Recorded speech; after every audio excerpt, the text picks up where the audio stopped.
No,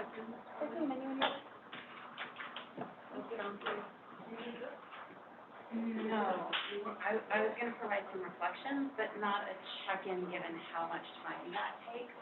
Certainly do a check-in at the end. A check-in usually take about 45 minutes to an hour. So. I think if it's check-in, what are you talking about, kind of check-in, you're talking about, like, each of us where, oh, yeah, I think we're pretty aware of where we're at by the time we get done discussing today. I think, Michelle, if there's something that you're really wanting to see, if you can find a place for it in, as we're having discussions, encourage that, but for us to do that, and for us to single you out, I don't think would be helpful, so. No, I think it'll play in the discussion. I think it's curious what the format and timing is. I'm gonna do some reflections from yesterday and then jump into the agenda.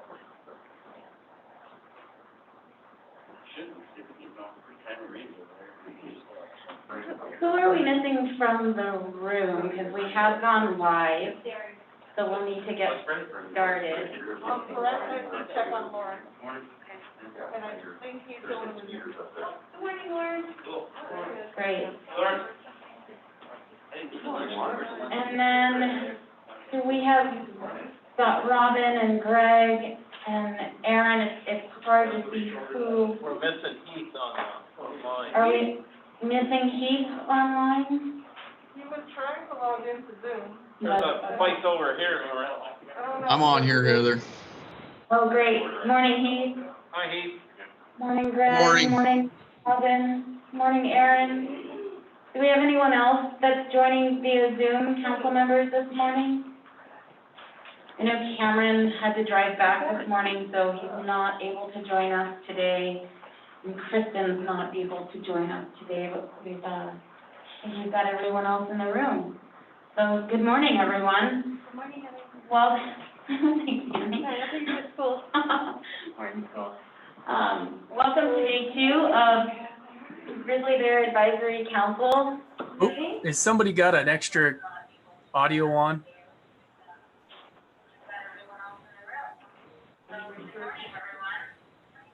If anyone is logged into Zoom, if you can turn your computer Hey, on Heather? yourself. Oh, yeah? Dylan? Heather, we're having some audio issues. Okay, it sounds like there might be someone logged on Zoom that's not in the room that we're hearing. Are you having a hard time hearing us in the room? Oh, there we go. We had some echo going on, so it sounds like it's better now. So you're good. Okay. Great. Well, good morning, everyone. Again, welcome to day 2 of the Grizzly Bear Advisory Council. Thank you for joining us this morning. Council members, support team, the public. Want to walk through the agenda for today, starting this morning at 10. We will be ending at 4. We covered actually a lot of ground yesterday. I'll provide some reflections on that momentarily. What we will do today is determine process for moving forward through some of these issues today.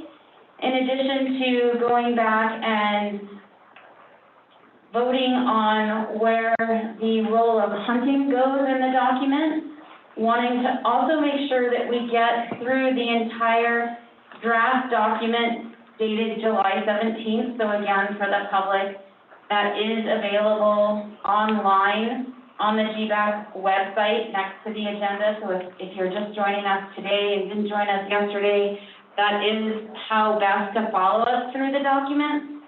We will be doing a shared screen as well. And what members of the council will be doing is going through that section by section. And so we'll talk about that process when we get to it. But it's really to make sure that everyone's clear about what's been drafted, looking at those items, then determining what gaps are in there that are not in there that need to be addressed, and any other items that need further clarification. and determining if there's consensus among the council on those sections. So that's how we will be focusing our time in getting through today, as well as determining next steps in terms of who's going to be on the writing team, what those tasks and roles and responsibilities are, in addition to the timeline on that. So that's what our day looks like. We've got a lot to cover, and the council's pretty psyched and ready to get the job done today. What I want to acknowledge is what we got through yesterday. And I want to just acknowledge, validate all of the frustration that was either expressed, demonstrated, shared, not shared by council members, probably by folks that were viewing, in terms of the time that was spent specifically on the hunting section and where that goes in the document. And from facilitator's perspective, and both Sean and I had discussions about this, and we're pretty conscious of what was happening yesterday and pretty intentional about what was happening yesterday and our goals in terms of what was happening yesterday, and wanting to provide some reflection on that. And as I'm talking, my mask keeps slipping, so we've got that as an additional challenge in terms of all of us wearing masks, and we've got technology. But what we also have is, we knew that from day one that talking about hunting was going to be challenging, whether it's about where it goes, what's in it, the content, the specifics, and even process. And when we're looking at all of that, and we've got 17 diverse people, we're bound to enter into more process in terms of trying to figure things out. And while it was about, at the surface level, where things go in the document, it was really about each one of you reflecting on your own values, your own experiences, your own interests, and how to navigate through that conversation, how to navigate through the relationships that you've developed with each other, how to navigate through that content that you've created, and then what to do with that. And I just continue, and I know I say this often, and each time I mean it with the most depth and sincerity, that I'm truly impressed with how you navigate that with respect and thoughtfulness of each one of you. And you couldn't do that without the relationships that you've developed with each other. And it's easy when you're viewing the process to say, why are they spending this much time on this? If I were a council member, I could do it better. And I think that the 18 of you were chosen for a reason. Yes, you were chosen because of the diversity you bring to this group in terms of geography, interest, livelihood. But more importantly, you were chosen because of your ability to collaborate with each other and to be respectful of each other, and that you've been able to demonstrate that in your own world before you were a part of this council. And you have, I think, demonstrated why you were chosen for this council in the last 10 months, including yesterday. And I know that it seems like it might have been one person or two people or three people where it was focused on, but really everyone in this room, and Cameron said it during the discussion, every single one of you have been thoughtful, have spent time really trying to understand all of the perspectives in the room, and you have each made compromises around this in a way that has made this group stronger, in a way that has made your recommendations stronger, and you've stayed true to your values in that. And so the compromises have not compromised you individually or your values, and it's made this document stronger and this group stronger. And so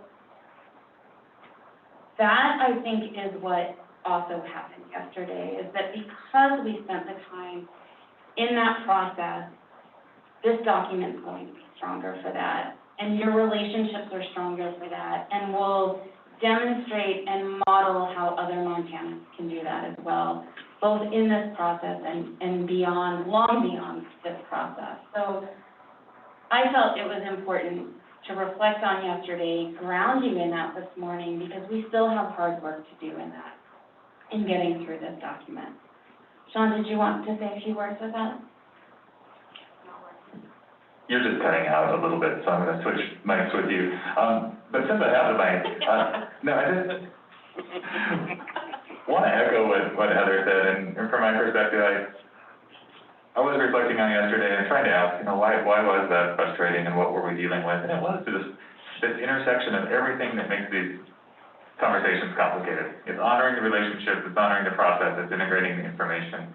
And you guys actually did a really good job at that yesterday. And I was thinking about, gosh, 3 hours wasn't a long time to spend on that. I thought just for a fun thought exercise, it'd be fun to invite anyone who was listening to reach out to 17 people who aren't like them and have a similar conversation and see how they could work through that. Because I think what Heather said is true, that you guys have been really thoughtful about how you've gone through this, and it's frustrating because the challenge is frustrating. It's really hard to honor those relationships while building in the information that you care about and keeping the process moving forward. So yesterday, I think some of that frustration came out, but at the end of the day, I thought it was really, for me personally, validating that you guys, none of those things broke down. None of those things completely went off the rails. You guys stayed true to all of them, and I think the process and the document are stronger for it. So just wanted to share those reflections before we jump into today. Thanks, Sean. All right. So in getting started for today, one of the requests from council members after yesterday, there was some discussion about, okay, so we got through yesterday and we really need to determine a process in moving forward for today in some of the decision making around getting through the document, identifying areas where there's not consensus and further clarification needing to be made. And so one of the suggestions that came forward was, in moving through this document, can we look at a majority vote in terms of identifying areas that need further clarification and further discussion if there's not consensus, looking at spending 2 minutes on those areas that get flagged after we go through the document, 5 minutes tops, and then identifying someone to work further on that if the wording isn't resolved within those 2 to 5 minutes. Did I capture that, Jonathan? And I know not everyone was involved in that small discussion and proposal, but do you want to say anything more about that? Sure. Use your own microphone. Use your own microphone. That's a loud one. Yeah, I think there's two different points. One is specific to today, and the other is a general council decision-making process for items that are not recommendations requiring consensus, but to give us the ability to move forward from a belabored subject or to determine anything, anything at all, as a majority vote, to be able to settle on a decision and agree as a council that we've made that decision to be able to move forward. So that's a general process thing that I would like to put out there. And then there's the specific for today as to how to avoid using too much time on a particular instance, because there's a recognition that we need to get through a lot of this to be able to make positive next steps. And so for that would be the, identifying areas of agreement, letting those lie, any areas of potential either disagreement or even clarification, determining what level of input needed on that by giving it a 2-minute period of discussion, with a potential to have another 5 minutes and create an agreed upon solution, before moving on. So a total of 5 minutes there. So that we can try to get through things and identify those areas that will need extensive further work, to which a group or an individual can volunteer to put work into that. But I think first I would like to put that motion out as far as the use of a majority vote to be able to decide things as a body that become a council decision that we have made. It does not apply to recommendations, to consensus, but just general things that we can look back to and acknowledge that we as a council agreed on.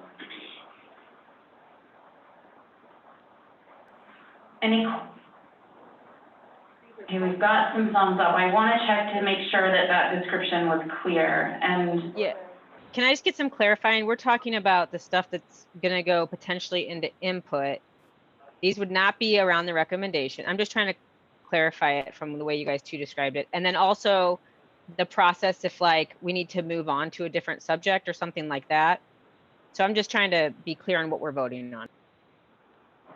The way I interpret Jonathan's suggestion, which I agree with, if this is correct, is that if there's any decision that we need to make that is not involving, is this a consensus recommendation? I think we all agree that consensus recommendations are just that, like they're consensus. But if there's any decision we need to make that's not that, we need a different process than a thumbs process, and we're suggesting the majority vote. An example would be the question of whether or not to share how many council members are open to, how many council members were behind the non-consensus hunting recommendations. So here's input. So an example is, should we put into our council document how many of the council is open to hunting and how many are not? That's not a question of consensus. It's a decision the council needs to make. Should we or should we not mention that? And I think we do need a decision-making process for those types of things that are not about consensus recommendations. Is that accurate? Yeah, any decision, just generally. Cole, when we do that, would it be all for and we vote, and then all against? Rather Yeah, I than think using some? there needs to be a motion. Okay. Somebody needs to second the motion that okay, yes, in fact, we're gonna have a vote on this. And then a for. And I think we should not use the thumbs process because that's confusing. Thumbs is for consensus. I think we should do the yay or nay. And, that way we can make sure that we're distinguishing the two from each other. And to document with those that are absent. And to document those that are absent. Lauren? You know, there's a big difference between a vote of, say, 9 to 8, or a vote of, 15 to 3, something like that. I mean, it'd be cumbersome to put down the exact vote every time. I'm thinking that a lot of votes will be unanimous, so that's consensus, but, we need to think about that a little bit, that the difference between 9 to 8 and 15 to 3. And Lawrence, I'm sorry to interrupt you. We have a motion on the table. I don't think we're talking about putting the number of votes in or anything like that yet. I'd like to move forward on Jonathan's motion before we start discussing other things we need to vote on. But it is important to clarify the differences. I think we're talking specifically about hunting because it's important, and because it's an important issue, and there is a question about whether or not us being a cross-section of the public, whether or not it's important to let people know where each council member was on openness to some form of hunting. So that was actually an example, So that was an example of a question we might need to vote on, but I think this is more general, just a decision that we're making as a council to table an issue, to move on to a new topic. We can take a quick vote, and we can make a decision based on majority in that case. So we're not talking about like listing how many people support giving a certain amount of input.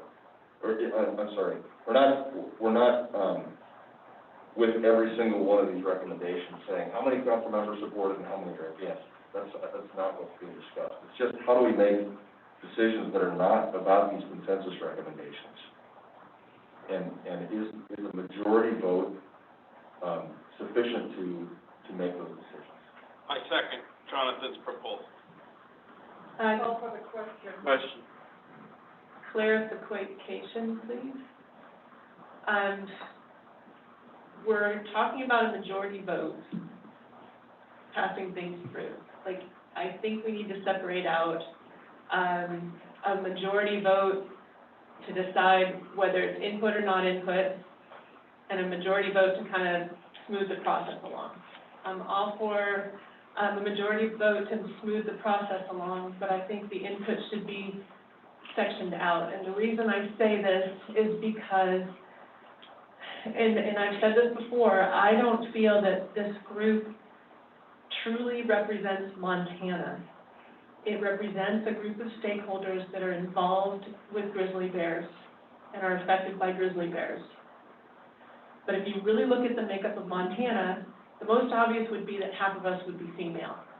And the second, most obvious is the most, what's driving the economy in the West right now and in Montana, and this is from Headwaters Economics, I'm going to give you a citation, Montana Profiles, the majority is non-labor income, so people that are retired coming here, and they're here for the wildlife and the wilderness.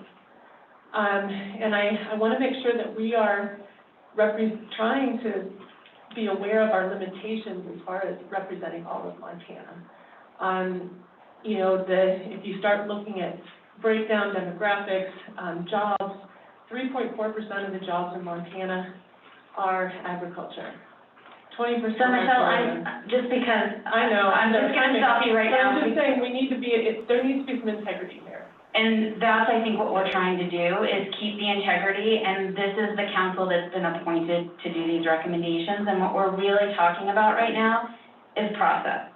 And so it's really about process and moving through today in terms of what we need to get done, and then identifying how to do that. And so let's give it if people are okay with giving it a try, let's give it a try, and if it's not working, we'll address it. But let's give it a try, because I think if we keep this, we're not even gonna get to anything on the agenda, and we need to do that. Another couple of examples are other things here on the agenda, like, are we gonna have a second writing team? How many people are gonna be on that? Like, that's the kind of thing we need the voting process for. Yes.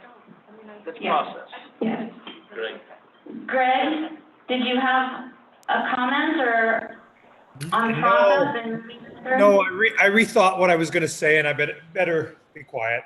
Thank you. Okay. Okay. What's that, Trina?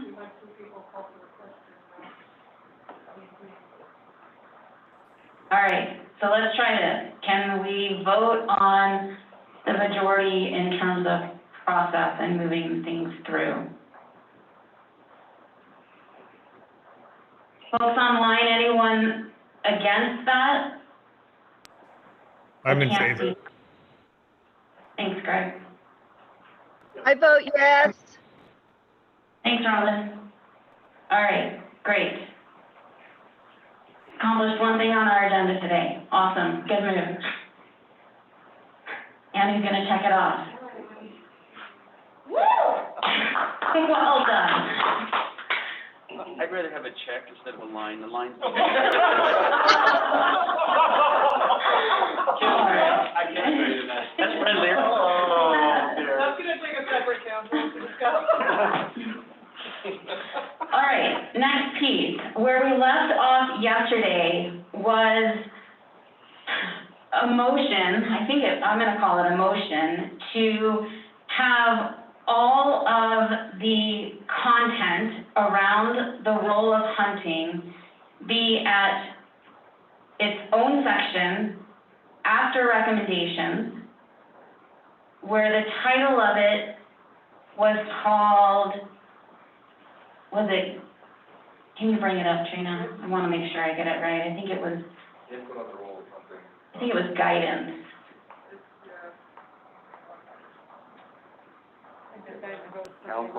Council I think we guidance. asked to have that guidance replaced with consideration, so we would be consistent with our paragraph. Robin was saying something. So we've got one whole section that would be titled council guidance around, would it be around the role of hunting or around the role of hunting? I think, just roll. Around the role of hunting, and it would include this description paragraph that you all voted on yesterday and there was consensus on, in addition to considerations on the role of hunting. I think, And we still need to go through the content of that section, but it would be to keep all of that in one section. Robin, sorry. Robin, I'm trying to say something? Yes, I had, just really quickly, my understanding was, I thought what we decided yesterday was, yes, section 2, and instead of using guidance, we wanted to use consideration to stay consistent within that whole section. I may be wrong about that, but that's what I thought we said instead of guidance. And yes, I agree that we agreed on the yellow highlighted paragraph, that was good to go. Michelle?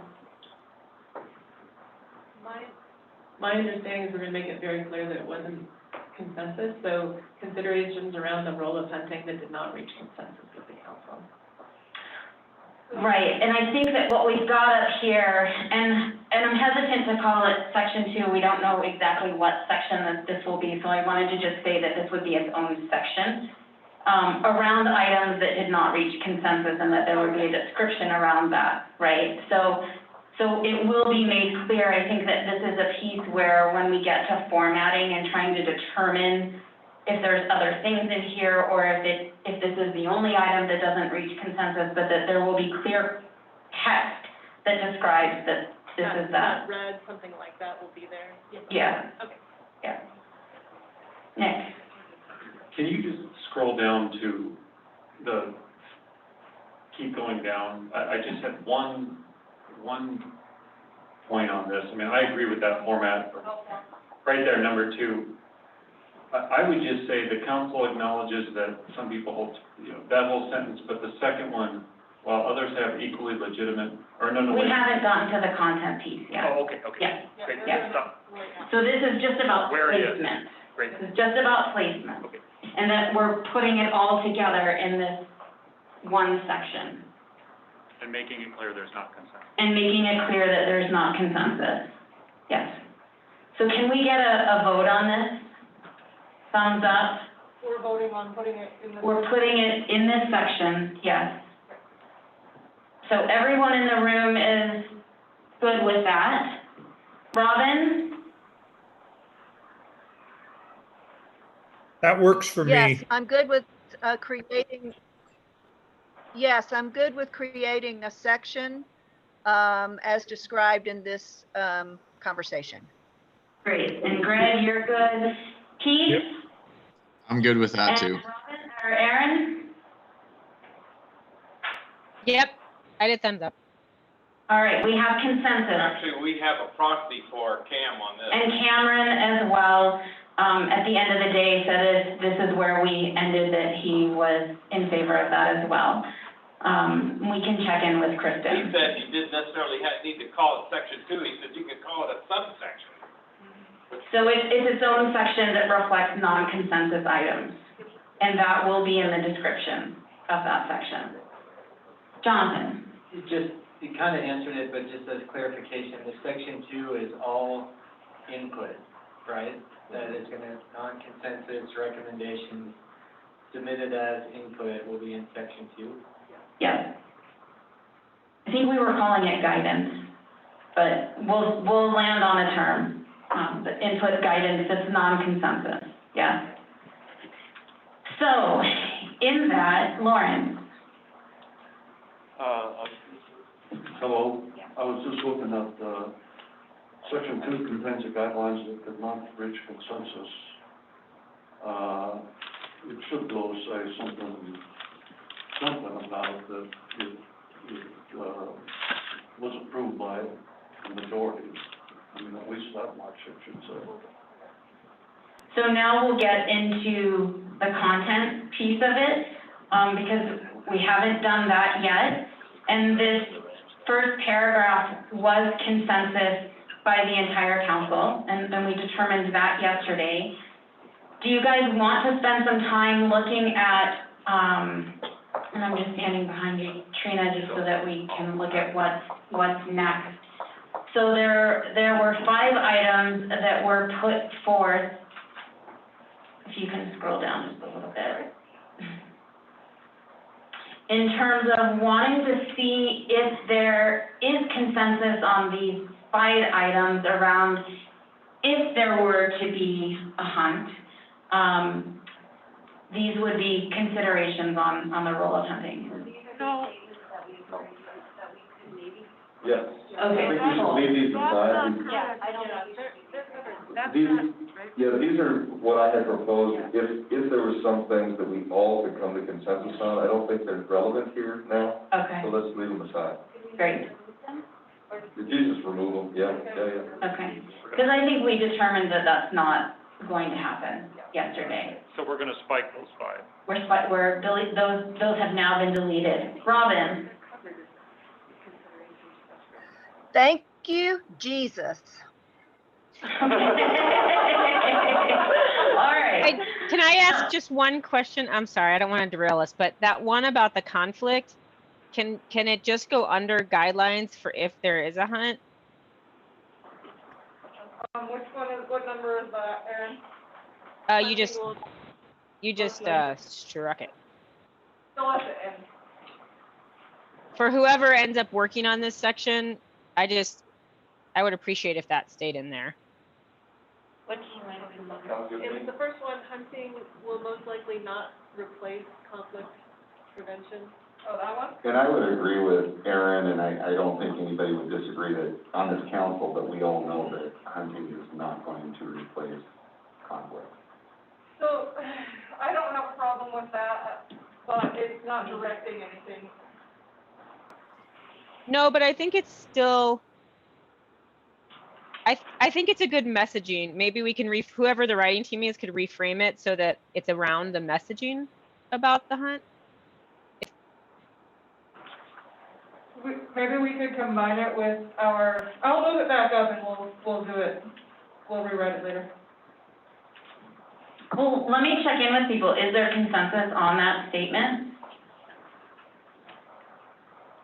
I need to see it. No, I okay, need to see it. no, okay.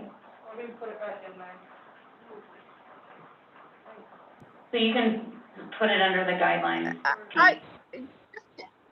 Yeah, Robin? just to add to this, I think that there's a place in the document where we can put that, any of those pieces.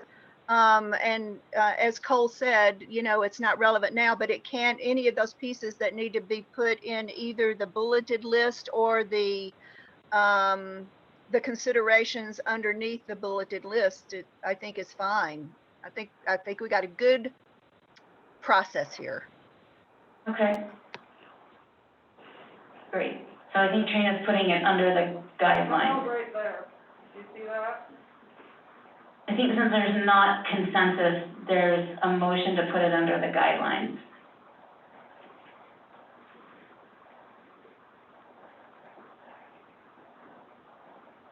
And so for those that want to engage in a discussion around the guidelines, can we look at those just overall and perhaps, can't see how many there are, but to look at those and to see if, That's the first 5 bullets, right? Okay. And I agree with all of those. and now they're I guess on. I'm confused. I thought we just said that they're not relevant anymore. So I thought we just voted that those weren't relevant. They were going to be embedded in other places in the document? I'm very confused now. So what was just deleted were Cole's suggestions in terms of thinking that there were 5 statements where the council might arrive at consensus. And so those were just taken out. These 5 bullets that you see on the screen now are the guidelines that the majority of the council are providing some guidance on if the state were to have a hunt. And so this is not a consensus, this would be a more of a majority in terms of providing guidance on the role of hunting if there were to be a hunt. Does that make sense, Robin? And that's why it's in this separate section where it's non-consensus, but still really important to provide some guidance on. I call, What, Brett? I make a motion to. So have people had a chance to look at these? And does it capture I have not. conceptually? Well, and this is for where there's not consensus. And so for those that wanted to engage in this conversation and provide guidance on the role of hunting, to take a look at this and to see if it captures conceptually what you want it to, and are there any gaps? And so I want to leave opportunity to see if there's anything that wants to be added. And for those that are wanting to provide guidance on the role of hunting, do you have any concerns about this? So for those that were not wanting to provide guidance on the role of hunting, you can abstain from this conversation. Just for clarification, Yes. I believe the discussion also was to move considerations around the role of hunting, Appendix B at one point in time, up into this portion of the document, which is not currently, it's in between. We already did that. Yeah, so there is agreement that it will be moved. It's all going to be in one I just want to section. make sure that we Yeah. have that Yeah. in place. Yes. Michelle? And I promise I'm quick. I just also think that it would describe more from that first paragraph, which actually says 1 and 2, that we put the considerations, both sides first, and then the guidelines after that. It says, in the paragraph, it actually says, 1, we're doing this, and 2, we're doing that. So I feel like it should follow that format, and I think it explains there.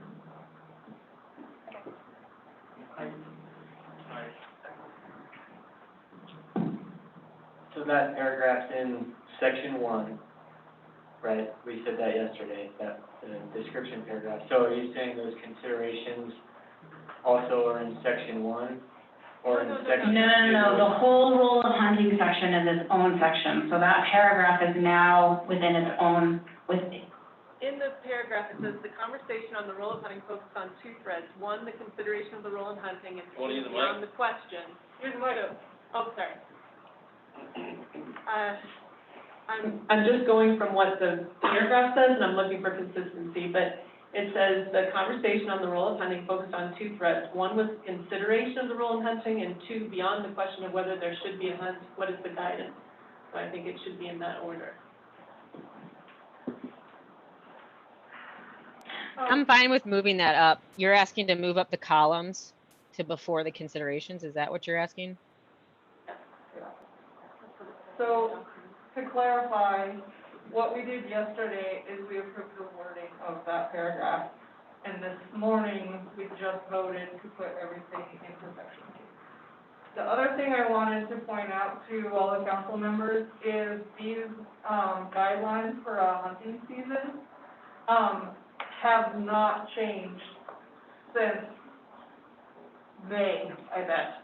So, I mean, do read through them and make sure you like them all and whatever, but there's nothing new in there. We've just carried them over and maybe fixed some grammatical errors, but really we haven't changed anything.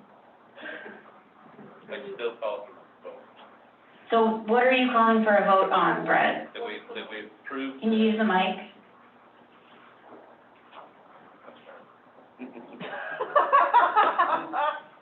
I make a motion that we go ahead and approve this 5 bullets for if there is a hunt, this is what we would like to see it look like. All in favor? And this is where we count, right? So we've got 1, 2, 3, 4, 5, 6, 7, 8, 9, 10. 10 in a room. Those in favor on Zoom, can you just say your name and in favor? Greg Schock in favor. 11, Heath in favor. 12. So we've got Aaron, oh, Cameron, we need to ask Lawrence. Lawrence just stepped out of the room.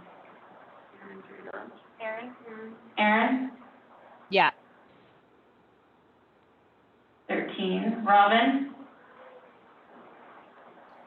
I thought I understood abstain because I can't, it goes against how I think about hunting. So I think I heard y'all say that I would not comment on this. Is that right? You can do that, yes. Ward. Sean, did you track that? Great, thanks. And then Kristen's absent, and so we can check in with her. And Cameron, yes. And Lawrence has stepped out. sorry, one more Okay. clarification. Did that also include what's in red? No, No, what's Okay. in red? only the bulleted list. Only the bulleted list. So there will be a writing team, and we'll discuss how this works, that can sort of help, I think, finesse all of the writing in the entire document. So this is conceptually, so this will still get looked through, the essence of it will not change. Okay, so Annie is checking this off. So, who was that, Charlie? Robin? I won't say this again, but just for the writing team, I would reiterate that we said that we were going to use the word consideration instead of guidelines through this whole section. If we could just remember that.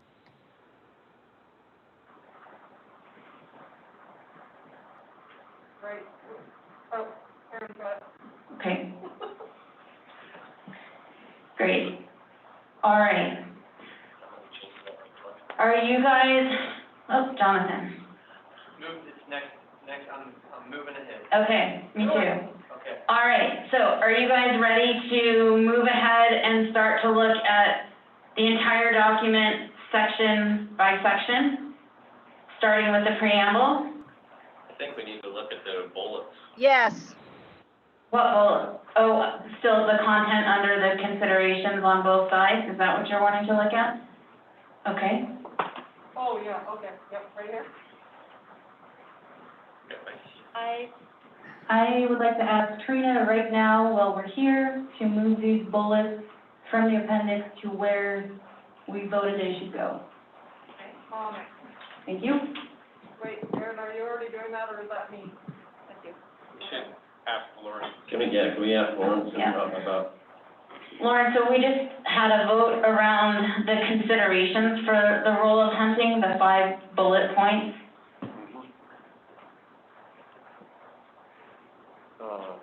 So you want to know how it works? I want to know how you vote. Yeah, how would you, oh, yes, he votes yes. Okay. So we Thanks, Lauren. only have Cameron and Kristen that we don't know. Cameron and Kristen that we need to check in They're with. unknown. Yes. I'd like to just request before we continue to, reference this yet undefined writing team, that before too long, we identify that so that individuals can be taking note of all the recommendations that are being made for them. okay, and I say that we do that right after we do the bullet thing here, so. I'd like to second that we talk about writing team right after we finish up the hunting bullets. Is that all right with the council? Sure. Robin? Yes, ma'am. So what I. Wait, hold on one second. Oh. Robin? Yeah, thank you. So I need clarification, please. I'm not understanding why we are going through each bullet I don't feel like I should comment on the considerations supporting the role of hunting because I will disagree with most of them, and that would be vice versa on my side. So I guess I'm need a little bit of, so that's how I would look at this. Are you just wanting those who support hunting to make sure all that looks the way you want to, and those who do not support hunting do the same thing, or what Yes, exactly is our goal here? That's exactly right, Through the yes. listed So list. do not comment on things supporting hunting, because that's not how you feel. You will clarify anything that is dire need. So we're not editing, we're not wordsmithing, we're just, if you agree with the bullet under your viewpoint, that is what we're doing right now. No wordsmithing and editing. I don't agree with that. Okay, So, there are things, there are still things under the opposition of hunting that needs clarification before we can, I think, support it. The concept, I think, is fine, but if you're gonna talk about most and 50% and 71%, those need to be cited. They are. They put some citations in there last night. They do, yeah. They're under the comments. Okay.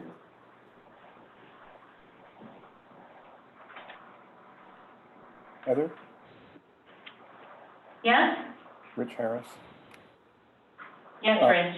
Before you move on, the previous 5 bullet points, should there be a hunt suggestions or recommendations or whatever they're being called, the one that talks about static population levels, that seems unclear to me. I don't think it needs to be discussed necessarily now, but for those who wrote that, you might want to take a look at clarifying the meaning of that. I don't think that everybody would understand that the same way.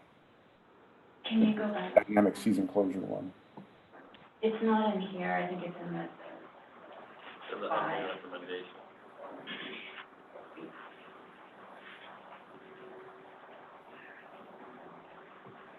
Number. The fourth one down, I think. Yeah. So maybe a comment to provide some clarification, and then maybe, Rich, you can help with that, with whoever the writing team is.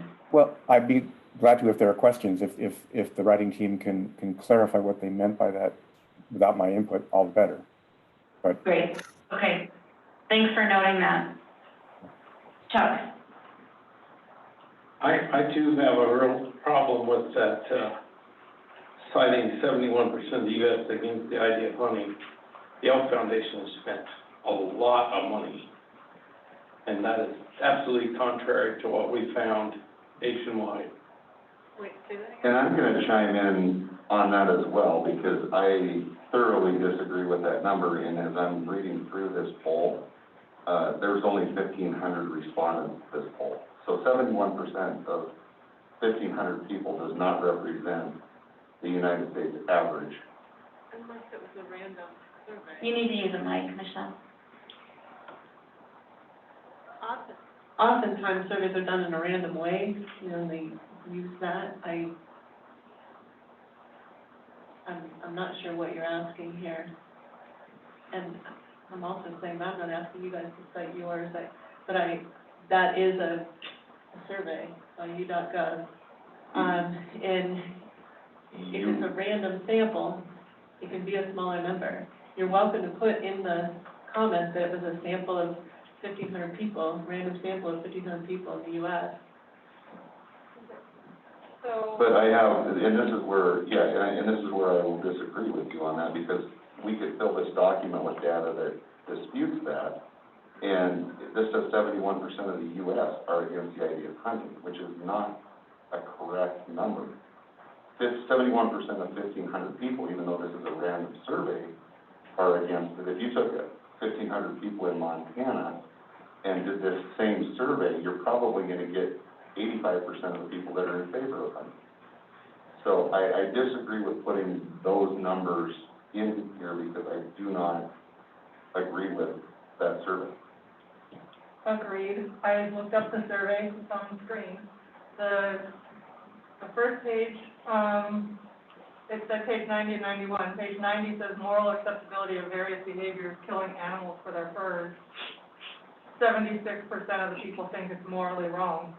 Well, that's a pretty one-sided Right, but that's not the one survey. I'm quoting, that 71% is a different. And page 91 says moral acceptability, hunting animals for sport. 71% of these people think it's morally wrong. That's not an objective survey. So that's what we're saying. There's lots of different,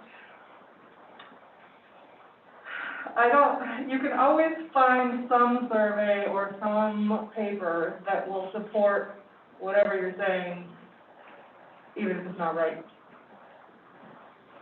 Greg had his hand up and then Nick. Yeah, and the problem with those surveys is they can be so swayed by a group of one way or another that they encourage a lot of people to respond to it from their point of view. And a survey is only as good as who's taking it and what you're trying to prove. And I think those surveys are just swayed however they look at them. We can turn around and do a survey today and have one that says 90% of the people support hunting if we get on the phone and have enough people respond. And that's what I don't like about surveys like that. So one question, just before Nick goes, that I want to ask is, under this section, what is the main message that you all are trying to convey? What's the purpose of this section, this subsection, right? These two lists. What are you trying to convey to the governor's office? What are you trying to convey to the readers with providing this portion? Probably that there's an incredibly diverse set of viewpoints on hunting of grizzly bears with the, I don't know if other people agree with me, but I want to, well, yeah, you want to stick with this question before I want to make sure that we're clear about what you're wanting to convey in here, because then we can go through and have this next conversation. But I don't know that it's helpful to pull one out without making sure that we're really clear about what message you're wanting to convey in here. I think we had a robust conversation about the role of hunting or not hunting. But I would like to see the consideration of the role of not hunting to be, if you're going to use information, make sure that it's accurate in order for us to vote on it, to approve it, to go to the governor and to FWP. Well, and the thing about this bullet is that it is accurate. It's a study, right? So and that's why I'm asking the question, do we have an understanding of what needs to go in here in terms of council discussion, or are we looking at broader information that supports council discussion? What are you wanting to convey in here? Because we could continue to list factual information on both sides. Robin? Yeah, that's right. And it was my understanding, and I'm looking back at our paragraph that starts off the consideration section 2. We wanted to, it was my understanding that the governor said, you can't take it off the table. I want to see what the discussion was. And that's what these two lists are. This is what was in the discussion. And that's my understanding of what we're trying to convey in this section. And that's why I'm a little uncomfortable with us going back and forth on each other's lists, because we already know that we don't agree. I mean, that's why we don't have consensus. I think y'all bring up a great point about if you're going to bring up a statistic, where's the citation? We have included those citations. Heather, you brought up a good point. That is a study that says that. So I'm not quite sure how we can, I just don't want to see us get bogged down on each of us going back and forth on each side of this, trying to make, prove, I know y'all want clarity. I get it. I hear you. You want us to be accurate. You want us to be clear. We're all part of this process, but at the same time, let's just make sure we don't end up in this conversation which is why we can't put this as a recommendation. Well, and part of my question around clarifying the purpose of this section and what should be conveyed is that if you have that statistic in there, the other side can have a statistic. And so what value does this bring? And I'm not questioning whether it does or not. I'm asking what does, if there is value to having that in there, so that we can just be really clear. I mean, it seems the purpose of this section, right, is to say, we didn't have consensus, but Martha asked for sort of reasons behind your concerns around hunting or why you think it's a good tool. And what I think in this particular case is, Rob and Michelle, those who support this particular comment are trying to say, hey, a lot of people are concerned, including, and I think it'd be completely legitimate to say a lot of our public comments, people just didn't want to see hunting. But I think a legitimate amendment that needs to be made, because we can't say things that aren't factual in here. So my point is just, here's a survey that did say, and it has a citation, that 71% of the U.S., that 71% of the people, of the respondents, were against hunting. And so you just need to amend, I would just suggest, amend what is here to say, in one survey, 71% of a 1,500 person sample was against hunting, and then that is factual. You're citing a survey, and you're being clear about what it did and did not say, and I think that would fix it. Provided some context for it. I think That's a great suggestion. Yeah, we just need to make sure that the information we're conveying is not actually false, right? And if we just say in one survey and cite it. Do we have agreement on that for this bullet point? Okay, great. I think that's a great, yep, thanks. Great, thanks. So, in, relation to the second bullet under, opposing hunting, this is where, I don't know if we just need to eliminate the ones that both sides could say, or if both sides could say it, but this one says, in consideration of the spiritual and cultural significance of grizzly bear shared by many in Montana, including some Montana tribes, hunting does not have a role in grizzly bear management. On the other side, it could say the same thing, but that it does have a role. So, do we both need to say that, or do we just need to take that one out because we cancel each other out and it'll make our document shorter? But there's lots of things I that think we should both say it. Do you think we should both say it? Is that what you said, Robin? Yeah, that's what she said. Yes, and simply because, Trina, I think that's a great point. Thank you for bringing that up. The reason is I had conversations with folks who said that. And so if you guys have had those same conversations on the other side, I think you should say it as well. I still have an issue with the word many. Can you provide an alternative suggestion? Maybe some, shared by some Montanans. But I don't know that, unless you have a statistic that can tell me many, what is many? So you want some in both columns, so that we're consistent. Well, somebody can come up with a better word, but yes. Okay, so I wrote people and Aaron wrote some.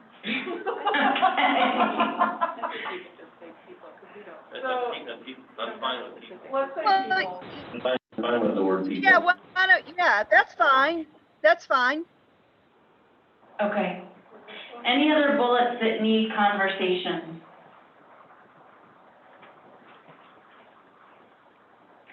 So what I would suggest, Heather,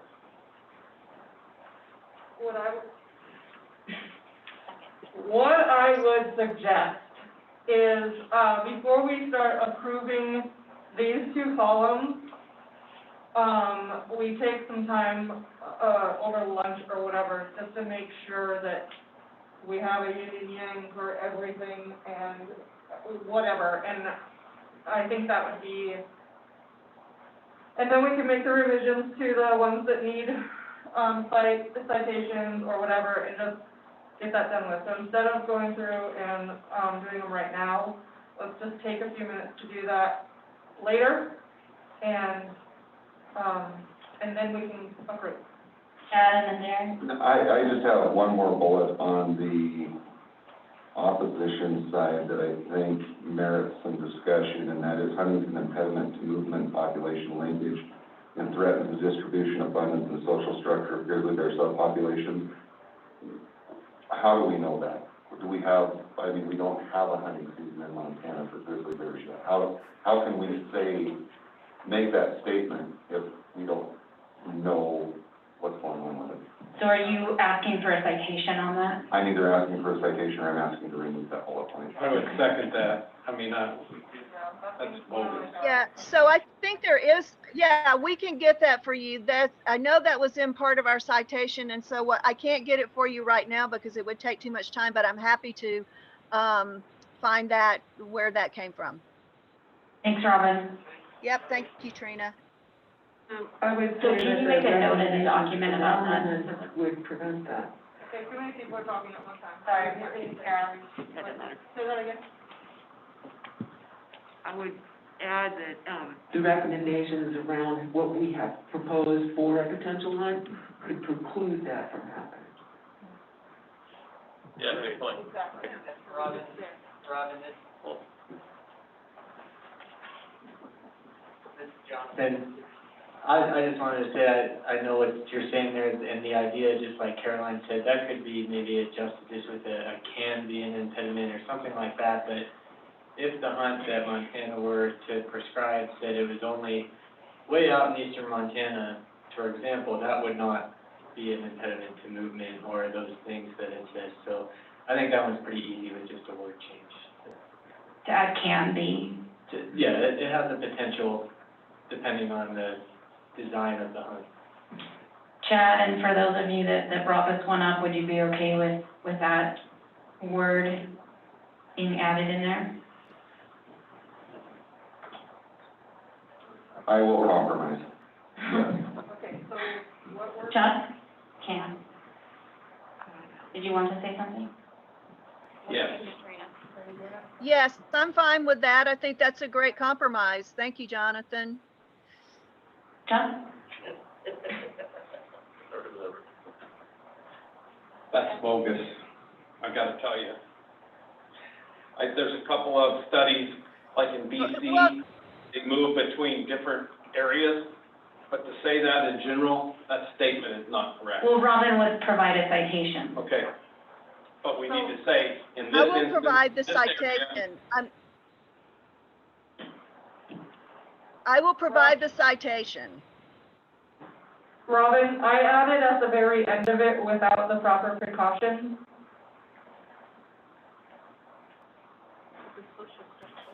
Yep, that looks good. I'm fine with that. That's good. Okay.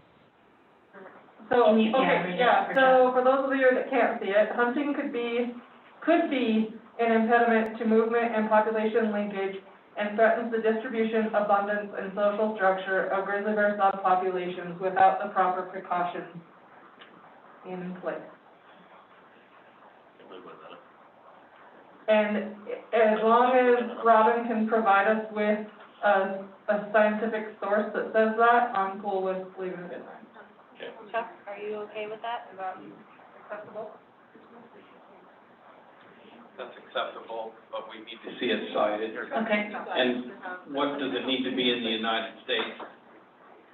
Yeah. And I would agree with Chuck on that as well.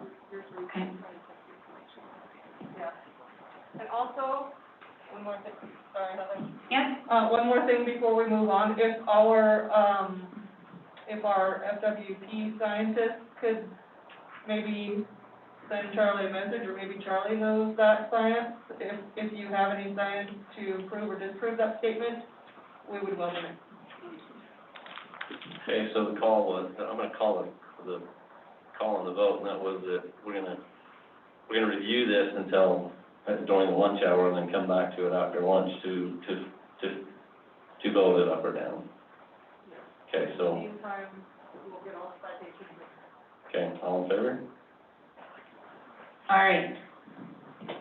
So for those of you on Zoom, are you good with taking another look at both of these columns over lunch? We'll come back and revisit to see if there are any other additions, and the request was also that the citations, could be clarified over lunch, and then we'll come back, review it after lunch, and take a vote on whether or not it's resolved to keep in the document. Those on Zoom? Sounds good to me. Sounds good here. Okay. Michelle? No, I'm. Okay. All right, what's the time? 11. What's that? Yes, next up. Yep. Okay, so. Writing Do you want team. to do your suggestion to everyone now? I'm gonna make a suggestion, Okay, I'll put Okay. and it's the same as Cole's suggestion, that rather than everybody, or have 5 people or 3 people throw a name in a hat and have Sean and Heather draw it, that I think as a council, we need to write down our top 3 people that we believe should be on a writing team. And those votes can be tallied by Sean and Heather. And at that point, we will talk to those, or you guys will talk to those 3 people. If they agree to be on that writing team, then we will move forward with that. If they choose not to agree to it, we will go down the list until we do have enough people that have been voted on. Can I'd like I to just add ask, that. can I ask a Motion. question on that? Erin, I just am concerned about why we're voting on, because I think that the most important thing about the writing team that we were on was the diversity of the team. And so I just want to make sure that, I mean, if there are a group of people that are going to volunteer to be on the writing team, I think then we would know those group of people. I'm really kind of uncomfortable with the idea that we're going to just vote and majority votes gets, it just feels awkward to me and a little bit like, I don't know, there's something off there for me. I would like to suggest I that we agree have a with that, brief conversation around what qualities people are looking for in a writing team that will help you guys think about who might be on this writing team. Yes. Maybe perhaps what's their job in that business of this is. And what they're tasked with, what the responsibilities are. Caroline? And I liked somebody's suggestion earlier too, that somebody from the synthesis team, that, you know, the folks who'd already been involved it makes sense to include those folks. Robin? The one thing that I really liked about our writing team, to echo what Erin said, is the diversity that was there. And also, you could tell in how you guys put this document together, you do your level best to be fair to all the interests. And what she said, in that it seems like for consistency, because we're just right at the end of this process here, it makes sense to me if those folks who volunteered could continue on in that process.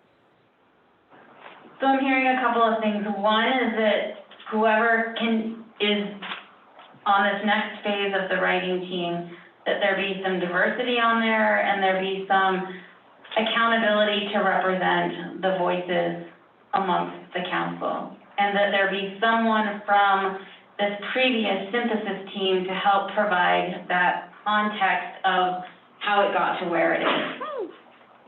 Trina?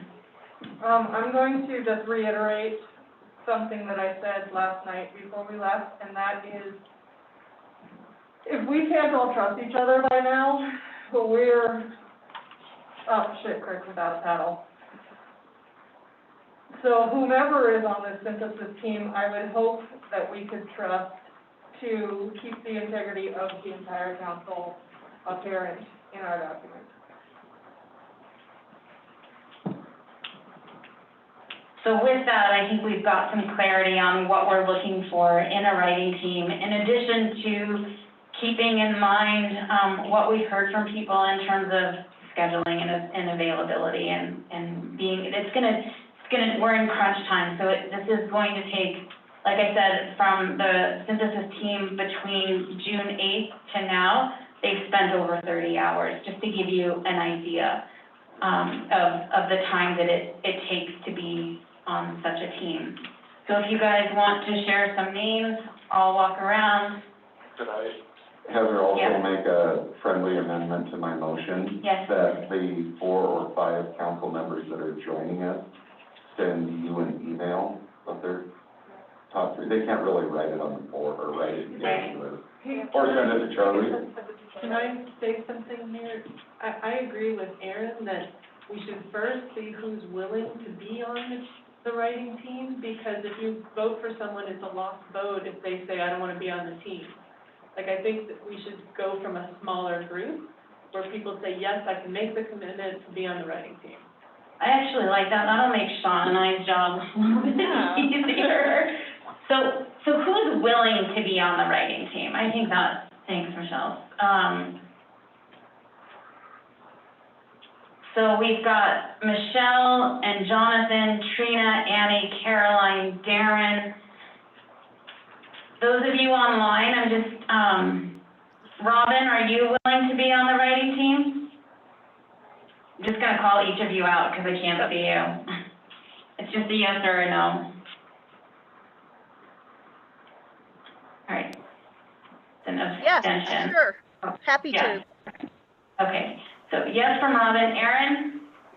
You guys, just in case surgery does happen, I am gonna have to step back from this, so no, I can't do it.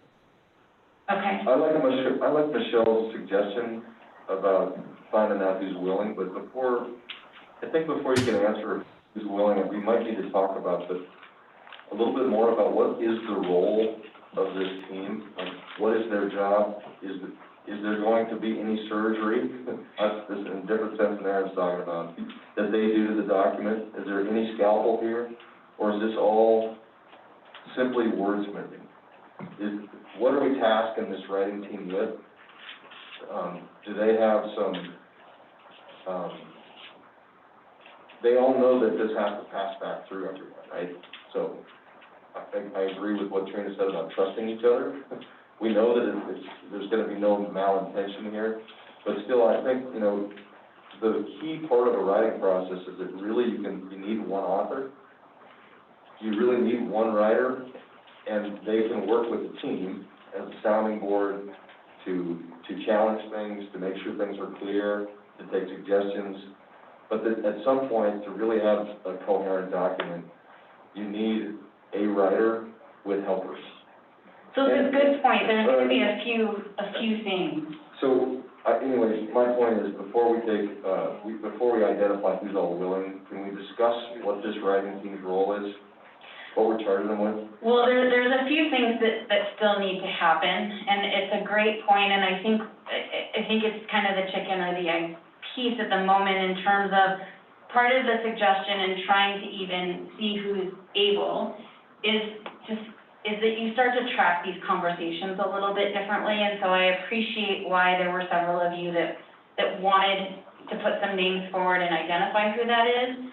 We haven't gotten through the whole document to look at what still needs to be done, and so it's really hard right now to say this is going to be the role of the writing team when we don't know what's still left in terms of content that might still need to be drafted and content that needs to be finessed, and then sort of the editing of tone of the whole document. So those are the 3 things that I still see that need to be identified, and we can't do that until we've gone through the document.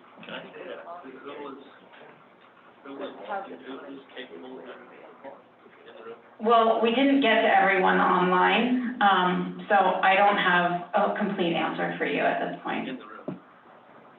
Cole, depending on those provisions that you just described, would you raise your hand and be interested?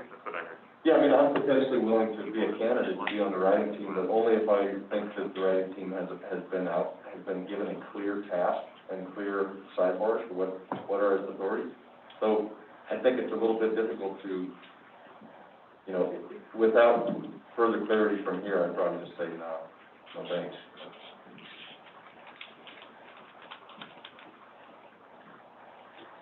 don't know who's unwilling or incapable of doing it. Personally, Can you- I think to do, I think it'd be more useful to know who is unwilling or incapable to be on this. I think many of us are willing to do whatever it takes to get a successful completion to the task at hand, which is different than willingly volunteering for additional work. So if you're incapable of being considered for this role, just personally, I think I'm hesitant to say I am willing to do this, but I am absolutely willing to move our communal work ahead by whatever means necessary, including this particular instance. So we could do it incapable, we could touch base with anyone, just who says I'm looking. Can you use a mic? And one useful thing we could do right now is just find out from people who says, look, I don't have the time, and so I'm sorry, I can't be a part of it. That would be helpful, but personally, I would need more information from them whether I want to be on the right. I do not have the time. I don't. And I don't have the technology to keep up with the others. I do terrible things to the process. So I think for the purpose in trying to determine this now was so that for those that might be on the writing team to track differently. And so I think that if you think that you might be able and willing to participate in a writing assignment, to just be aware and track what's happening, and that what I would suggest is that once we've got more clarity around the tasks and the roles and responsibilities and what guidance and empowerment the council gives to those people, we can then determine who's doing what. So would you guys be okay with determining this at some point after lunch, once we've gone through and identified what needs to be done? Darren? I'm gonna change my vote. I'm not willing, but I'll be an editor. But we're recording this, so we can go back, so we don't necessarily have to track, like you're saying. We can go back and watch this video to learn what the discussions were. Well, and No, that's right, you're right, yeah.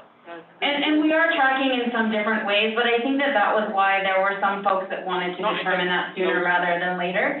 But I think, to Cole's point, it's really hard for people to volunteer when you don't know what those responsibilities are at this point.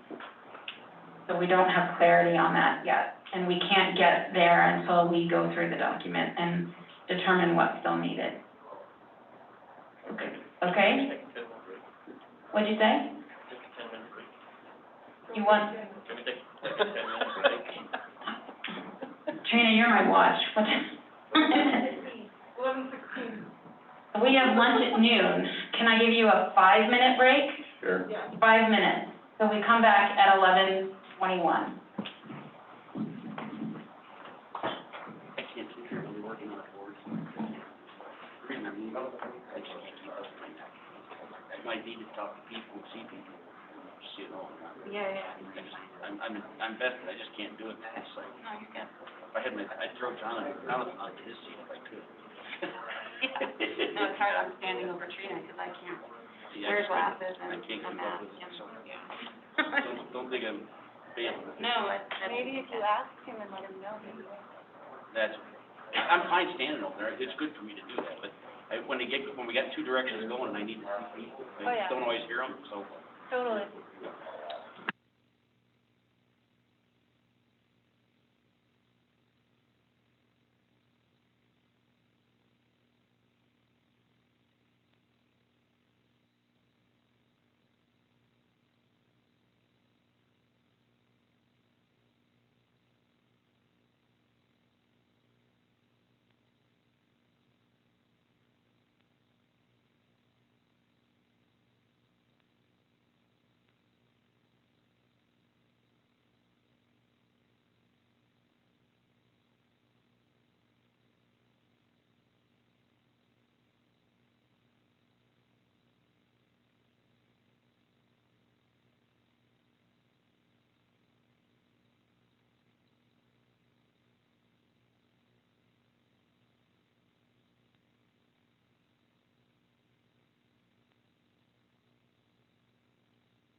And what I'm gonna suggest is that we start with this document and that we revisit the writing team discussion when we've got more clarity about what the roles and responsibilities are.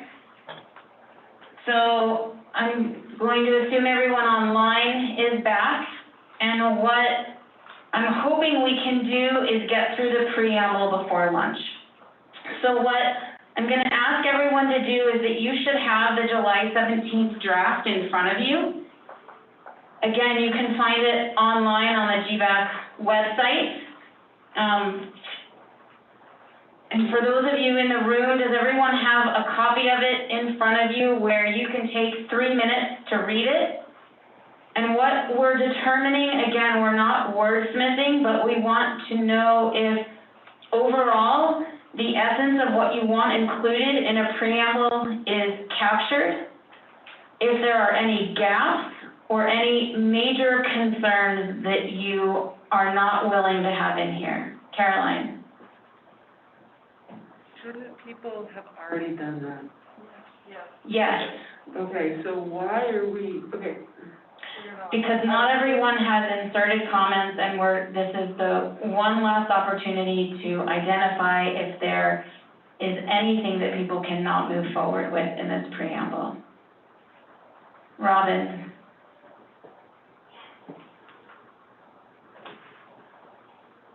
Robin? Sorry, I'm having trouble with my buttons here.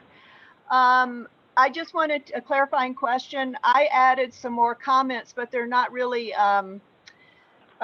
disagreeing with what's in our preamble or the rest of the document. It's just suggested edits.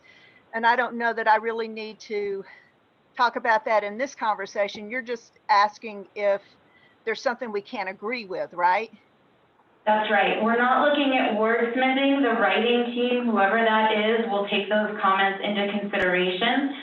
This is really about, is there overall consensus that the essence of the preamble includes what you wanted to include? And so we're going to do this section by section of the document. And Caroline, I appreciate your comment and your question about whether or not we've already done this. There was some alluding to yesterday that we haven't really gone through this to see if there's overall consensus. And so that's what we're doing with this document right now.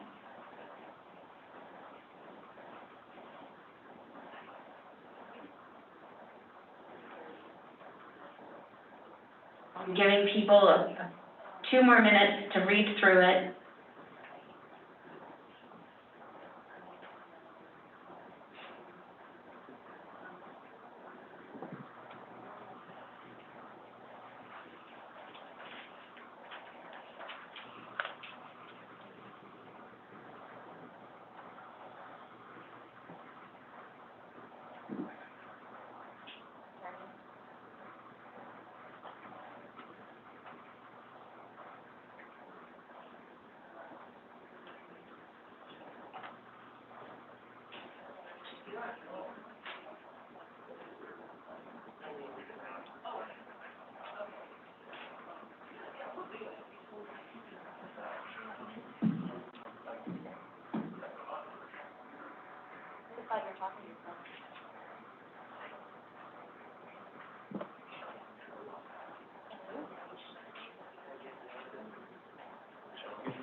Harvey?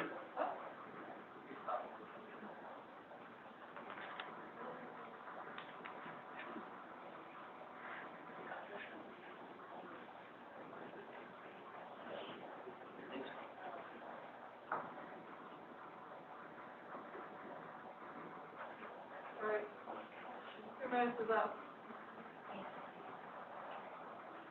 3 minutes is up. Does anyone need to continue reading? Yeah, there are a couple of people still reading. Everyone in the room had a chance to read?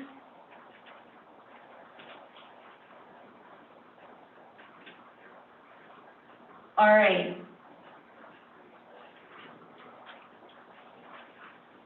there anything that people have concerns about? Are there any gaps? Are there folks, does anyone want to put a motion on the table? Caroline? I move we put the preamble to a vote for acceptance. Trina seconds it. I'm sorry, y'all didn't see my hand raised. I just have one clarifying question. In the first paragraph, is there a reason why we only mentioned 2 of the Montana tribes instead of all of them? I was just curious about that. Yes, Darren? Darren Kelly. I can only surmise that those tribes were called out in the governor's order and mandate. I looked that up the other night, so I had the same question, why it wasn't totally inclusive. And that's why those were Darren's from an outside group in the synthesis team, and it made sense to hold that too. We also, Robin, tried to acknowledge all Indigenous people in the first sentence who have lived with grizzly bears since time immemorial. But as a synthesis team, we looked at the governor's document, and these are the 2 tribes who are currently managing grizzly bears. And so that is why we went with that. Okay, great. That makes sense. Thank you. So to go back to the motion that was on the table, all of those in favor of the preamble as it stands. We have Chad. One more clarifying question, because there was a word added this morning Oh, that Michelle had made the recommendation on, which I am good with. If we're voting on the entire document as written with that word in there, or are we talking about? No, I think this is important to clarify. Yeah, that's why I'm asking the question before I vote. I mean, the writing team, the next writing team is going to make this look significantly different. This is my understanding. Without changing substance, right? That's what editing What? is. That's what. Wait, why would we do that? So that's the point I'm bringing up. Are we, if we're voting on final language here, that's one thing. But if we're voting on, is everybody's concerns taken care of, is what's basically in there, is there anything missing? That's different. And that's why I say, I think it's really important the writing team have a clear mandate. But it's very different to be voting on final language than to be saying, look, does anybody have big objections to the substance? Is there substance missing? That's why I want to clarify. And I think it's a great point, Chad. Thank you. What's that word? What was I the missed it. Could. It used to say offer. red on the screen. My assumption, and again, and thanks for asking for the clarity on this, is for the preamble and the vision, that we're voting on final language. Agree. That's what I thought too. For the rest, I think it's open to a lot more, but I'm voting yes on this language for the preamble. To vote, no changes to this. Yes, correct, that's the vote that's on the table. that's an important clarification. So that, yeah, so that's not what I understood, because I had put in some suggested rewrites, and I'm just to make it flow better.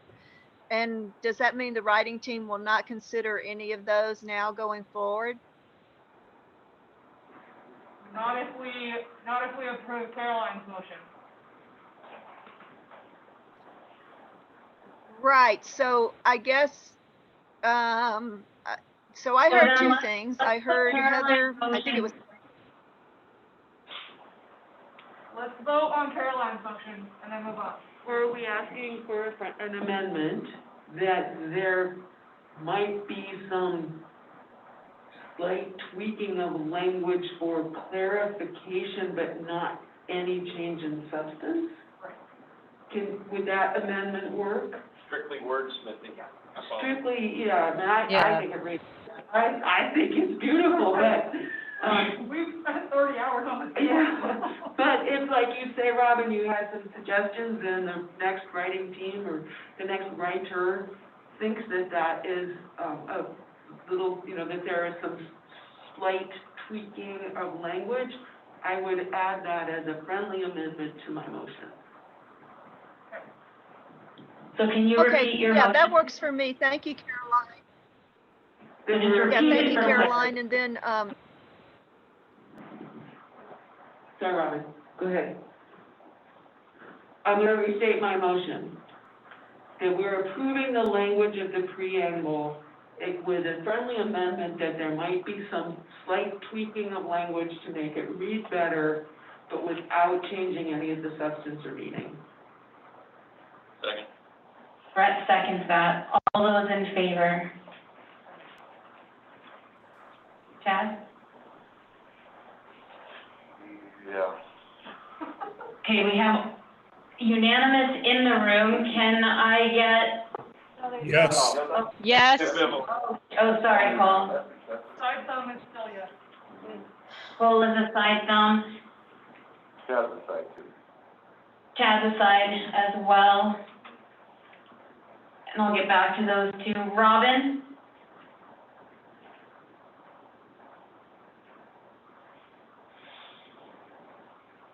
We need to figure out a less cumbersome way of getting votes from folks online here. Yeah, Robin? yes. Greg? Yes. Keith? Yes. Aaron? Thumbs up. Yes. Okay, so Cole and Chad, do you want to provide any clarification why it's a thumbs side? I think it's important, I think it's important to just take the temperature of the council, that's why I'm okay with moving forward. I think it needs a lot of work, frankly, but I don't, there's nothing that I have huge problems with, and I do think we need to move on, so I'm okay with this, what you're going to do. Chad? Ditto. Okay, Ditto. okay. All right. Vision has already been approved and given consensus, is my understanding from this council. Is there any different understanding from this council? This one, no. About the vision. Oh, sorry, I'm just, Hillary added after, recovery zones located, she added in Montana, to clarify. So that's the only thing that has changed about the vision. So it didn't change substance, it just provided some further clarification. Okay. Guiding principles. What had been shared in terms of going through this section was really about looking at the guiding principles that were there in the June 17th draft, not the ones that were added yesterday. And so, Annie, since you have a mic, do you want to just provide clarification on which ones those are so that people, can you read them out and people can have them in front of them, and that is what we're just deciding on now? Just the ones from the past, not the new ones? Right, not the new one, okay. Guiding principle 1, all those living in or visiting Montana should expect the potential presence of grizzly bears and should be able to access adequate education, assistance, and resources. 2, proactive conflict prevention measures are a necessary, effective, and efficient use of resources. 3, cooperation with and consideration of working landscapes is essential to the successful expansion and connectivity of grizzly bears. These communities are an important part of the decision-making process. We have scrapped moving forward. Maybe. Okay, moving forward.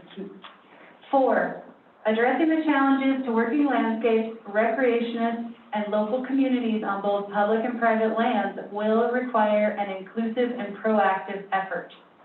5, voluntary incentive-based conservation efforts, easements, etc., on private lands should be encouraged and supported. There is a new one that was added, so it should be the old number 6. In order to implement our recommendations, it will take new funding from diverse entities and sources. Resources are key to the success of all our recommendations. As resources are developed, we need to be aware that both public and private lands needs must be considered. There was an addition to that. Prioritization of these resources is imperative to the success of grizzly bear conservation and management. It should be number 7. The council recognizes the cumulative impacts of climate change. The effects of climate change should be considered when making decisions about grizzly bears. Number 8, the best available science should drive decisions in all aspects of grizzly bear management and conservation. I think we're number 10.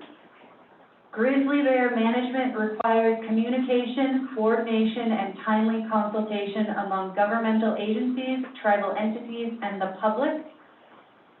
11, Montana's diverse landscapes require flexibility to utilize varied approaches for grizzly bear management. Next one, the council recognizes the importance of large tracts of remote, secure habitat. Sustaining and improving habitat security, managing road densities, and identifying and protecting natural food resources and other needs will contribute to long-term survival and resiliency of grizzly bears.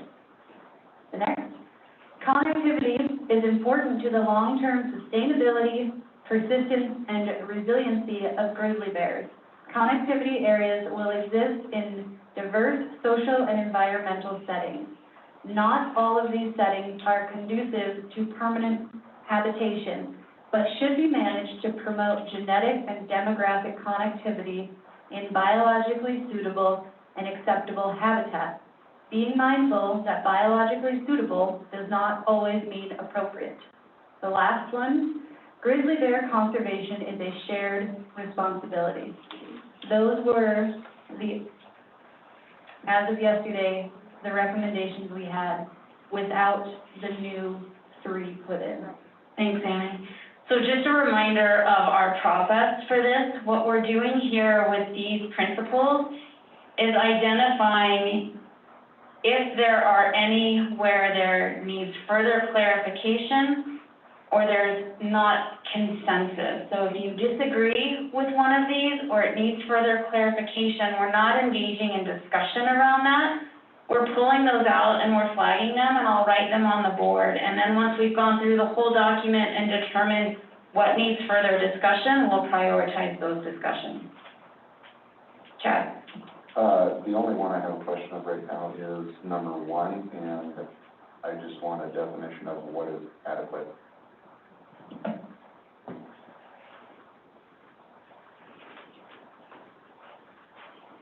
Anyone else? I think it, go ahead, Chuck.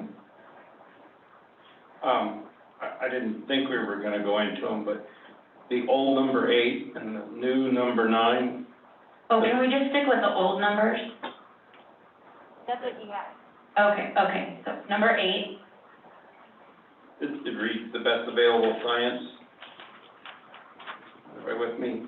I would suggest that the best available science should be the driver in decisions in all aspects of grizzly bear management in consideration of social and economic factors. While considering, I can really see it in. So you're just providing an edit right now. I really want to pull these out,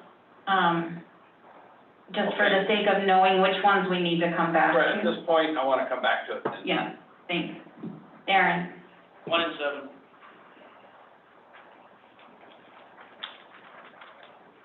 Anyone online have any that you want to come back to? I want to come back to 9. 9. Michelle? We're using old numbers? Yes. Sorry. Yeah, I want to come back to 10. Can you just tell me which one that is? Is it Grizzly Bear Management? Yes. Anyone online? So right now, we need to come back to number 1, 7, 8, 9, and 10. 2, please. Old numbers, sorry. They're right. These are old numbers. These are the numbers that are in the PDF as of July 17th. Yeah. So we've got 1, 2, 7, 8, 9, and 10. Okay. So then, are we going to approve the ones we don't have? Also 5. And 5.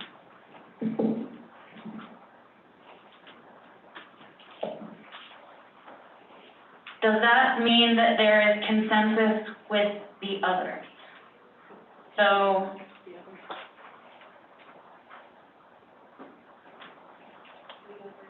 Old number 3? So, yeah, number 3, is everybody cool with taking out moving forward? so for number 3, is everyone okay with taking out moving forward? Thumbs up. If you're not okay with it online, please say so. What I would actually suggest that we do, and just looking at the clock, we've got 15 minutes before lunch. And so if we could go through the numbers that were not identified as for further discussion to see if there is consensus with the thumbs up.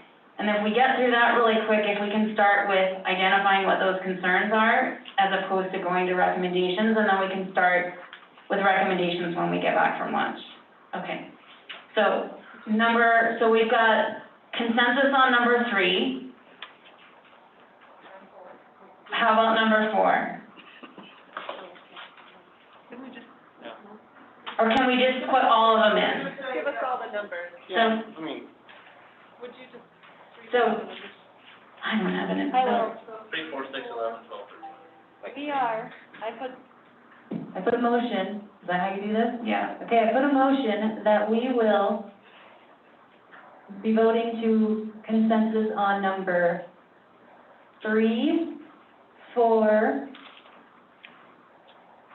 6, 11, 12, and 13 in the PDF. Please take a second to look at those. I'll second that motion. Wait, number 3, 4, 6, 11, 12, and 13. Still second that motion. Trina seconds that motion. All those in favor, can we get thumbs? My thumbs up on video. Thanks, Erin. We've got all thumbs up in the room. We've got I got Erin thumbs up, Thumbs up. Greg thumbs up, Keith. Thumbs up. Thumbs up. Okay, we've got consensus on that. Awesome. Good job, everyone.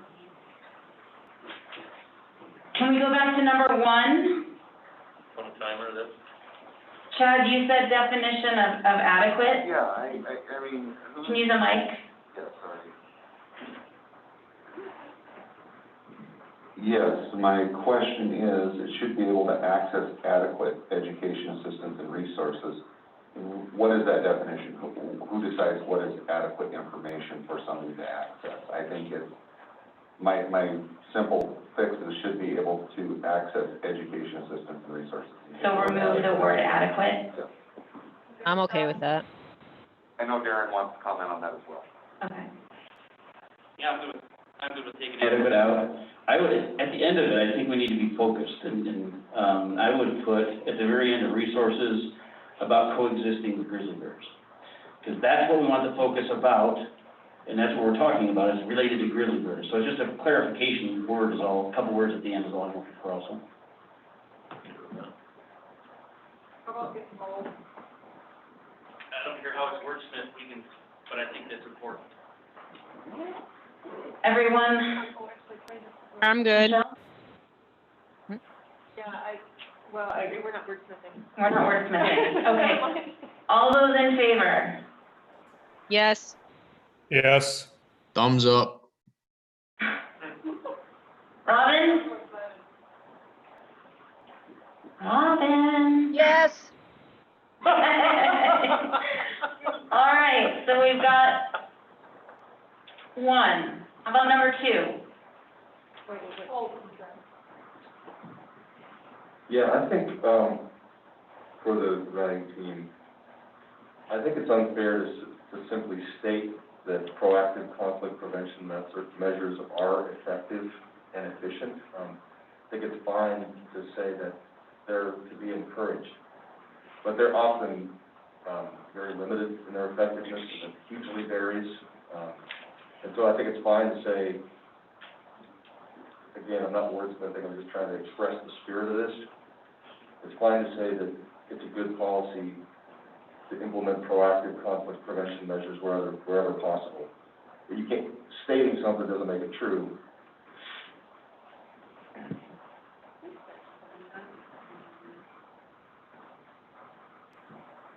Can you draft something? Both effective and efficient are words that I think are, should be, changed. They very well may not be efficient. It's fine to say that they're critical, important. Erin, did you have something that you wanted to comment on around this? I'm just trying to figure out what that looks like. So if it's something like proactive conflict prevention measures should be encouraged, are you looking for it to just stop there? Or I'm just looking for an edit. Sure.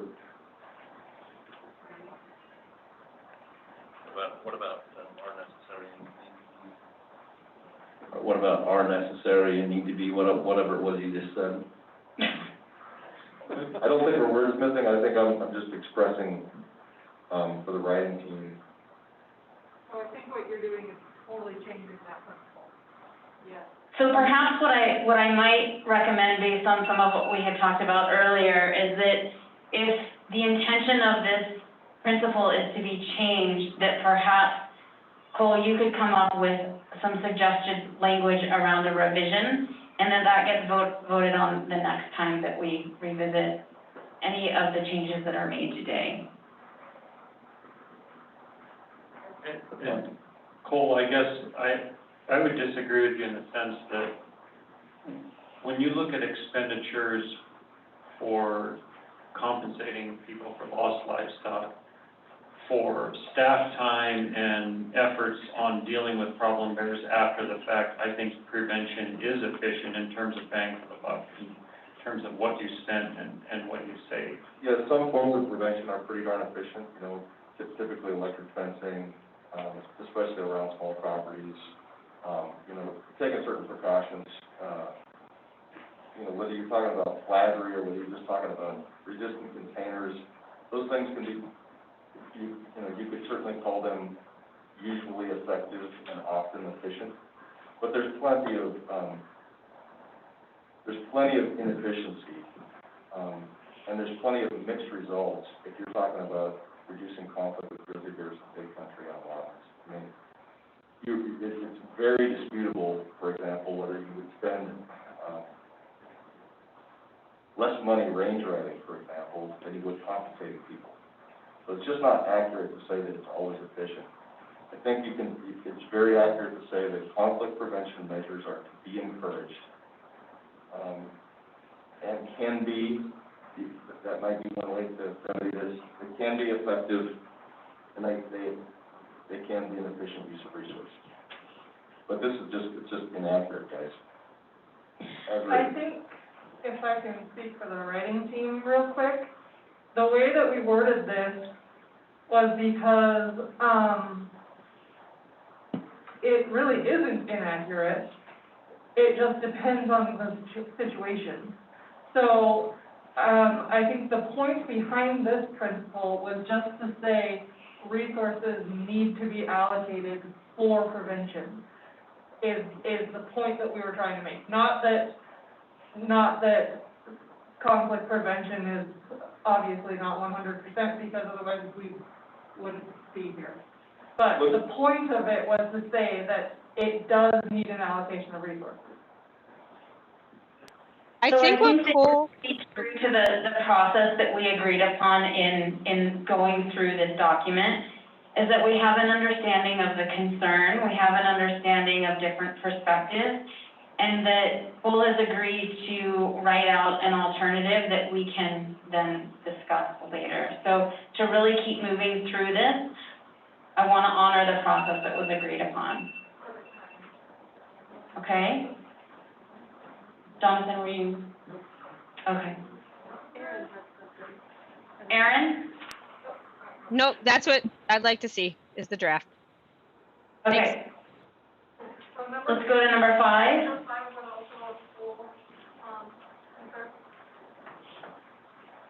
Cole? I would suggest striking easements, et cetera. You know, that's a comment from Glenn Marks, who, with the Montana Association of Land Trusts. I think we don't have to call out that specifically, it's cleaner to leave it out. I had the same edit. Sure. No, I'm fine with that. All of those in favor of that edit? Yep. Sounds good to me. Yes. Yes. Robin? Okay, awesome. Okay. Number 7. I have to have this called out just to maybe have a quick dialogue on what's the meaning of this comment or this driving principle.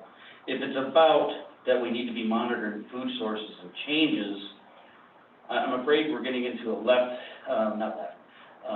one or two of a very difficult dialogue about climate change. And so I guess I'm more worried about the action items of it. The effects of climate change, should we consider when making decisions about grizzly bears?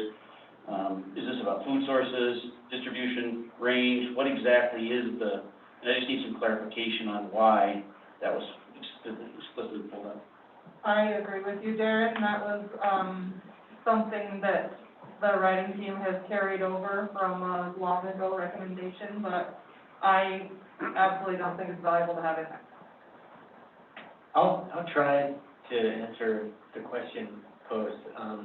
It's certainly a complex issue, and from my stance, I think that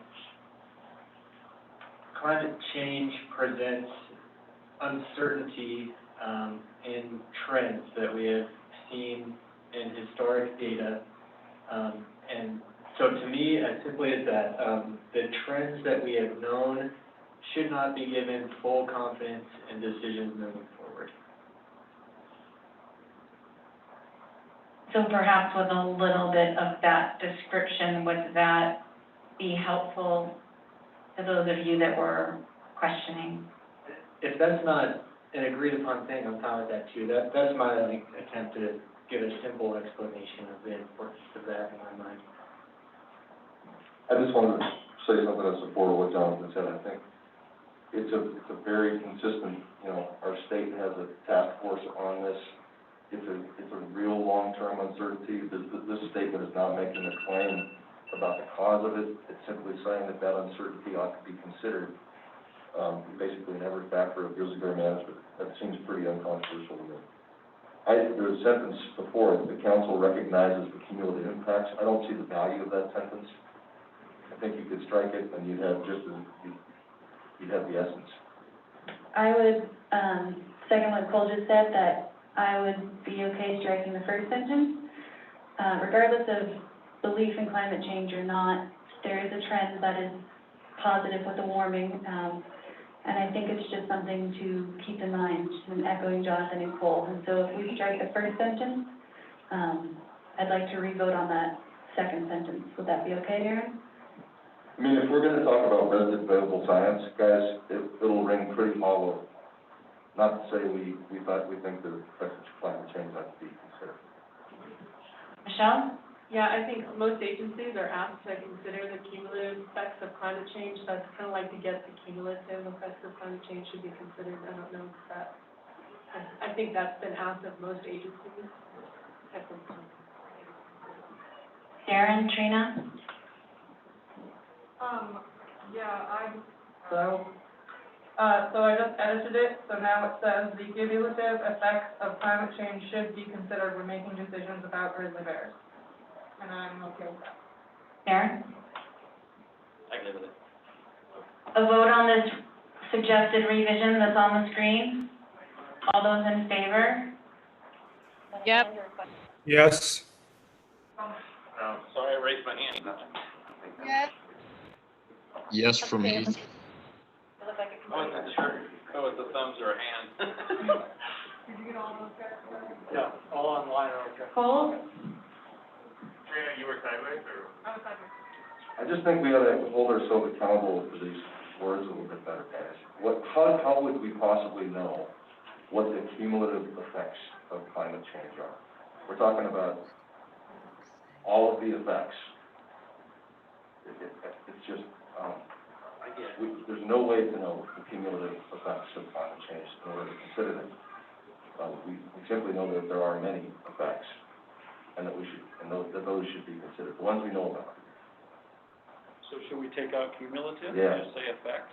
So Cole's recommendation here is to take out cumulative. All of those in favor of that? I'm good.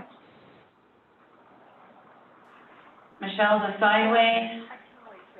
I can't tell, Michelle, you gotta make a decision here. I just wondering if maybe we could offer different, I'd like to look at what agencies are being asked and try to do some research on I it. was going to suggest, citing maybe some science behind cumulative. Would that make life easier for you guys to deal with cumulative effects? One thing just to think about on that is, if this is saying the cumulative effects, then we can't take into account the singular effects. So why would we limit ourselves to cumulative? Okay, that, All right, yes. okay. I just want to acknowledge a large appreciation to those of you. I know there are some issues on that. I appreciate that acceptance very much. Thanks, John. So welcome. I agree. Thanks. Heather, my hand's up. Robin? Thank you. I just wanted to add a little context there. Thank you for leaving climate change in, particularly in the Cabinet Yak ecosystem. We get talk about this a lot. In the recovery zone, U.S. Forest Service looks at cumulative effects of climate change. I'm not suggesting to put that word back in. I just want you to know that there is, we have that discussion when the folks who manage the landscape within which the bodies of the bears are moving in my recovery zone, this comes up quite a bit. So I'm glad we're gonna add that in. Thank you. Thanks, Robin. So, it is noon, and we have number 8, 9, and 10. Do you want to address those now, or, yes? Okay. Anyone no? Okay. Number 8. Number 8 was Brett. That's available. That was me. Oh, Chuck. It was a couple. Oh, it was Chuck and Brett. Chuck and Brett. I would suggest, having dealt with a lot of environmental documents and permitting, the best available science should be the principal driver in grizzly bear management and conservation while considering social and economic factors. I think the state would appreciate that. All of those in favor with Chuck's edit, which is on the screen?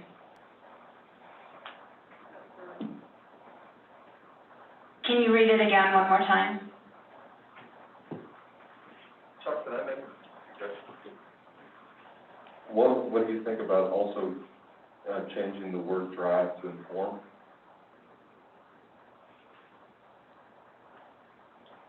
So the one thing I'm struggling with here is I feel like the social and economic factors we roll into so many other places. I just don't know that it's needed here. Agreed.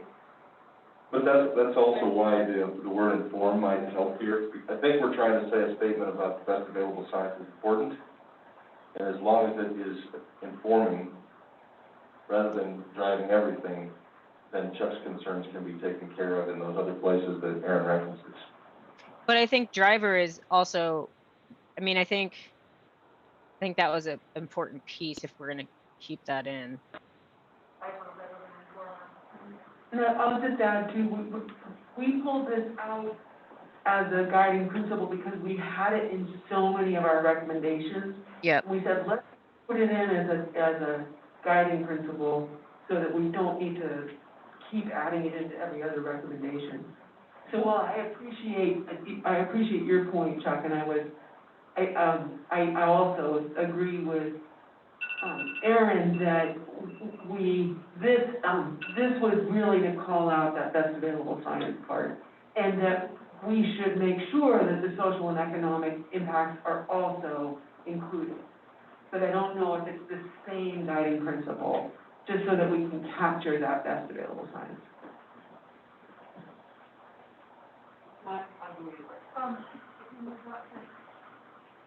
Chuck, did you follow that?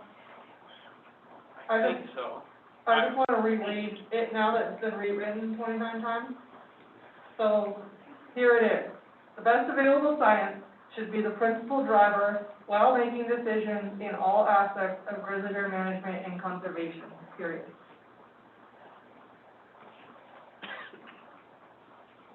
Wait, I was talking about going back to the original one. I'm trying to find the original one. You know, I think I can live with that. I think not saying principal, like, is there why can't we just go back to the, if Chuck's okay with it, of course, and others in the room, but if we say the best available science should drive decisions rather than principal driver? No, I think we should leave principal in there. He wants to leave principal in there. Okay. Because if we take that out, then we're back to exactly where we started. Where now, that would lead us to believe that we need to consider the other things, as Caroline alluded to. Yeah. Trina, can you read this one more time? Yeah. So it reads, the best available science should be the principal driver while making decisions in all aspects of grizzly bear management and conservation. I think while should be when, but that doesn't matter. So, can we vote on the way it's worded now? Are you happy with that? Chuck? What I'm wavering on is Cole's comment about we gotta be able to live up to what we need to be responsible, or however you said that. Well, the reason I say this is because there's no scientific answer to the question of how large should the grizzly bear population ultimately get someday. You don't make, facts don't make decisions for you, they inform your decisions. And so that's why I'm saying we should be careful about our language. We can do a scientific study that says, boy, the best possible way of estimating this population gives us a number right around an estimate of, whatever, 50 females. That doesn't tell you anything about how big should the population of females be. And everywhere in our stuff, we're like, look, this should be informed by best available science, social acceptability. There's many aspects, and to make science the principal driver makes science into something it's not. That's my point. Science and facts inform us.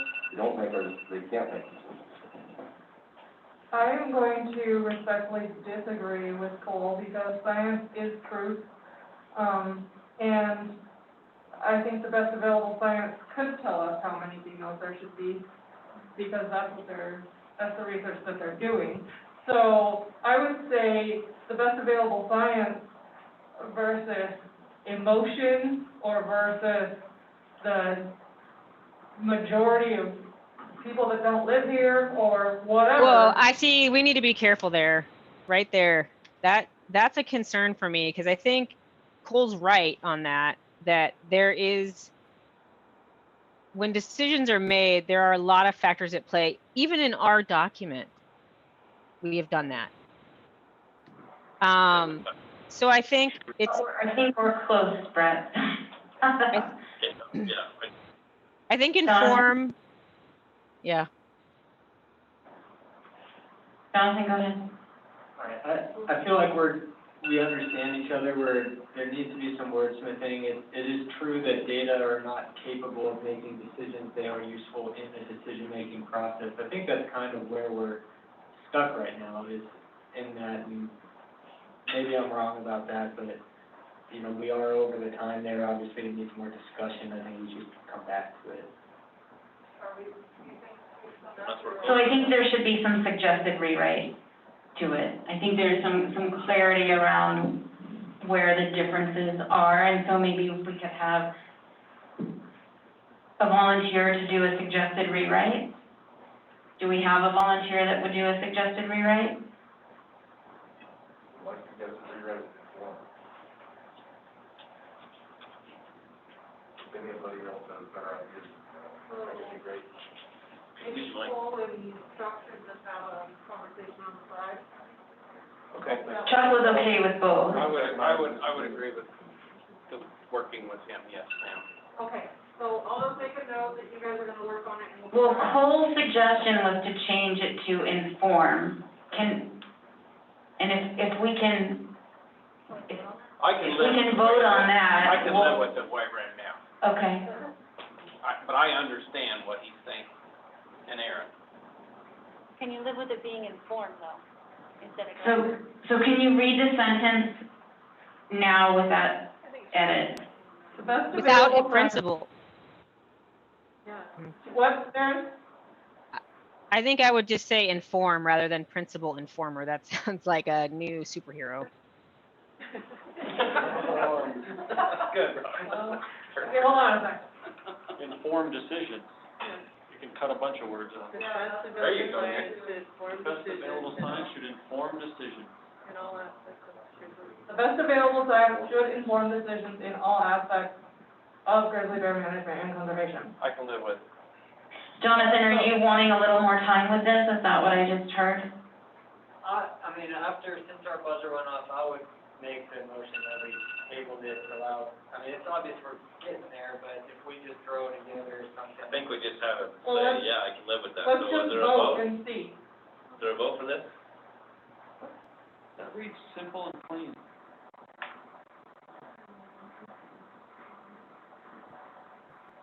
Those on video? I'm good. Yes, Yeah, Yes. Well, we've got a Michelle sideways, and Trina sideways, and Jonathan sideways.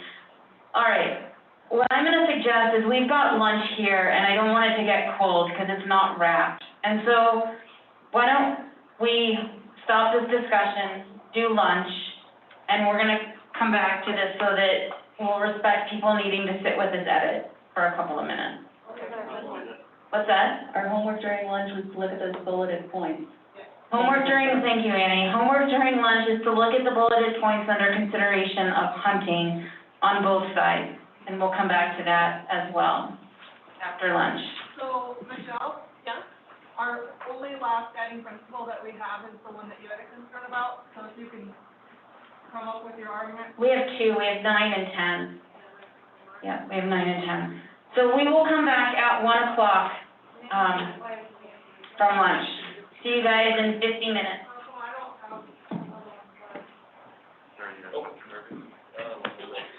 Thank you. Wow. I had the whistle. You had the old. I had a regular burger, yeah. Oh, you had regular? That is a regular. All right. That sounds good. I had the whistle. That was Brad, this is Chuck. All right.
take the expense. All right, so just a couple of housekeeping things, for members of the council here who had your lunch in the room, should have a ticket in front of your seat. Just make sure to settle up with the front desk before you leave today. Oh, or settle up with this young lady standing Or right she's right here. Oh! Even better. All right, so if you need to settle up with your ticket, we're taking care of that, as we speak. So our roadmap for this afternoon, we've got from 1 until 4, and we're gonna try to hold to that as close as we can. We are going to start with an invitation to the public who've been watching us the last couple of days to share some thoughts, and Dylan's gonna facilitate that here shortly. From there, we're gonna jump back into our process of finishing out these guiding principles and continuing our stepwise review of the July 17th version of the document, the PDF. So we've got 3 guiding principles left to resolve. We'll have a conversation around education and outreach, conflict prevention, grizzly bear distribution, relocation, connectivity, resources, and the appendix. And from my understanding of that conversation, we're gonna go through first and flag anything that is a concern from members of the council, things that need additional conversation. After we have a list of what those issues and concerns are, we'll start working through them, similar to what we did this morning. Before we start working through them, if there are ones that really stand out as priorities for the council to address, we'll make sure to capture that too, so that we're making good use of our time. We'll need to work through that really quickly, and decide kind of when we've done as much as we can on the issues, because we'll need to make the decisions around the writing team, the roles and tasks for that, what are we expecting them to do, and then who's gonna do it, selection of those folks. A review of our timeline moving forward, our next steps, and then any other things that the council would like to discuss. So we've got 3 quick hours to get all that done. I'll do my best to keep us on time, and I know I've got Brett's phone helping me out along the way. So any questions before we jump in? Sounds good. Dylan, if you're ready to invite the public to share a few words with us, I'll turn it over to you. All right, thank you, Sean. I'm sharing my screen for the public to see where they can call in to provide input to the council. So this is an opportunity for anybody out there who would like to address the council on anything they've talked on today or yesterday. To introduce yourself, please state your name and where you're from. And also, if you have, more comments beyond just a couple minutes that you'd like to submit to the council, we really encourage you to do that via the online portal that is on the website. And so that is the best place to make sure that your comments are getting organized and kept for the council to see. So please now, if you'd like to comment, start calling in with that phone number, and I will call on you and unmute you and just state your name and where you're from. I'm just kind of biding a couple seconds here extra for any folks to call in. And all right, so we've got one person. I'm going to unmute you. You are ending in phone number 210, so I'm going to unmute you here in a sec. So please state your name and where you're from. Hello. Yeah, and ending in 210. You have an opportunity to comment. Hi, thank you. My name is Jennifer Hickman, and I am a full-time Bozeman resident, property owner, and active community member. I wanted to first thank the council members for your important work and for the opportunity to comment today. So thank you. I wanted to call in to say a couple of things. First of all, I support the council's many positive recommendations to promote the grizzly bear recovery, specifically with regard to education and outreach and the prevention of conflicts between bears and people or livestock. I think that adequate funding for conflict prevention is the best way to reduce preventable bear mortality and to improve the social tolerance of bears in our communities. I would encourage the council to recommend against a grizzly bear hunt And I'd like to provide a few simple reasons for that. First, it does not work. There's simply no scientific evidence that trophy hunting increases social tolerance of bears or that it reduces human-grizzly conflicts. In fact, many studies have shown that trophy hunting increases human-bear conflict by raising the rate of sexually selected infanticide, driving females with cubs into suboptimal habitat closer to human populations. Second, it's unpopular. The majority of American voters oppose trophy hunting of grizzly bears and want to see the bears protected. And third, it's bad for the economy. Millions of visitors flock to the greater Yellowstone region every year, hoping to see these treasured animals, and they're worth far more in that respect to us Montanans, alive than dead. Our wild animals are a public resource, which is meant that they're meant for the greater good of all of us, not only a select few who see them as their own personal trophies. For these reasons, I would encourage the council to recommend against Fish, Wildlife, and Parks opening a trophy hunt. Thank you very much for your time. Thank you very much for the comment. All right. Next, we have a phone number calling in with the last 3 digits of 462.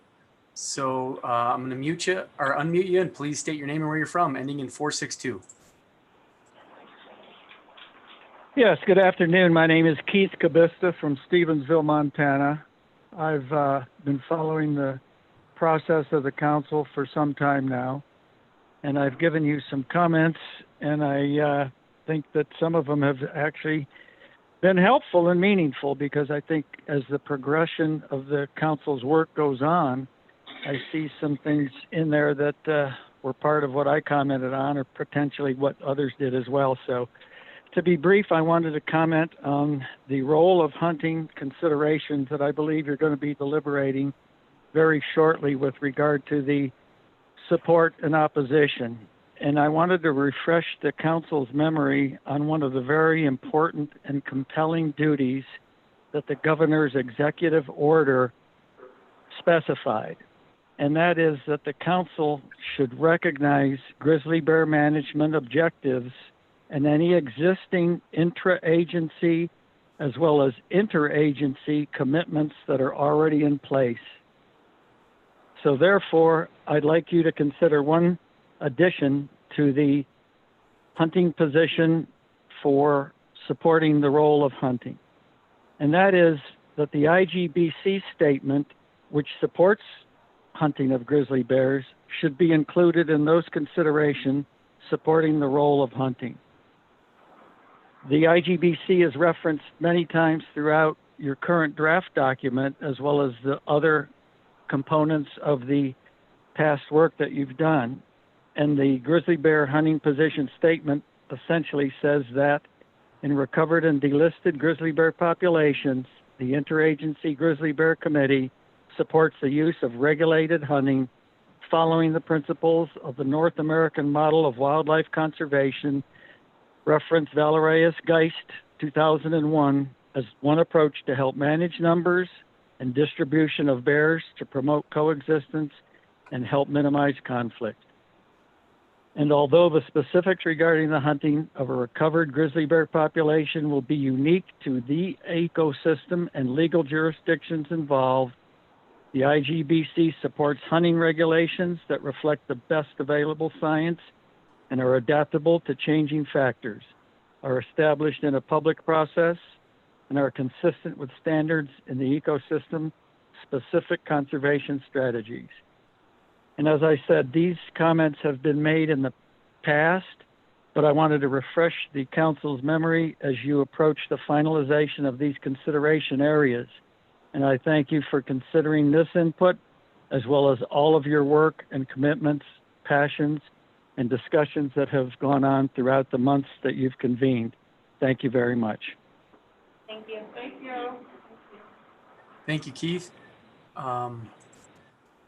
I don't see anyone else who's queued up to provide comment, but I'm going to just pause for a few seconds here to give anybody else a chance who's out there who would like to call in. Here's an opportunity to speak directly to the council.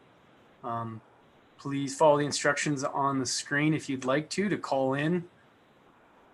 Just going to pause a little bit longer.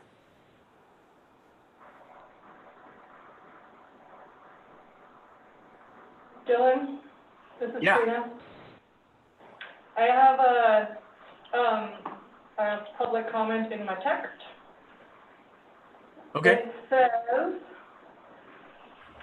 if a bear expands east of the NCDE, ends up in Havre, do we A, wait for the bear to get into trouble and then delete it from the population? Or B, proactively remove the bear and place it in a more desirable location to benefit recovery? And this says, ask the question to Aaron or Michelle. Okay, thanks, Trina. I think to be fair, we've asked others to state their name and where they're from. I don't know if that individual could state their name and where they're from. Sorry, yeah, I forgot that part. This was Bill McKinley. He's from Conrad, and he owns a cattle ranch on the Rocky Mountain front.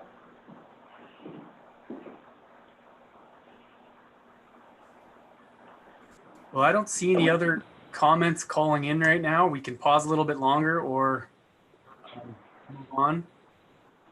Dylan and Brett, how many people we got following us today?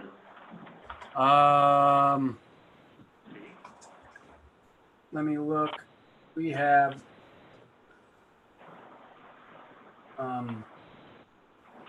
18 that are watching right now live.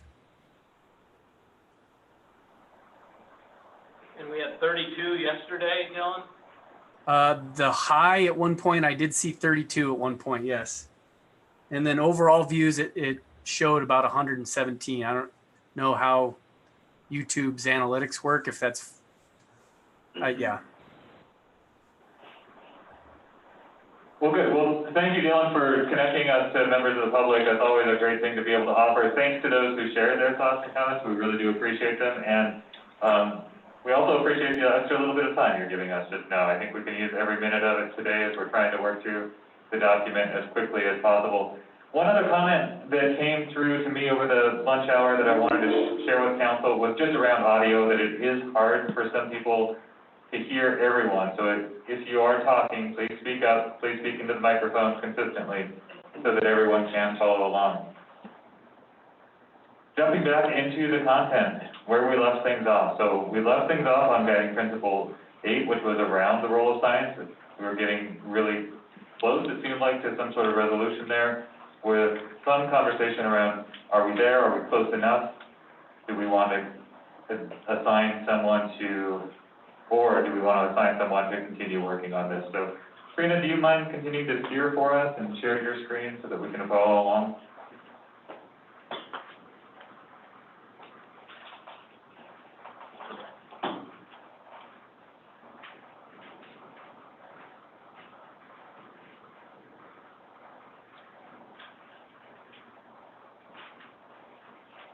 All right. So it currently says the best available science should inform decisions in all aspects of grizzly bear management and conservation. Pardon? We're on, I have new numbers. Those are new numbers instead of old numbers. We're on We have to do it the most confusing way possible, Tom. number 9. We're on, I thought we didn't quite make a decision on best available science. I thought we were gonna sit on that over lunch and return to it, or are we okay? voted on it. Didn't we? What we said is we could live with it. Yeah, we voted on it. I mean, Because we had Nick to made decide that on- suggestion, and Okay. Yeah, right? Are we all in agreement on that? We agreed to this number? but that must be new numbers. This It is- wasn't at 8 before lunch? It was 8 before lunch, Okay. yeah. Make sure. Yeah, the numbers on the screen, Chuck, are not the numbers that we put on the sheet. Yeah, Oh. what I really should have done is,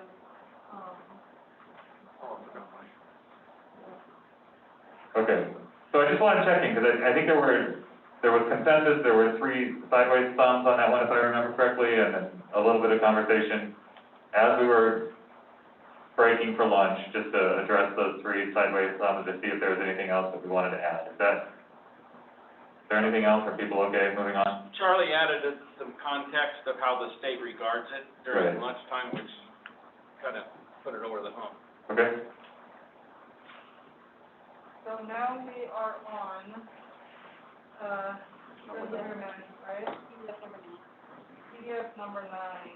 PDF number 9. I'm going to read over Cole's shoulder here. Grizzly Bear Management requires communication, coordination, and timely consultation among governmental agencies, tribal entities, and the public. Somebody had flagged that for a concern. That was me. I just wanted to add, after tribal entities and before, and the public, private landowners.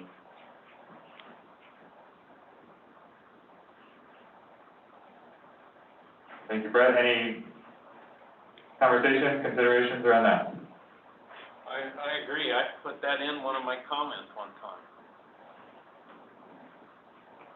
Just for clarification from the writing team on this one, we tried to encompass all of that in the public. We felt like if we started listing people out, you know, it's hard to get inclusive there. And so that's why it went to the public.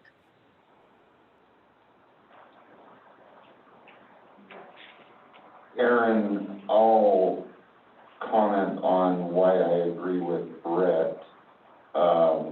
You know, a lot of this future conservation of grizzly bears is going to be hugely affects private land owners.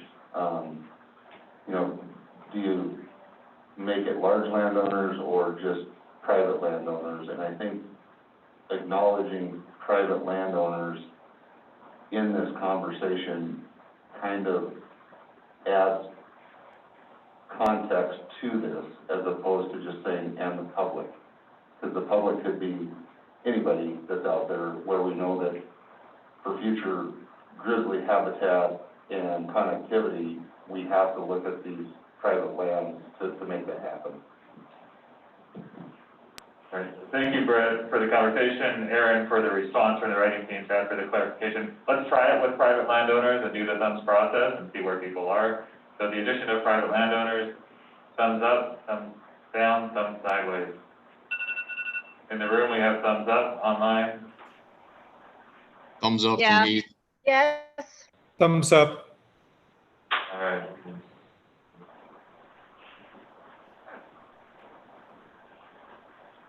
So we have consensus on number 9. So number 10. Number 10. PDF is Michelle's,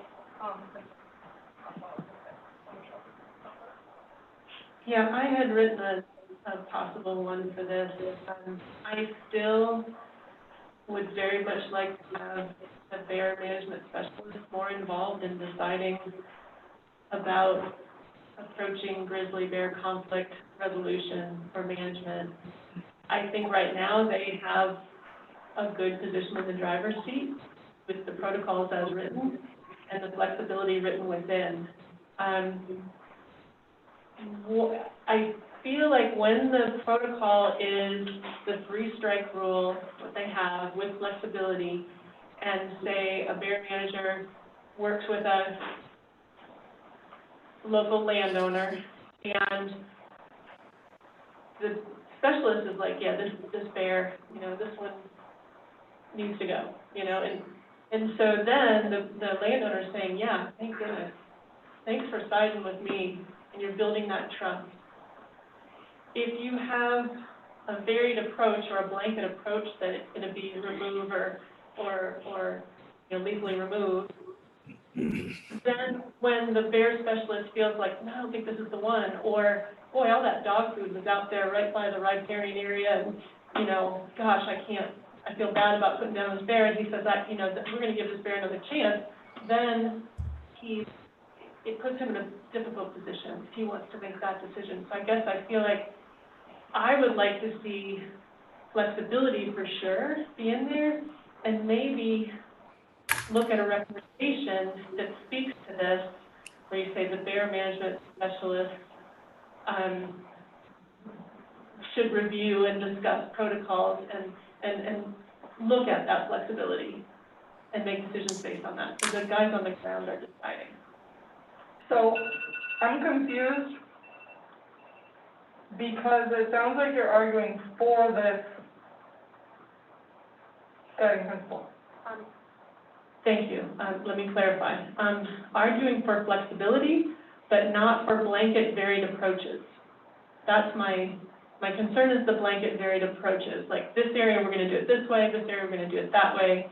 That's what I read into this. And I do think there should be flexibility on the ground. So is there a way to write it, or is there, what's behind it, I guess? What do you recommend? Because when I read diverse landscapes require flexibility to utilize varied approaches, that to me is the most open wording to let, the intent with the synthesis team was just what you said. It was exactly what you said and so utilize varied approaches is not like a blanket, it's just like whatever that bear manager with that landowner or that forest manager, whatever they figure out. It wasn't like, here's all bear managers have to do.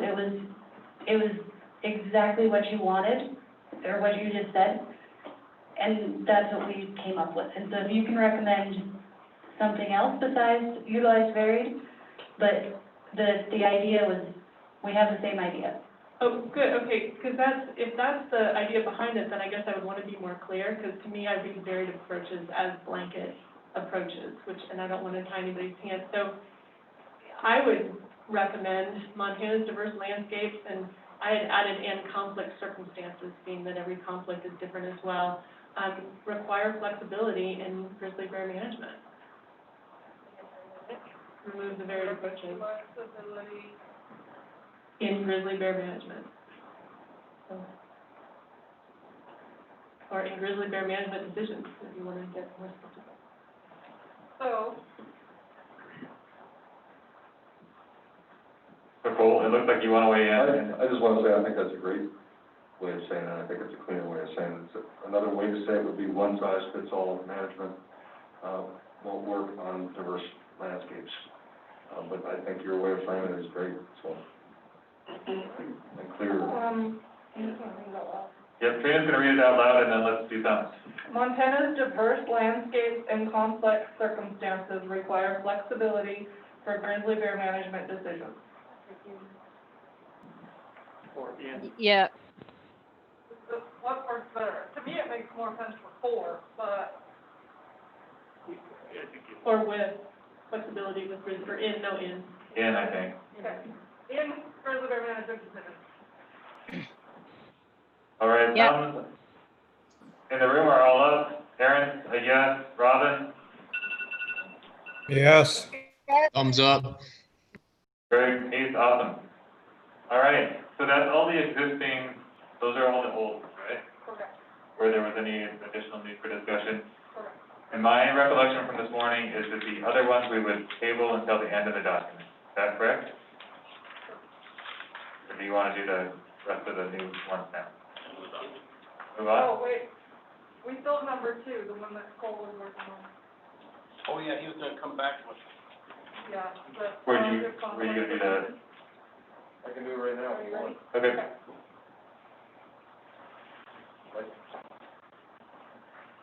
My suggestion would be basically to just, be a little more nuanced with this sentence by saying, proactive measures are often an effective and efficient means of reducing or preventing conflicts. I think that's, proactive measures are often an effective and efficient means of reducing or preventing conflicts. Good. Can I- Short of very, and so if people feel strongly about sort of the council's urging, then you may need an additional sentence to say, for this reason, the council urges that people practice prevention in grizzly country to the extent possible. yeah, I like the addition. I wonder if it could even just be simpler and just say proactive measures are often effective and efficient means reducing conflicts and should be encouraged. That's fine. Okay, say that again, Aaron? just after conflicts and should be encouraged, should we add and should be encouraged and supported? I guess just trying to get to the resource piece here that we had discussed earlier.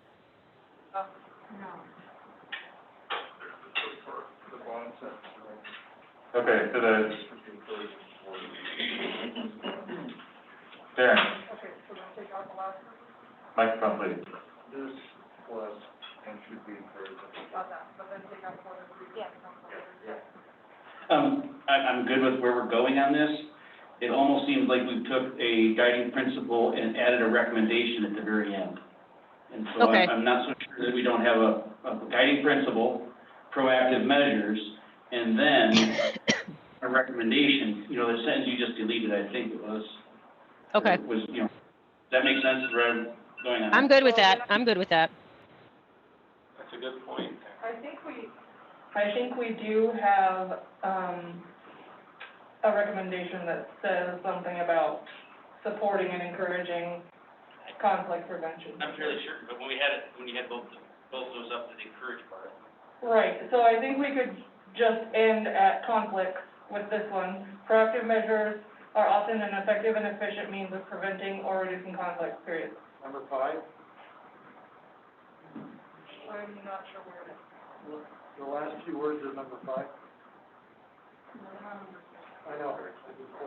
No, we were just pointing out that in principle number 5, we are encouraging and supporting some of these things. All right, I'm on board, I'm good. Yep.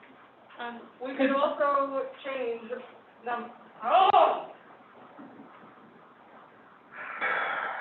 Take a deep breath. Where'd the mic go?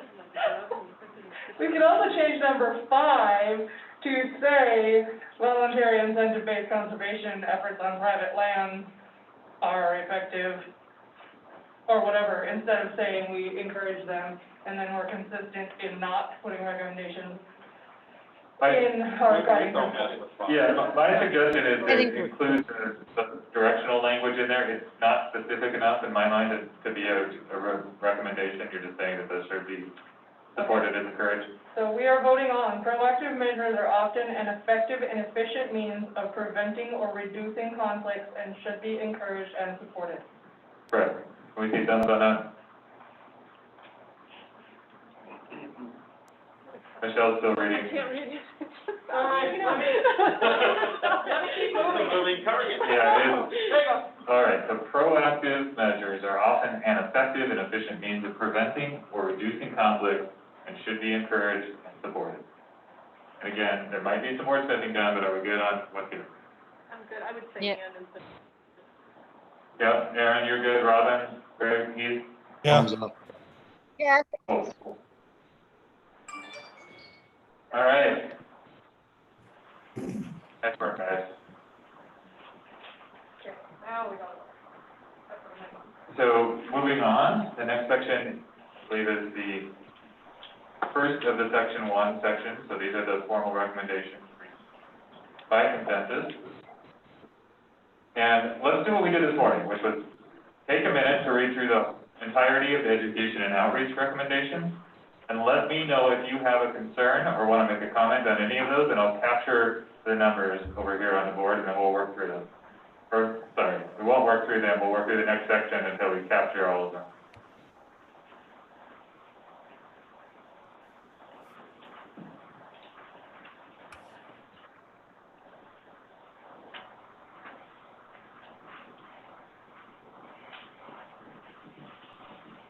Just a side note for the public following along and everyone on the council, when the writing team went through these, the 5 of us had to come to consensus before we moved on.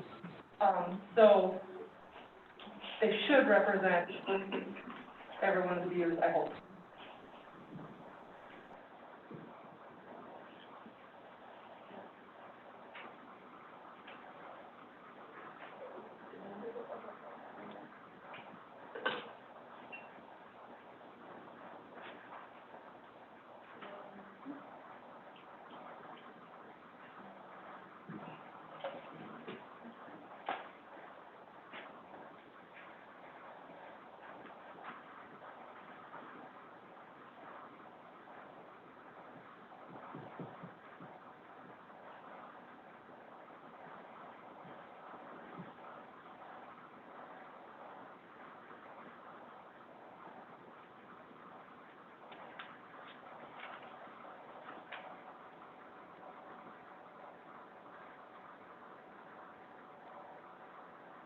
Okay, as soon as you're ready, I can capture numbers, and I think that's all I'm gonna capture for now. I'll add shorthand to these if it's helpful after we go through them, but if you could just call out the number, I know there are some sub numbers for some of these, so if you are looking at recommendation 9 or any of the subs, please call out those specifics. So, any items here that folks would like additional conversation on?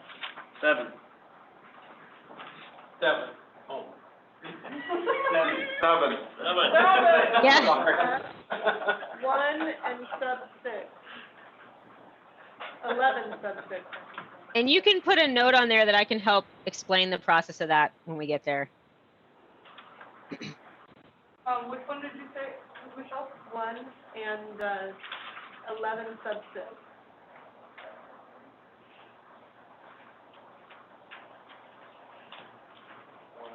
Okay, so I have 1, 7, 11 sub 6. Yeah, 11 sub 6, not 11, but sub 6 of it. Okay. System.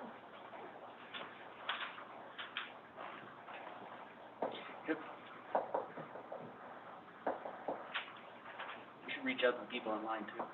Yeah. Aaron, Robin, Greg, Heath? Who's at 10? The whole thing?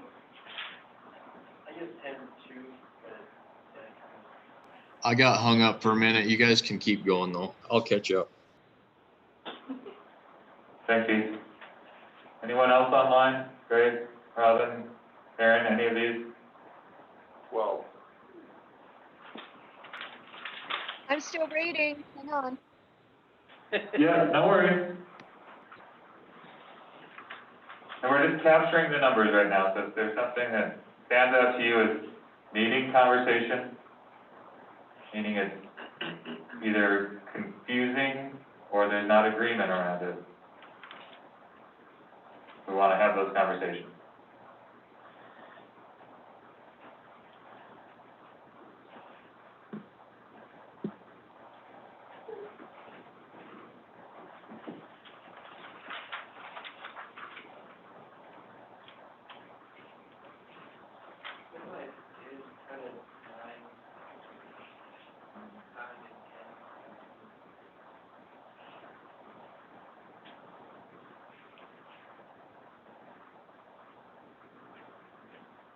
So far, we have 1, 7, 9, 10 sub 2, 11 sub 6, and 12. Anything else to add to that?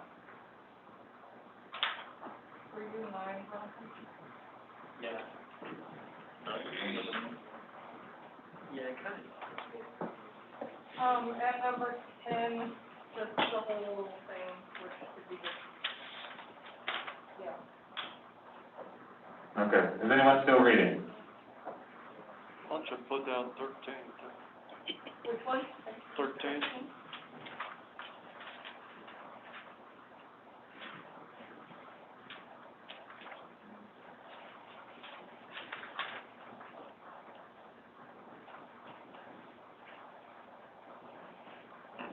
Okay, going once, going twice? Any other additions? 3, 4, and 5. Oh, you, are you kidding? Going long. Are you serious? Yeah. Oh. Okay, 4's already on there, it looks like. Oh, no, wait, no, it's not. Going board relevant. Right. I make a motion to, approve 2, 6, 8. 8.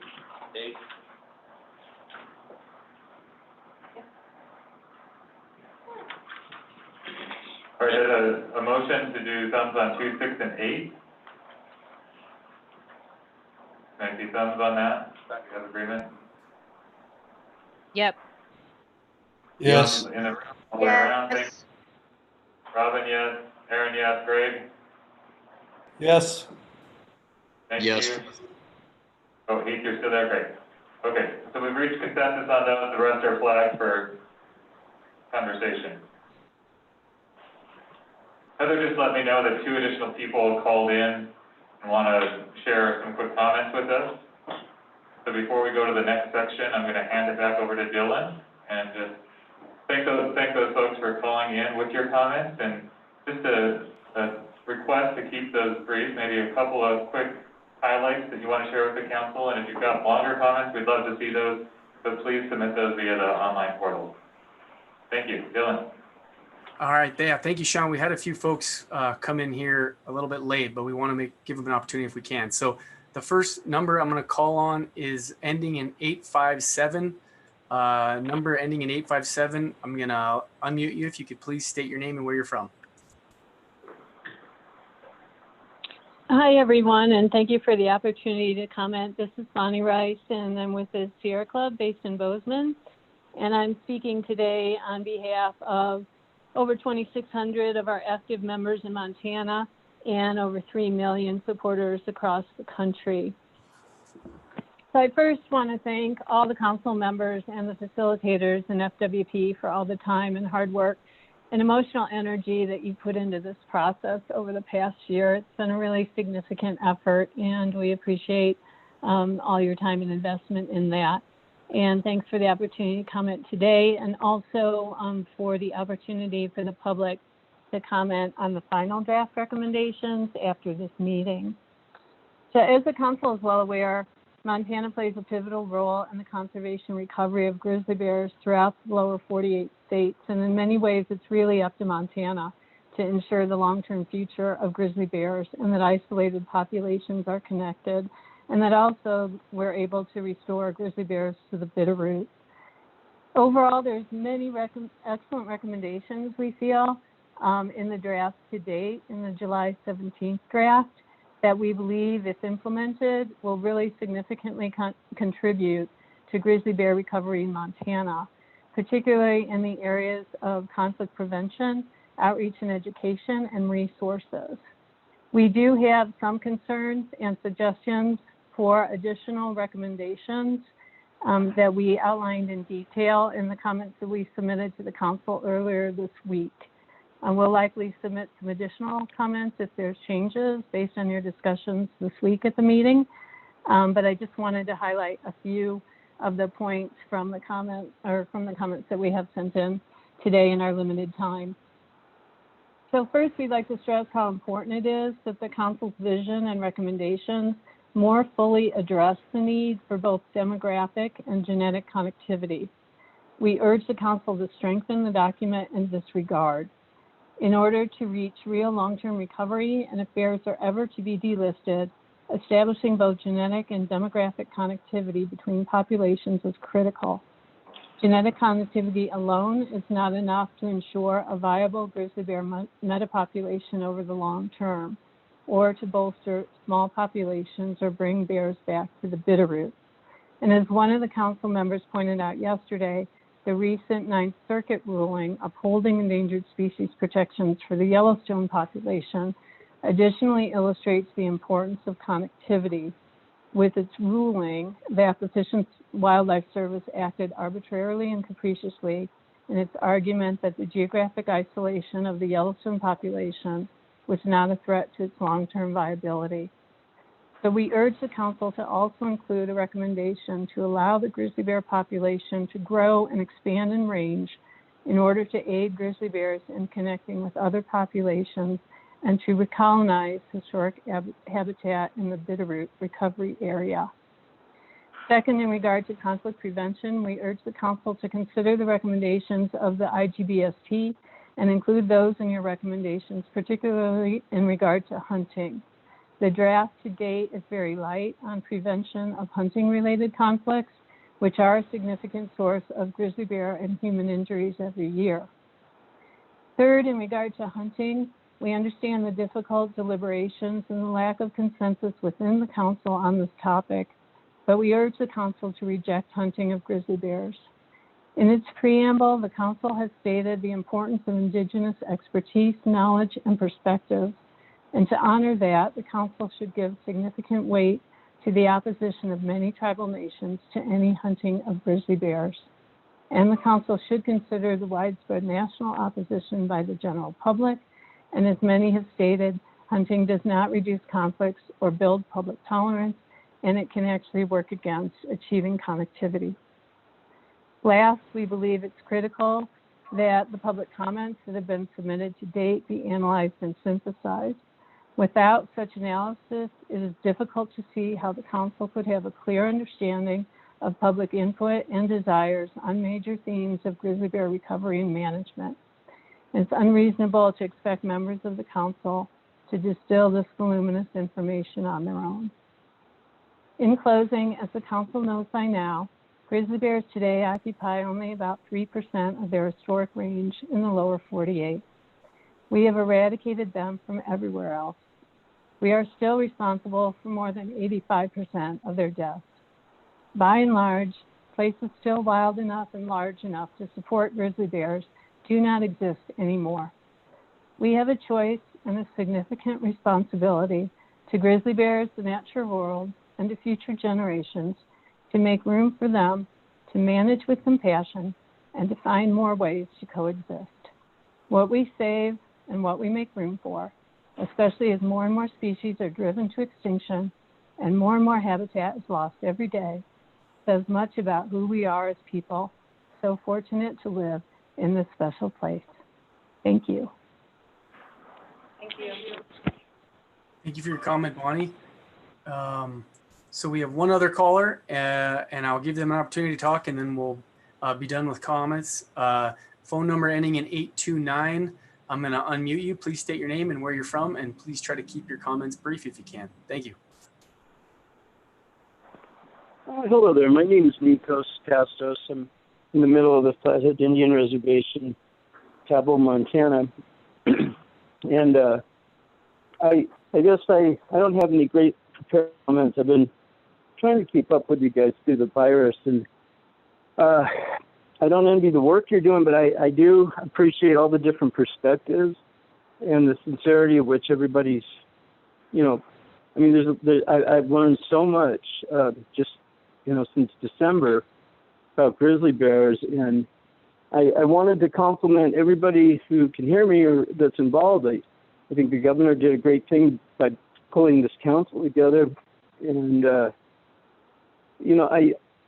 I still think, I don't really, I guess again, I didn't have the prepared comments. So I'm a Salish Kootenai and Pend Oreille Indian, and I'm an environmental sociologist, and I'm really happy that, Class 1 grizzly bear habitat's in my backyard. It adds to the, the spiritual essence of how we see ourselves as Indians, as well as, being Montanans. I guess, in calling today, I'm 1,000% opposed to hunting of grizzly bears in any way, shape, or form. And I'm also concerned about, when they have to be euthanized when they're relocated. And I know that that's still being worked out, but I'm very happy to see that the Ninth Circuit Court affirmed, the necessity for, I guess, greater Yellowstone bears to be protected in an endangered species act. And I think, I guess I want to say, as far as like tourism goes, we have a corridor, a wildlife corridor there at Everett, Montana, and I just see so many people coming just to see that from all over the world. And so I don't know if tourism is part of it. I mean, for me, I just live here, and I think we should keep it wild. I really appreciated Ms. Wright's comments from the Sierra Club, pretty much in concurrence with, I keep learning things from the Sierra Club and the professionals working there. I appreciate that they stay on it. It's hard for me during the virus to, I'd like to look into all these things a whole lot more, but I'm glad that there's, professional conservation groups and professionals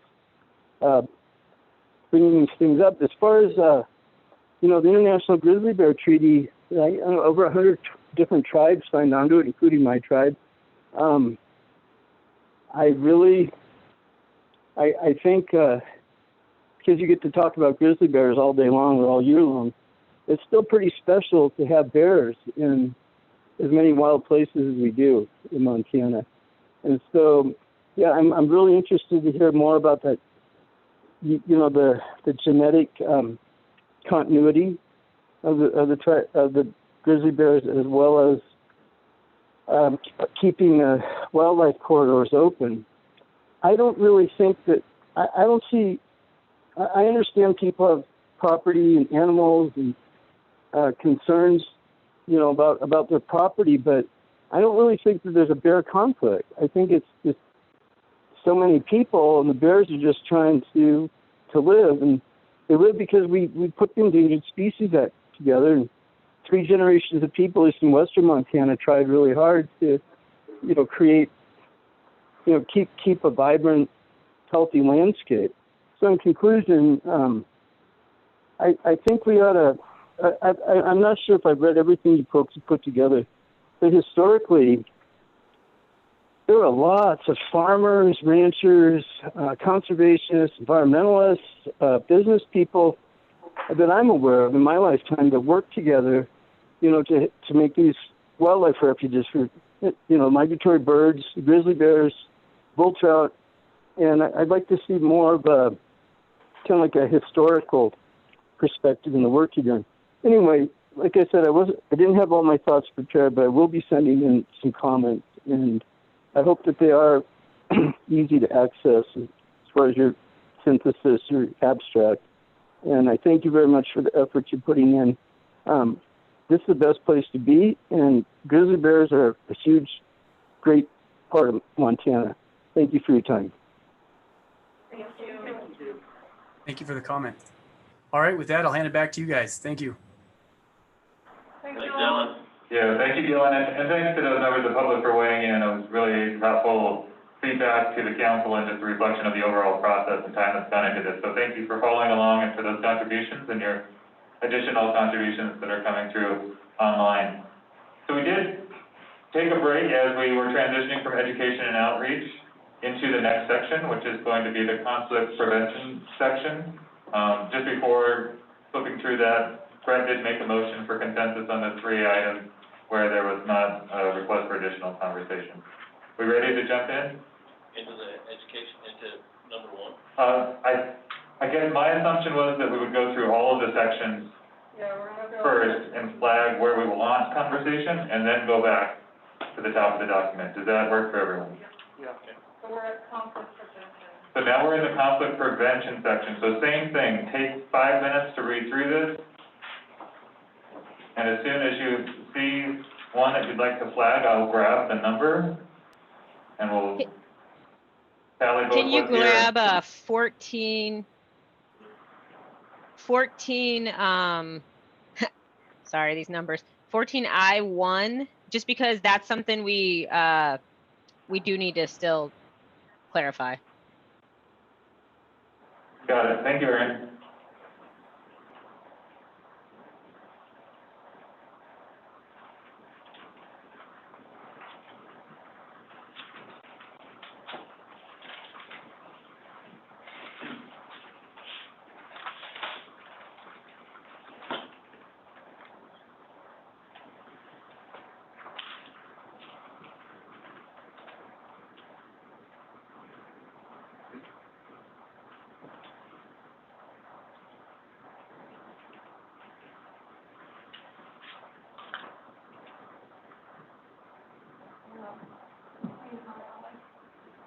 Thank you. So 15I is going up there?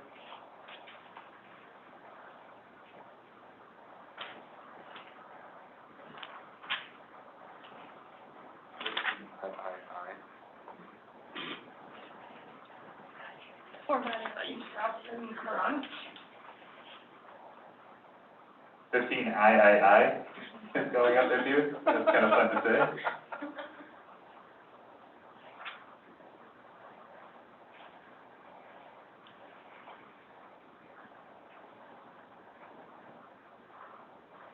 $16.2. 16.2, going on the board. 16.4. 16.4.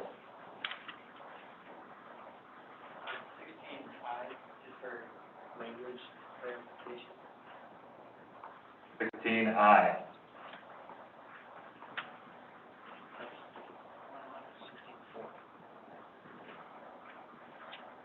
have the 16-4. So there's a 16I for. So it's I4 and I6, is that correct? Yep. Still, Or I2? I have a 1 and 2, but I don't Or have a 4. under public and state land. Yep. I go from 16-2 to 17. In 15-2. 15 II or 15? Sorry. 15I, yep, that's already. That's up there. Brett? Talk about that, actually, volunteered to do it for him at the end. So, whoever had a problem with 16, which is it in letters instead of numbers? I don't have any numbers on it. D, D. no, dog, Oh, D is in dog. that's okay. Oh, when did they change the number? Yeah, when did they change? I don't have any numbers. I go from 16. I have a clarifying question. Robin, go ahead, we can hear you. Oh, I'm looking at the document online now. Thank you. I wanted to make sure that I did hear that someone flagged 16-4. Is that correct? Yes, in the PDF, it is 16IB. On the current document online, it is 16I4. Again, the formatting is real wonky. Just, we'll go slow through it and Oh, the writing team will work with it, but yeah, Please. All of 17. How about, 15, V, 3. Okay, 15, B3. Brian? V is in Victor. B is in Victor, yep, 5. Roman 5, I don't know how we want to say it. And 18I, wording.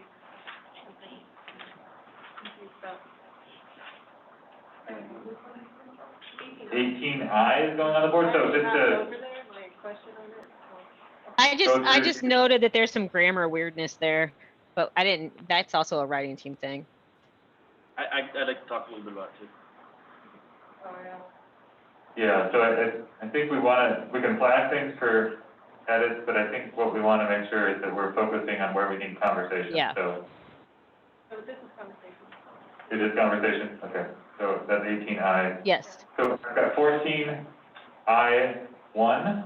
15II and III, 15B as in Victor, sub 3, 16I,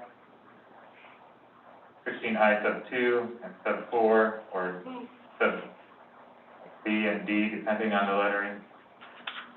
17, all of 17, and 18I. Is there anything else we want to add? And 18. VI. Yeah. 18BI has now gone up.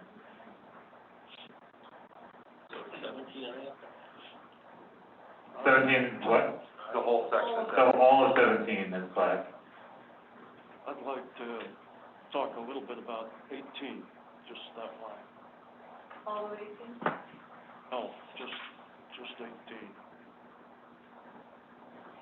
18 has a whole bunch of things on the right. Right, So you want to talk about the whole thing? no. What do you want to talk about? I want to talk about 18. The heading? Yeah. Okay. 18, the heading. Okay. All right, 18, the heading is now up on the board. Thank you, kindergarten teacher. I don't know what you want. He just wants to talk about 18. Okay, so there's nothing in, conflict prevention that we're not gonna discuss. Is that correct? I think something got flagged in there. Oh, yeah, BI. You want to discuss all of, Anything else for conflict prevention?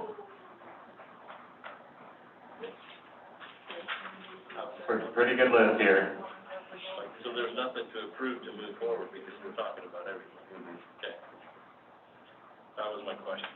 Well, it's like 14I sub 2 and 3 are not up there. I mean, do we want to approve things? 14I sub 2 and 3 could change once we discuss 14I 1. Yeah, why don't we just do all of them and then, approve all of them at once?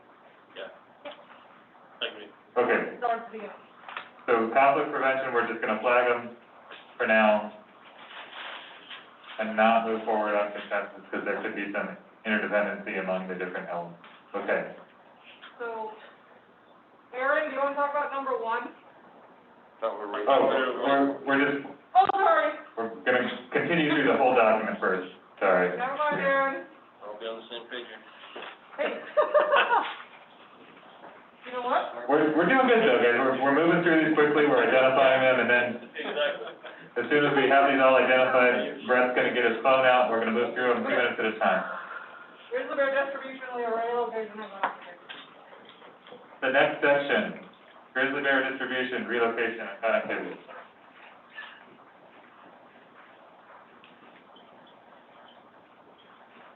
Clarification question, is there still gonna be time to add public comment options? Like, if we approve this, we're still saying that if public, That's what the meeting on the 5th is. yeah, okay. 19? Yeah, so in response to Michelle's question, that is right, and that's why we're leaving open the comment period through August 4th, so that we can continue to have this conversation, people can reflect on it, provide comment through then, and then at that meeting on August 5th, we'll see if there are things we can incorporate. I heard something from Trina, was it 19? 21.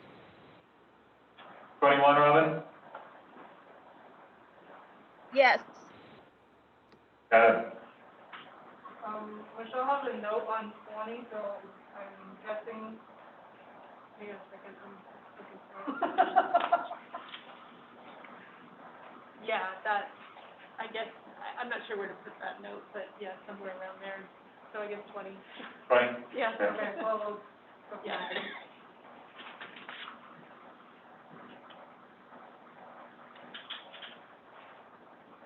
So similar to the public comment, I actually got a 14 comment on this section too. And the questions they wanted to have you guys at least consider were around 2 things. One was around relocation and the other was around augmentation. And you have existing language in there to some extent.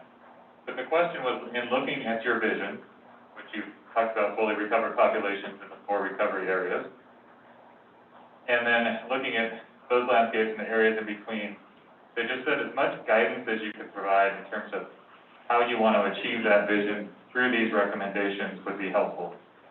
And just as an example for the kind of thing that might be helpful would be some guidance about if you envision fully recovered population areas, not just in the NCDE and the GYE, but in the others as well, do you have guidance on how you want those other areas to move towards recovery? Is that natural migration?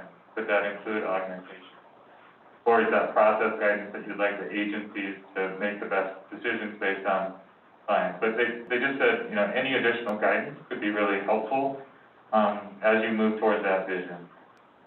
The relocation zones, similarly, were about, you know, especially in these new areas in between, as much specificity as you could provide in terms of what kind of guidance could be helpful around relocation zones. And I think there is some new language in there that is helpful and gets most of the way there, but just wanted to flag those. Erin? I was just going to say, I think we considered that as a writing team when we went through these with the comments, and that's why I think you see some of that in like 19, 21, 22. So just considering what's here already will be important to that too.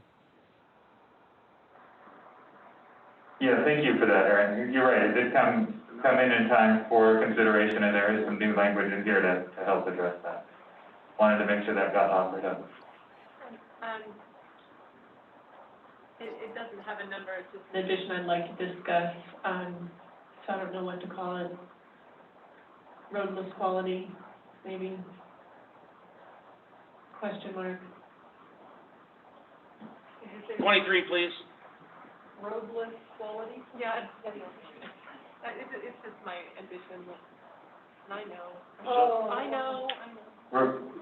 Roadless, is that enough, or quality is important? Roadless is fine. Okay, so up on the board now, we have 19, 20, 21, 23, and roadless. And then, let me just get clarification about the stuff in red. Are we still wordsmithing that, or are we discussing those?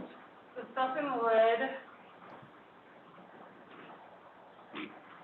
The stuff in red is, what got added yesterday from the stuff that was at the very bottom of the, document. I just put it in where it would live if we accepted it. So probably most people haven't read it yet, so those are the ones that we're gonna come back to after we do the ones that we've already read, that have already been in this document for longer than. So we're not voting on those right now? Right.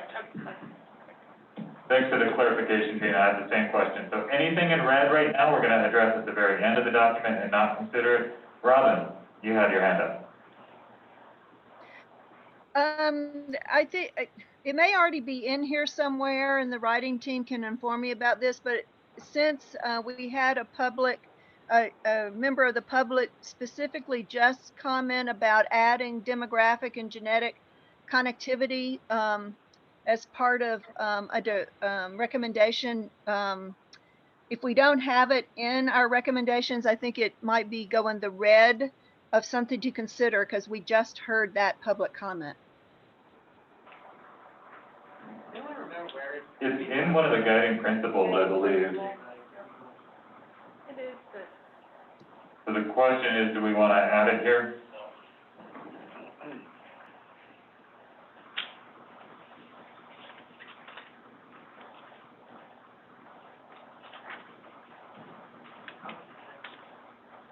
Jonathan? Just as a clarifying comment, a lot of the initial guiding principles were just things that were so common throughout the recommendations that it was better suited and exemplified as to be important in those guiding principles. And so, not just with this one, but with all of them, to start moving them back down would be the reversal of what we thought was a better way to highlight the importance of that. Yeah, thank you, Jonathan. I think that was the intent of those guiding principles, is that they were higher level and would be applied throughout all of the recommendations. If it were just a recommendation, I think it would not be read in the context of all the others.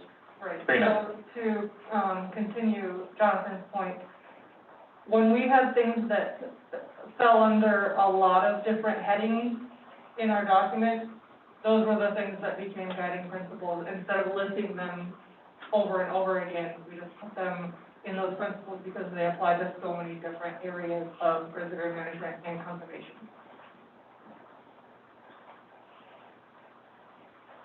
Okay. Anything else here? Yeah, so I guess I just found that piece in guiding principles about demographic and genetic connectivity, and I guess then my question would be, should we consider adding an action item or a more robust recommendation around that? I don't know the answer to that, but it might be included in red under this section for later discussion. That would be the appropriate spot for it. So we could put it at the very end of this document. It would be a new recommendation. Could you wordsmith something, Robin? Yeah, it would be helpful to have some actual language to consider. So, Robin, can we task you with doing that? You bet. I will start working on that. Thank you. So does that leaves 22 and 24, is that correct? Do you guys want to vote on those just now, or wait until we go through them? Make a motion to approve. Which ones again? So Brett's asking for approval of 22 and 24. I see thumbs on that? Thumbs up in the room, it looks like, for the most part, polls up. Michelle's still reading. online, Greg, Keith, Robin, Aaron, 22 and 24. Yep. Yep. Yeah. Yes. Awesome, thank you guys. All right, so we have those flagged. The next section, I believe, is the resources section.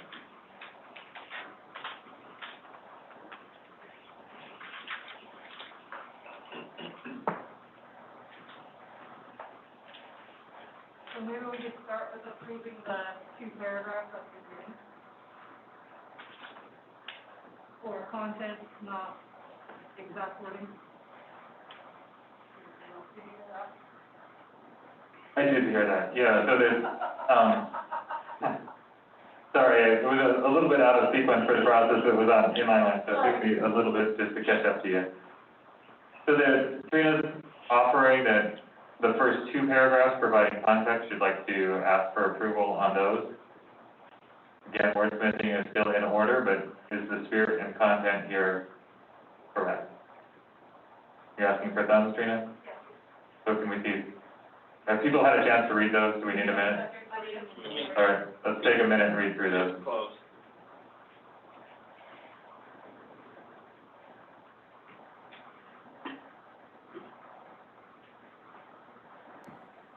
Okay, Trina, could you scroll down so I can see those? I am right there. So we're just looking at those first opening paragraphs, Robin. We're not asking about any of the specific bulleted items yet. Can you see those first 2 paragraphs? Yeah, sorry, I misunderstood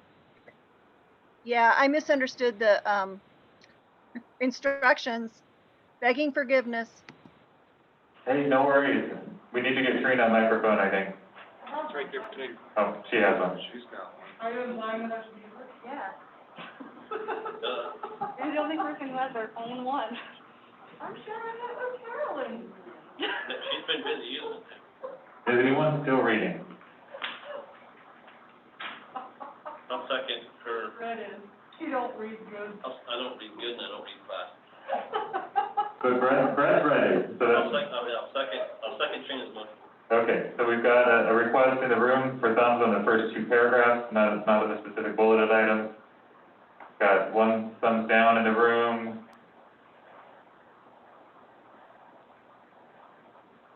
Yep. Online.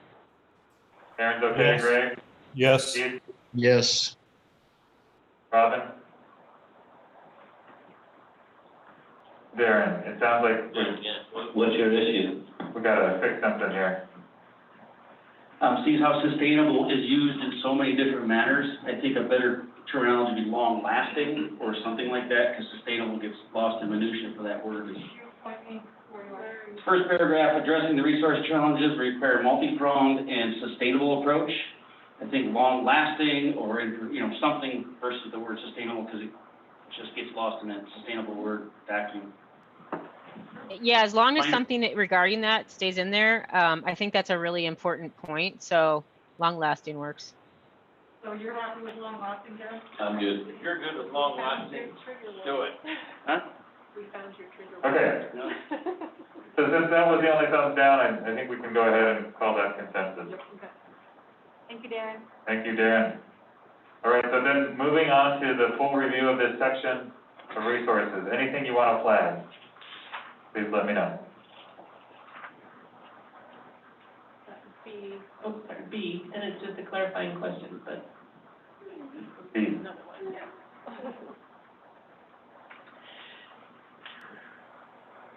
D. Can you use a word to go along with that letter? Adequate. Pardon? Dog. B dog, okay. Or Darren. Can I make another note? Another note from the writing team on this. Some of these you guys are going to see are repeated. So like D is from our recommendations. B is referring specifically to our recommendations. But because the resource need is so great, we thought it important to also repeat them here. But if we do that, I would just like to make sure that we add a reference back to a recommendation. We started doing, which we started doing, but we just Right. didn't have time in all of our hours and hours of discussion to get all that done.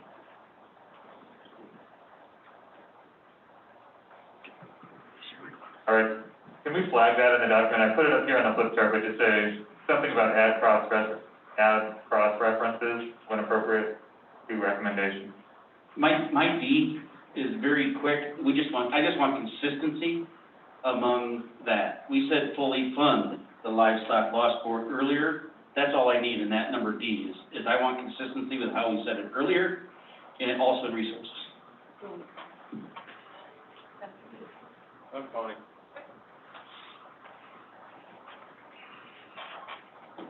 Thank you. Is anyone opposed to that change to D? I guess that's clarifying. Does D still need any discussion? Has it been flagged for that?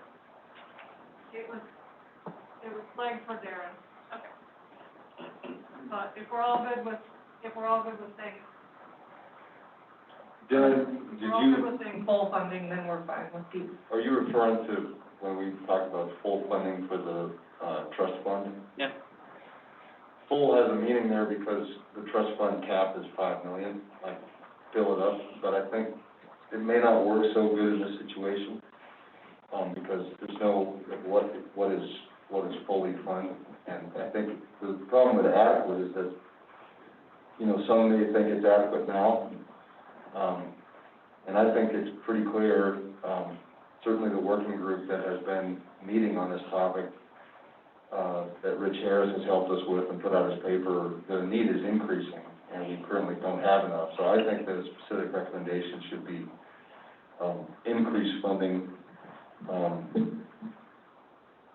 the Montana Livestock Loss Board Compensation Program, and ensure that it, maintains adequacy. I'm sure if that's the right word there, but,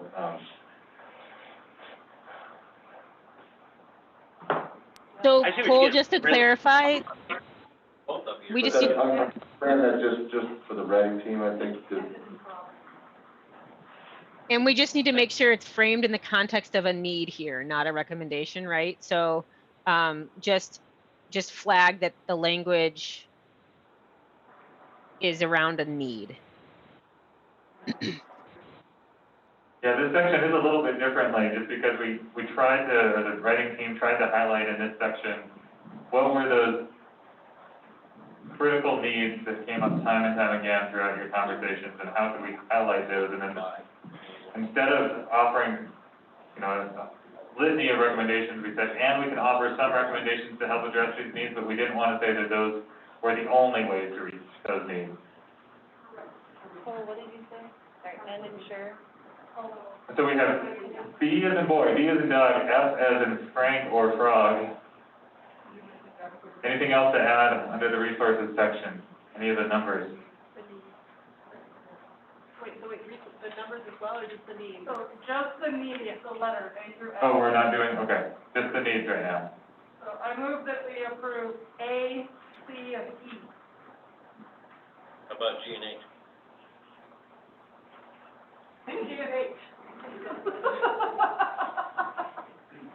All right, there is a motion here in the room for thumbs on approving A, C as in Charlie, E as in Edward, I'll second it. G and H, seconded by Brad. Let's see your thumbs here in the room. Yep. Yes. Okay. Yes. Steve? Yes. Robin? Thank you. Got just a couple of people waiting. Nicole, are you good on those? And Lawrence, are you okay? I would like to see, research included in. Lawrence, I can't hear you. Thank you. I would look, hello? hello? I would like to see research, included in that list of things that, I'm not sure if C is the right place for it, but it's the only place I can find. So Lawrence, we moved that up specifically to, oh shoot, where is it? Help me out, writing team. Conflict prevention somewhere? Yeah. It's actually in there as a recommendation. So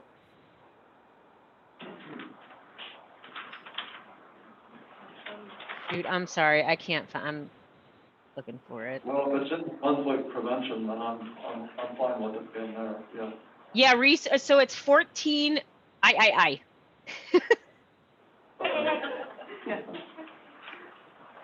Okay, then I'm thumbs up. What was the number again, Aaron? 14, one of those. Okay. You just might say two. Okay. So Lawrence, you're okay if it's just as a recommendation and not in this resources section? Yeah.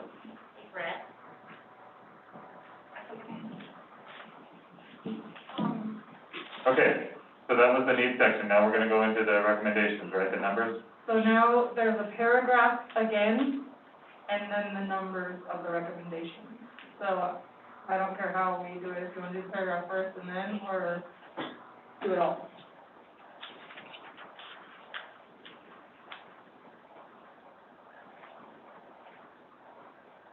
Well, let's do the same process, just so we're consistent. So take a minute to read that paragraph, see if there's anything that needs clarified.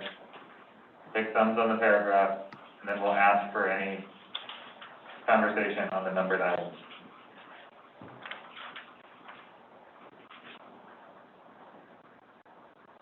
Which paragraph now? The paragraph we're still in the resources section. Right. It's the one right above the numbers. So it says, in addition to identifying these broad needs, the council developed an initial list of possible I'm sorry. sources and ideas. To explore these needs, we recognize there are many entities working on this issue in different ways. It would be beneficial for Fish, Wildlife, and Parks to facilitate further analysis, coordination, and communication between partners around the challenges of resources. Ideas discussed by the council that we felt merited further research, analysis, and discussion included the following. So, everyone okay with that paragraph? There's Thumbs. research Lawrence, yeah. Aaron? Yes. Rob? Greg, Heath? Yep, sorry. Yes. Okay. Yes. We're good there. So now please read through the numbered items. Flag anything you'd like to discuss further. 1. 2, 7, 12. I've heard 1, 2, 7, 12, 14. 14. I want to add one. Is 14 not on there? Is that what? It's an addition. No, I didn't think we were adding to this. Can you give me a one word? I just want to, recommend a citizens working group to kind of do this Microphone, research please. for the. Got a microphone? Yeah. Oh, sorry. I think it would be a really good idea not to put the onerous of this on FWP, but to have a citizens working group or recommend a citizens working group to do this research, look at clear pathways for these funding, and then offer that to FWP, so they don't have to do all of that work.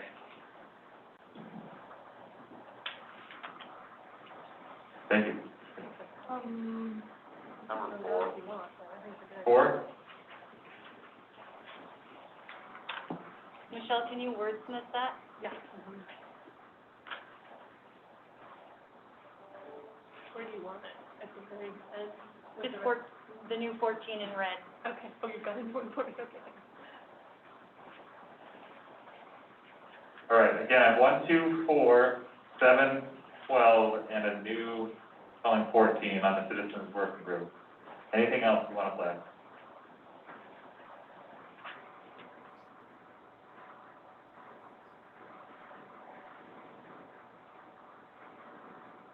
Make a motion to approve 3, 5, 6, 8, 9, 10, 11, 13. Brett made a motion to approve everything else, 3, 5, 6, 8, 9, 10, 11, 13. I see your thumbs on those, please. I need to attach a voided personal check. Oh, okay. All right. Approved, What was that? Yes, I Yes. approve. yes. Yeah, and everyone send in their voided personal Yes. check. too. That's one of our funding ideas. It was perfect timing. Okay. So then, we're through the recommendations that were included because we've done the rule of hunting this morning, correct? Except for the bullets, but Except for the bullet attacks, right? we'll need to go back to. And we still need to address the riders. Right, and then we need to work through, I'm just wondering what else we need to flag for discussion before we return to the top of the document. Do you want to go through those new items, or do those have enough direction right now and assignment around who's working on those? No, I think we do need to go through, or leave space, and maybe this is the time, maybe not, to talk about the additions, like, that we talked about yesterday about Cole's, Darren's, mine, Jonathan's. I don't think those are at writing team stage yet, is what I'm saying.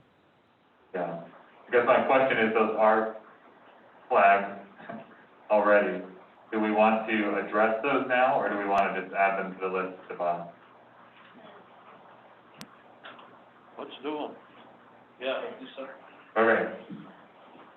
So the recommendation here in the room is that we start with those and see if we can reach some conclusions around either the language or a handoff for them. Is everyone okay with that process? That we're gonna start at the bottom with the new recommendations that were put forward. We're gonna take a look at the language. We're gonna see if we can reach some clarity in the existing language, and if not, within 5 minutes, we'll have it assigned to someone to continue working on.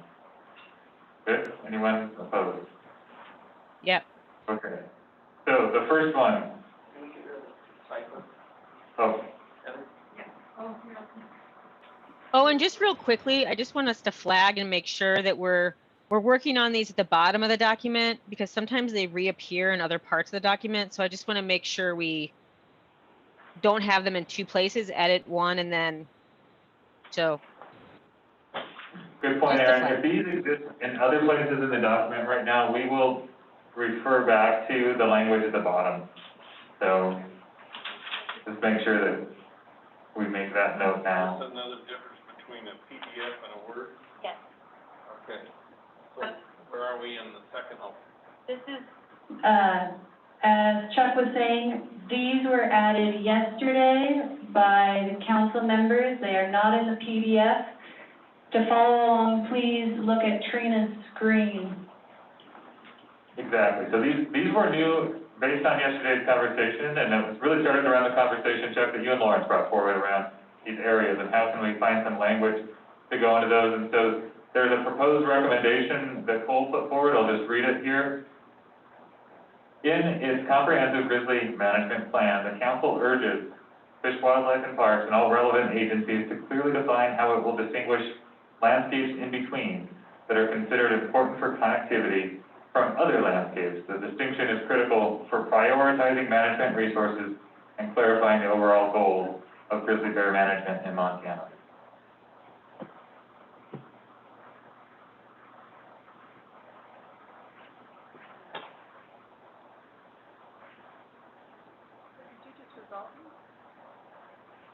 no, it's not resolved.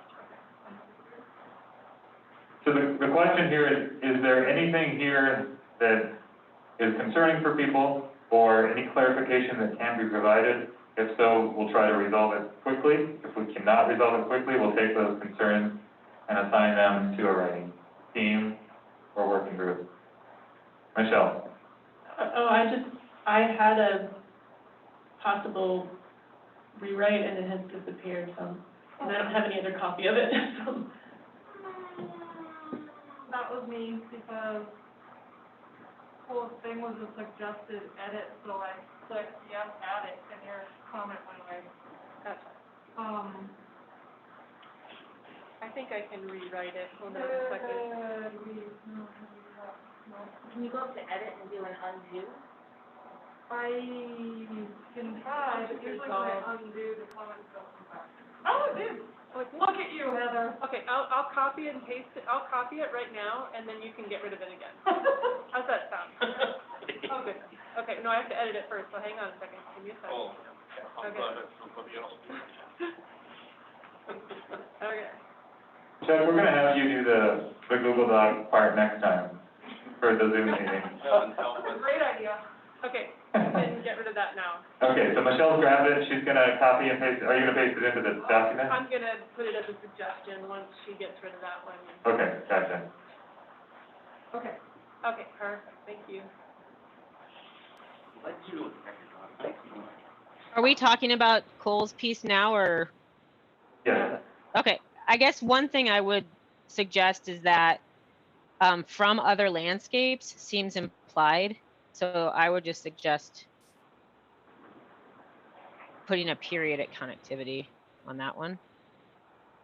That works. So Aaron's suggesting here that at the end of the first sentence, we end it at connectivity. Any opposition to that? Okay, Michelle? I was saying it was getting too specific, talking about the comprehensive Grizzly management plan. I thought it would be better to say to inform prioritization of resources and management, the council recommends that FWP and all relevant agencies identify the landscapes in between the 4 recovery zones that are important for connectivity and the long-term sustainability of the bear. And we can get rid of sustainability here. There was confusion there. Oh, let me comment it so you could. Yeah, thanks, Michelle. It would be helpful if there is the language. Yeah, I didn't realize I hadn't hit comment, so now you can see it. It just streamlines it a little bit and gets out of the. Microphone. Sorry. It just streamlines it a little bit and gets out of specifics, so all agencies are kind of involved now in kind of making that identification. So just to paraphrase, what Michelle's suggesting is that we not limit it to the Grizzly Bear Management Plan or to FWP specifically, but focus on the prioritization elements of that and say that that's why we want to help define and distinguish these landscapes in between. Does anyone have any comments or concerns about that? And again, we're trying to get the spirit of this right, and we can ask people to wordsmith, but does that get at the core of what people want to say? I would still like it to say clearly define instead of identify. That's fine. Clearly define instead of identify. Y'all fine with that?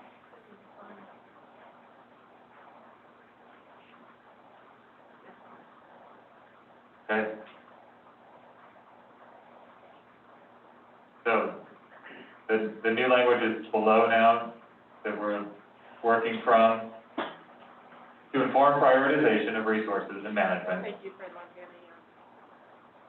the council recommends that FWP and all relevant agencies clearly define the landscapes in between the 4 recovery zones in Montana that are important for connectivity and the long-term sustainability of the Grizzly Bear. Is that still making your point, Cole? To be honest, I think that waters down the substance of this. What we're really trying to do is be clear that there is an area where we're prioritizing grizzly bear connectivity that is critical for the full recovery in our vision statement. And then there is an area that is not critical for that vision. Doesn't mean you don't manage it. And so I recognize, Aaron, for example, your comment when you strike from other landscapes, but I think we actually need to make that explicit. It's part of the point here. We really are asking FWP et al. To define where translocation zones are going to be established, where they're not, and where resources are going to be prioritized. And so, again, this is in the spirit of communicating rather than suggesting new language just yet. I think this is an important part to be specific about. Okay, well, we're, was that 5 minutes? So what I've heard is that there are really two things that you guys are trying to communicate here. One is defining these landscapes, kind of what you're wanting, wanting the agencies to share and clarify in terms of these landscapes, these connectivity areas or landscapes in between versus other landscapes. And the other is the connection to prioritization of resources and management approaches in those different areas. That seems to be the content you're after, and maybe the words aren't quite there yet. Is that enough to hand off to a team? Well, I'm just concerned. So the one Trina just wrote, I guess I feel like that is inside of what Cole has drafted. And I guess I am not as comfortable saying there are places where you should, I mean, I recognize there are places not important to connectivity, but I don't know that we need to start splitting this up, I guess, is my concern. And so I feel like these second two kind of get at it in a different way that makes me feel, I don't know, a little more heard on some level. I don't even know what I'm trying to explain. Sorry, guys. Aaron, I think it's important to say that there are parts of Montana where we're not prioritizing the grizzly. You know, that's straightforwardly what I'm trying to say. And I think we've resisted saying that in almost any place that I can think of in the document. This discussion, I think, is an opportunity to say that. So I just added to the end of Michelle. Does that one get to both statements? So landscapes that are important and the ones that are not a priority?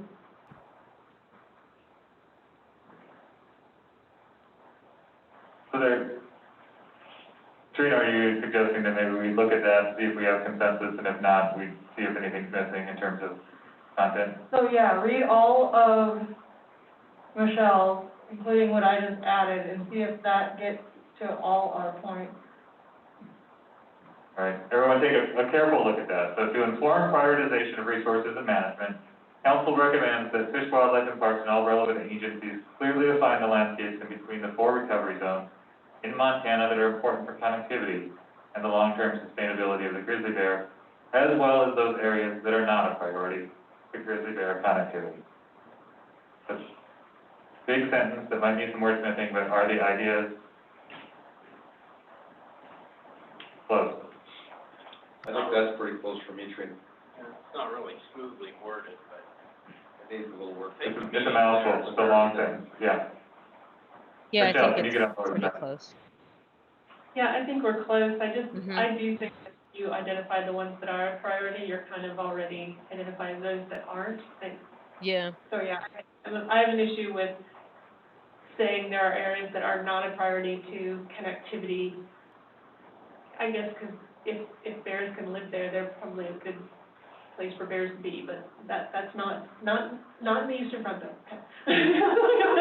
I guess I'm saying that it's much easier probably to prioritize what is necessary than to say, well, these aren't, or this one's not, and you know, it becomes more of a value-based, I don't know. Does that make sense? I mean, I'm not arguing with you, but I'm just wondering if that gets much. It does make sense, but I think it's important for FWP to also say which areas are not important to connectivity, because it doesn't mean the bears can't live there, it just means having bears there isn't helping them connect to anything.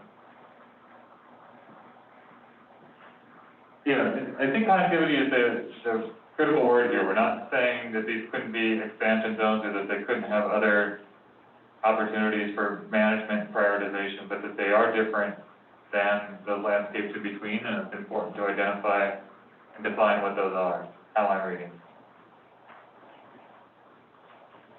But we do say at the beginning to inform prioritization of resources and management, so I guess I'm not getting what you're saying.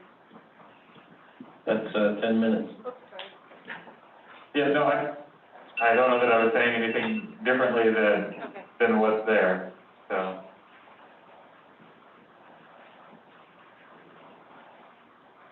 I just don't, to me, this is not about grizzly bear connectivity zones and zones where there are no bears. It's just saying grizzly connectivity zones are different than those that aren't a priority for connectivity. So I think since we've already spent 10 minutes on this, we should just table it and move on. So who's gonna take this up? Writing team, or do we want a group of people who's interested in this topic? I guess I feel like we're so close, you guys. I kind of want to see if we can get somewhere on this, can you see my highlight? On this one.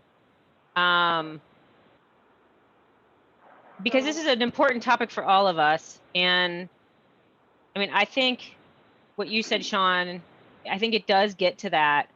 I just don't think we're that far off. So I would hate to just table this if we can get there. So do you have an edit suggestion, Aaron, that would? Let's our vote, just a majority vote to, do we want to keep spending time on this or Yeah, let's check in with people. Are people willing to spend more time on this and resolve it right now? Let's just vote on that. Hands up, majority vote. 1, 2, 3, 4, 5, 6, 7, 8, 9, 10. 10 in the room, so we've got enough, how much time do you guys want to spend until all it takes, 5 minutes? So let's see where we are and just take a vote on who is happy with the way it's worded right now. which version, the bottom? The very bottom looks in a different spot. So Serena wants to ask folks to do the thumbs process on the bottom version. That will give us an opportunity to see if people are comfortable with that. Remember, if your thumbs down or sideways, be prepared to share your concern or alternative. Can you read it? They're still okay, right? Thumbs down this. Okay. So everyone, this is the long one. Brett, do you need it read? Yes, please. Okay, to inform prioritization of resources and management, the council recommends that FWP and all relevant agencies clearly define the landscapes in between the 4 recovery zones in Montana that are important for connectivity and the long-term sustainability of the grizzly bear, as well as those areas that are not a priority to grizzly bear connectivity. Okay, 5 minutes start. So let's see thumbs on where people are with this right now. We've got 2 thumbs down in the room. Aaron, Robin, Keith, Greg. I'm okay with thumbs up. I would Thumbs go, side. I would go sideways. I'm sideways Okay, on this one. Couple sideways. Let's hear from the thumbs down and see if they can help us out here. Jonathan and Michelle. Jonathan? Aside from just the, language of it, I think it was good to have that Montana management plan in there, because it's a forthcoming document that I believe should account for this aspect. So I think it's weakened by taking that out. You mean this sentence? The initial one. The comprehensive grizzly management plan, the introduction to that first sentence. So I don't, just somehow I think that was better to be incorporated in this. So a recommendation to include that specific planning element in this recommendation? I think the title of it is statewide. It could be called whatever we refer to it. I can live with that for sure. Michelle? Yeah, no,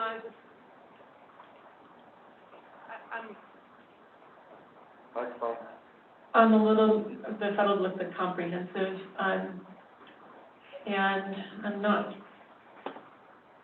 You okay I with guess this is the statewide? most direct one that we put management plan in, but so it seems odd that it's all of a sudden in here with the management plan. And I'm just trying to figure out if there's other places where those would need to be happening, like in a recovery plan or, U.S. Fish and Wildlife Service, do they need to do this too? I guess I don't want to limit it, but remember, we're only making recommendations after we see those. That's not my understanding. Yeah, I was gonna say, we've made recommendations. Michelle, Not say all relevant.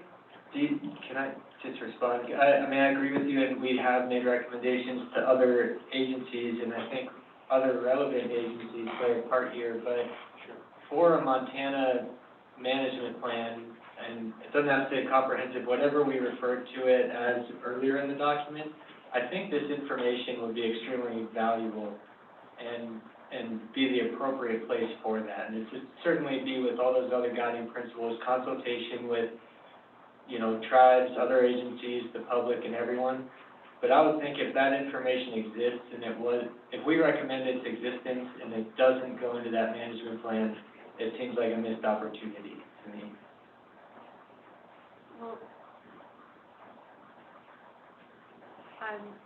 Now we're saying to inform prioritization of the Grizzly management plan, so. Okay. I think there's some wordsmithing that's happening in real time, and so what I understand Jonathan bringing forward is, let's not lose the Grizzly management plan as a piece of this, and how we talk about it, we can figure out the wording. Right, okay, and yes, the comprehensive, I don't really understand. So, and then I think there's a better way to word that final bit about, as well as those areas that are not a priority to grizzly bear connectivity. But I can't come up with it right now, but I do think there is a better way to say that. Okay, so maybe just flag that we can think about potentially different language for that last bit, but we don't want to lose the intent of that. But we don't want to get bogged down in wordsmithing, so. I don't either, I just. 45 seconds. Can I just, never mind. I just put a little idea, but I don't know that I'm even comfortable with my own idea yet, but, to try and get at that, Michelle. See the whole screen. Okay, so Aaron is suggesting, while recognizing that grizzly bears outside of the 4 recovery zones and landscapes in between will not be actively discouraged from being there, but focus on conflict response and prevention. Am I reading the right one? Yeah, that is just an example to get my head around this. I don't know if folks want to think about that at all, but like that is sort of the language that is in the NCDE conservation strategy right now for zone 3. It's similar to that language. And I don't think you need to add it in there right now, Trina. I wanted us to kind of think about existing sort of language and if that helps us better clarify this, and it may not. I'm just gonna put it right under it. Okay. And I don't think we should be telling them, again, this takes sort of the flexibility part into question. So I just I'm trying to get at kind of the concerns about this priority piece. Yeah, and I think that's an important piece, Aaron, that came up in the conversation yesterday and probably needs to be incorporated somehow, that, you know, we're going to describe and suggest that there are priority resources given in these connectivity areas. These other areas need to be given some focus too, and that focus is going to be on outreach and prevention, or however it was phrased there. Do we feel like we have all the component parts of this? Is there anything that's missing from that?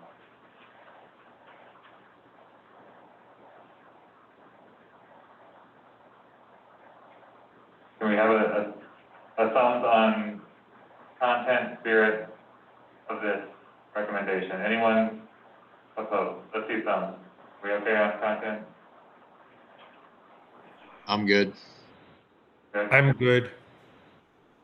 Robin, Aaron? We're just voting on the spirit of it. Yep. Yep.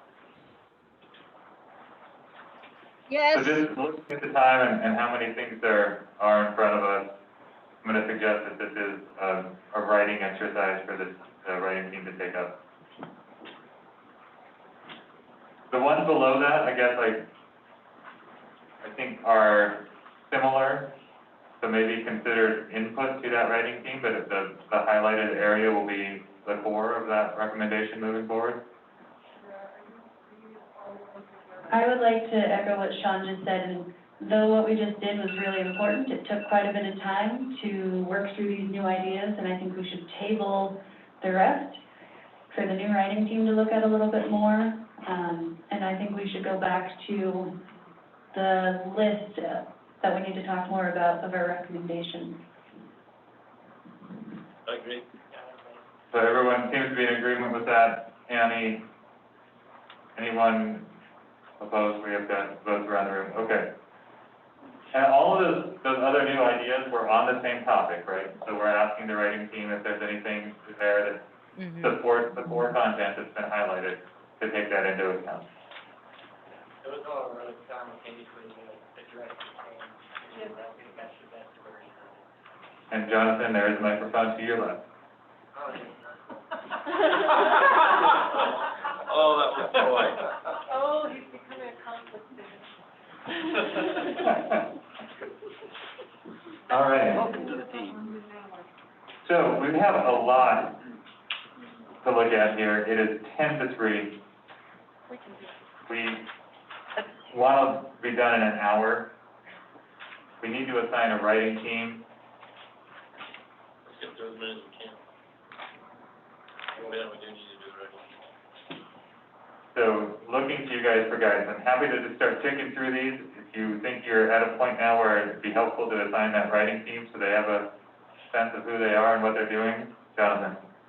My idea would be if we were to agree on how we want to submit our votes, we could do that now, give those to someone who's available to look at them, and we could continue on our way, and then that could be announced towards the end of the meeting, as to who that's going to be.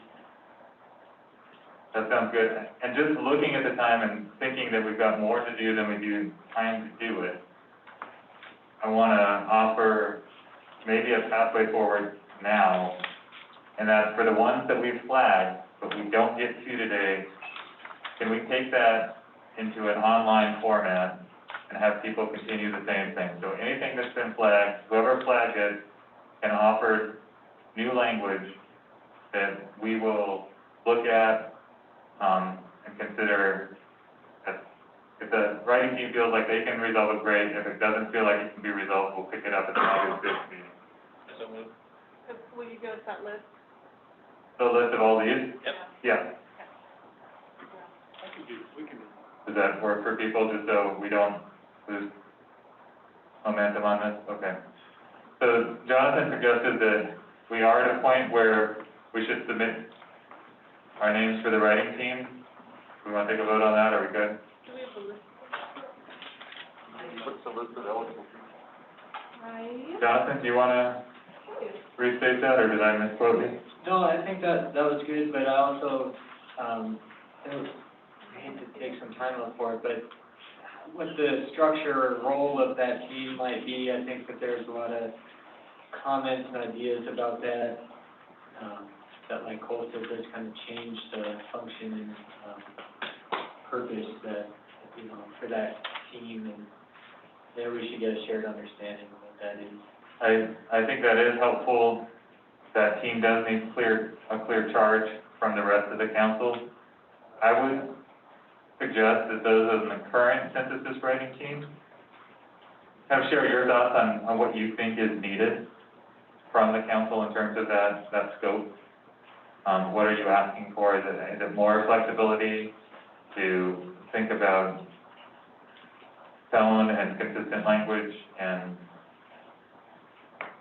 some narrative, or what is it that you think would be beneficial for this next writing team to have in terms of roles and responsibility and empowerment from the rest of the council members? Okay.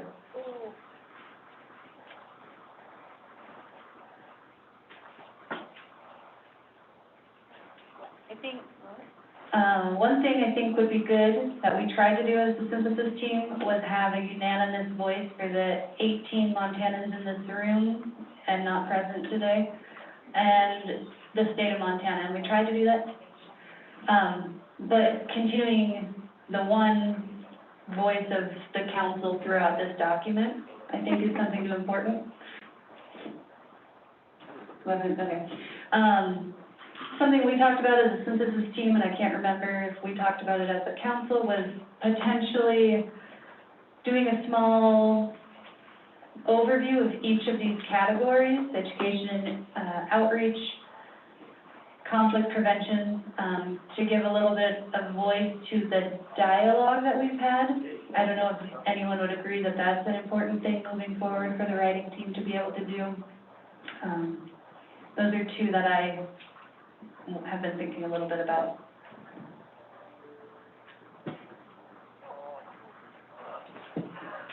Just to add onto that idea of like that singular voice, something that's come up in a few conversations as far as a structure to this, I'll just throw out there as an idea, you know, to jump on or support or whatever, but I think we need a single writer with a maybe at most two-person support team, to both act as it's been called a sounding board, which I like that, and also as outreach to the greater council. So similar to what Cole has been doing for us, but so someone can focus on giving that singular voice that accomplishes all of our, or includes all of our goals, as well as, you know, what we, how we represent the state in this, with a small support team to just provide that feedback and outreach to the rest of the council.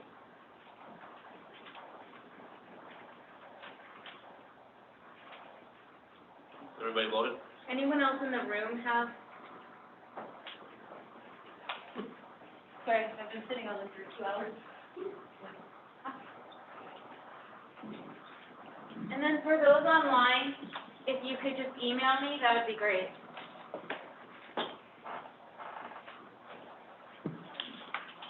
Is the 6-0 the option? Could I have a quick clarification on what you're saying, Jonathan? Does that mean that we can't add ideas into the Google Doc or thoughts into the Google Doc? As a council, there's only going to be one person that interprets what we say and tells you? I guess. That's what I would consider that like 2 steps away from, as to whether or not I think that's a little bit different. I can see space for new additions. I think we do have to be careful as to, I think that's maybe that sounding board is kind of like, nope, too controversial, like not gonna fit in. So I'm not saying we're not taking any new ideas. I'm saying there should be a single person incorporating whatever ideas we've all agreed upon into a consistent style, voice, and format, more or less.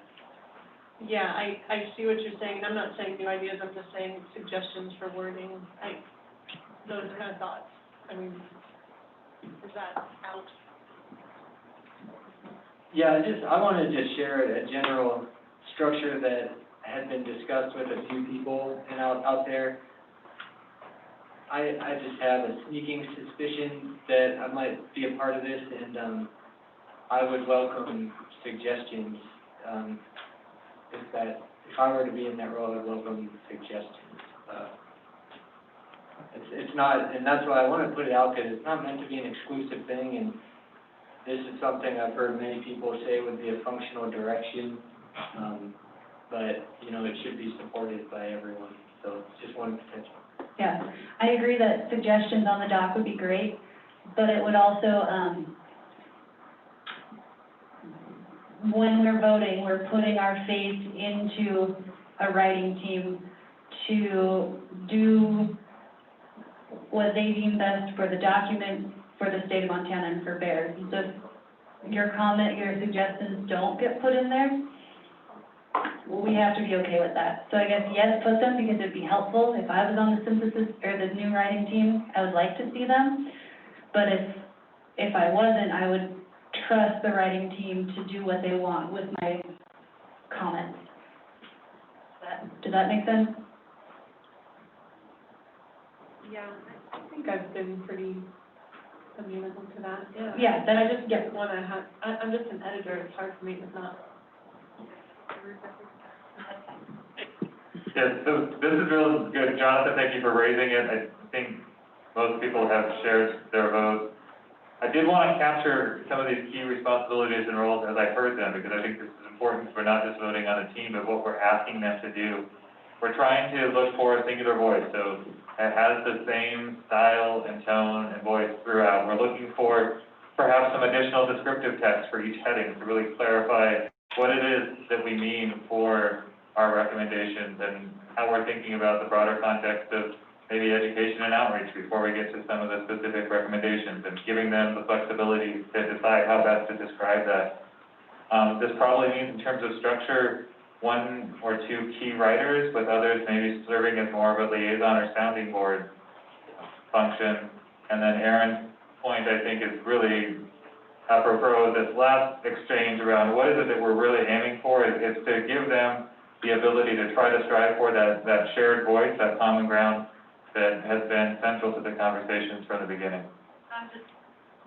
And Erin's going to do some calisthenics in the back, so she can have another cookie. Annie, Trina doing yoga. Trina's doing some yoga, yeah. Is there anything else that we want to make sure that we highlight or describe in terms of what we're looking for that team to do on behalf of the council? And I think Michelle's point was just as important, that we're asking everyone on the council to continue to weigh in with their suggestions. So if there's something in terms of the content that can help us achieve these objectives, great. But we probably are at that point where we're going to ask one person, assuming they accept the assignment, to really take some ownership in terms of the writing style.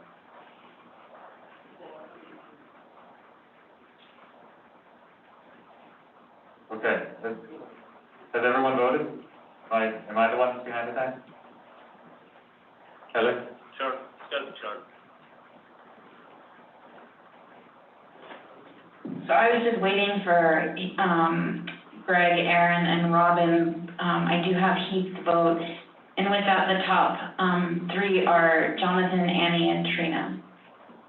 So if we're doing 2, it would be Jonathan and Annie. Okay, and we're still waiting on those votes? We're still waiting on those votes. Don't tell them the answer. Boy, Jonathan was pretty confident there. I think you rigged it. It sounds like he was counting votes over lunch. I checked it. They messed up the ballot box.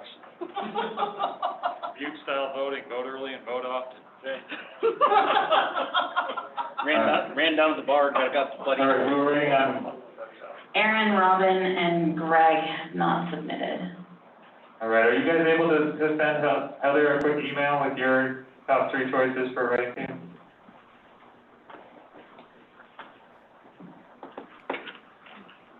I don't have anything right here to submit an email with. If I change screens, I probably lose it. I support whoever you choose. Heather, I just submitted my vote. I'm sorry it took me a few minutes to go to my other screen, but I have voted. You should be getting it. Thank you. Just got it.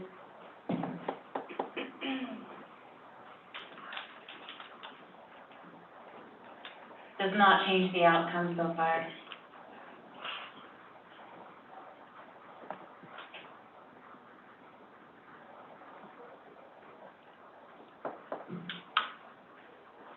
And what was the proposal? Was it a 3-person team with? I think 3 would be good. Yep, got Aaron's now too, so we're fully there with Annie and Jonathan. Pretty clearly the top 2 with Trina being 3rd. We did 3. And all of. Never been in 3rd place before. You guys are okay? Usually in like 14th place. So all of you guys were pre-vetted in terms of making yourself available, but given this new roles and responsibility, you guys are still comfortable with that? All right, well, I think on behalf of the council as a whole, a ton of gratitude for agreeing to that responsibility. That's a huge thing to offer up, and it speaks a lot of the council to put their trust in you guys, so many thanks. One thing that might be worth clarifying is whether this team, this writing team, I'm assuming the answer to this is no, based on the decisions that have been made today, but Any salary? Does this writing team, get paid anyway, can they appendix things? Or have we already made that decision? Everything here, our body of the document, the appendix is sort of a thing of that has fallen by the wayside. Is that clear? Is that what people's understanding? What are the writing team's authorities is my question. Well, I don't think we've included appendixes. I don't think we have either. So, just to clarify what I think Cole is asking, we are going to have appendices to this document. I think what he's asking is, do we want to distinguish high priority recommendation from the body of the document to lower priority recommendations that might be in the appendix? That's me paraphrasing what I think I've heard you say before, Cole. Is that accurate? If I were to move forward with what my understanding was, that we had section 1 being consensus recommendations, section 2 being those items that we are submitting as, I believe we're calling it guided now, and then there could potentially be in the appendix areas that did not reach the level of being included as guidance, but are substantial commentary. And I haven't yet identified any of those, but, that would be coming out through this next process of us going back through this list and what can we agree on and cannot agree. That was my understanding. Yeah, That's partially my understanding, but I think since we have these sections now, we should have a section 3 that would do that input, especially so one, if we have full consensus, it's in section 1. That's my understanding. And we're not prioritizing because I think that'll take us months.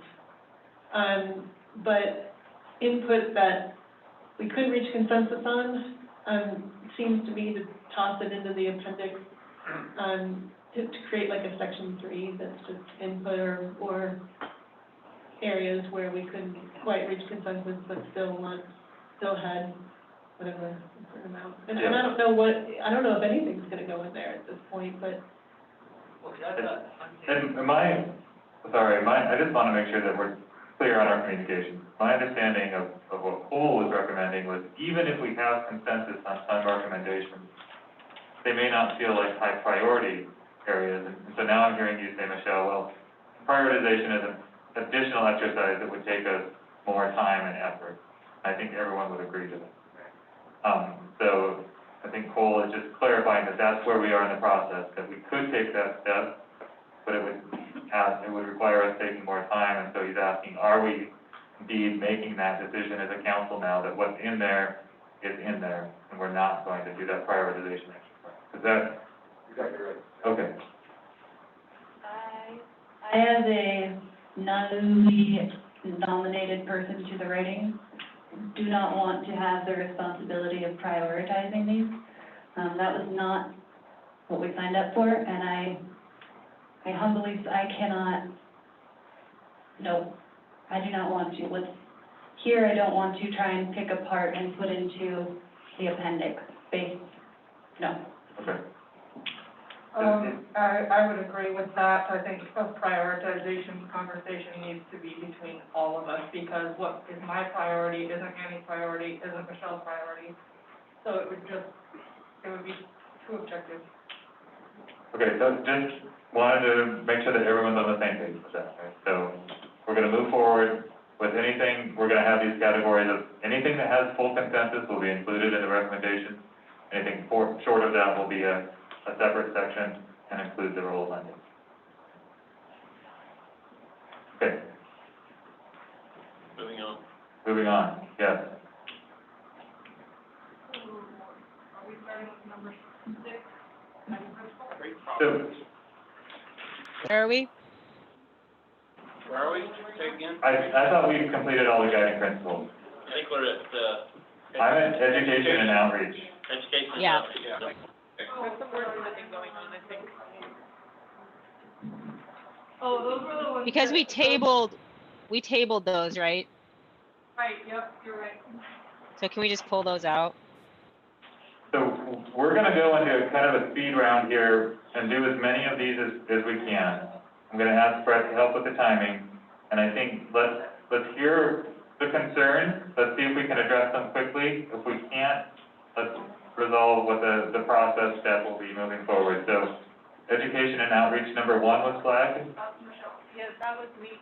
That was me, Michelle, and, once again, of course, I like communal instead of collaborative, but I also, when I look at this, I said, we're celebrating the continued that have contributed, so I guess I would like to say, just to wordsmith it, put collaborative in, but get rid of and continued, and the collaborative efforts in Montana that have contributed to grizzly bear conservation. So we're talking about what we've done, not what's coming, I guess.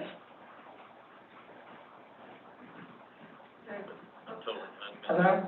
Okay. So Michelle wants to take out continued before collaborative. Is everybody cool with that? Darren? I'm not sure I agree with taking out continue, because this could be a platform every year for fundraising and continued future stuff. So I think, I'm okay, I don't know. I don't want to celebrate just the past. I want to look forward and make this into other things too.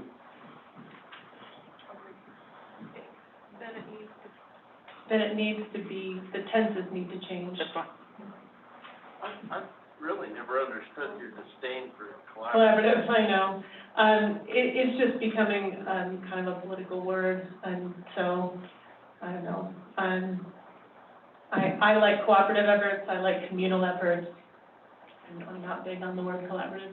We talked about changing collaborative as a writing team, and we really thought of all the words that you could use for this specific one, collaborative was the best word to use.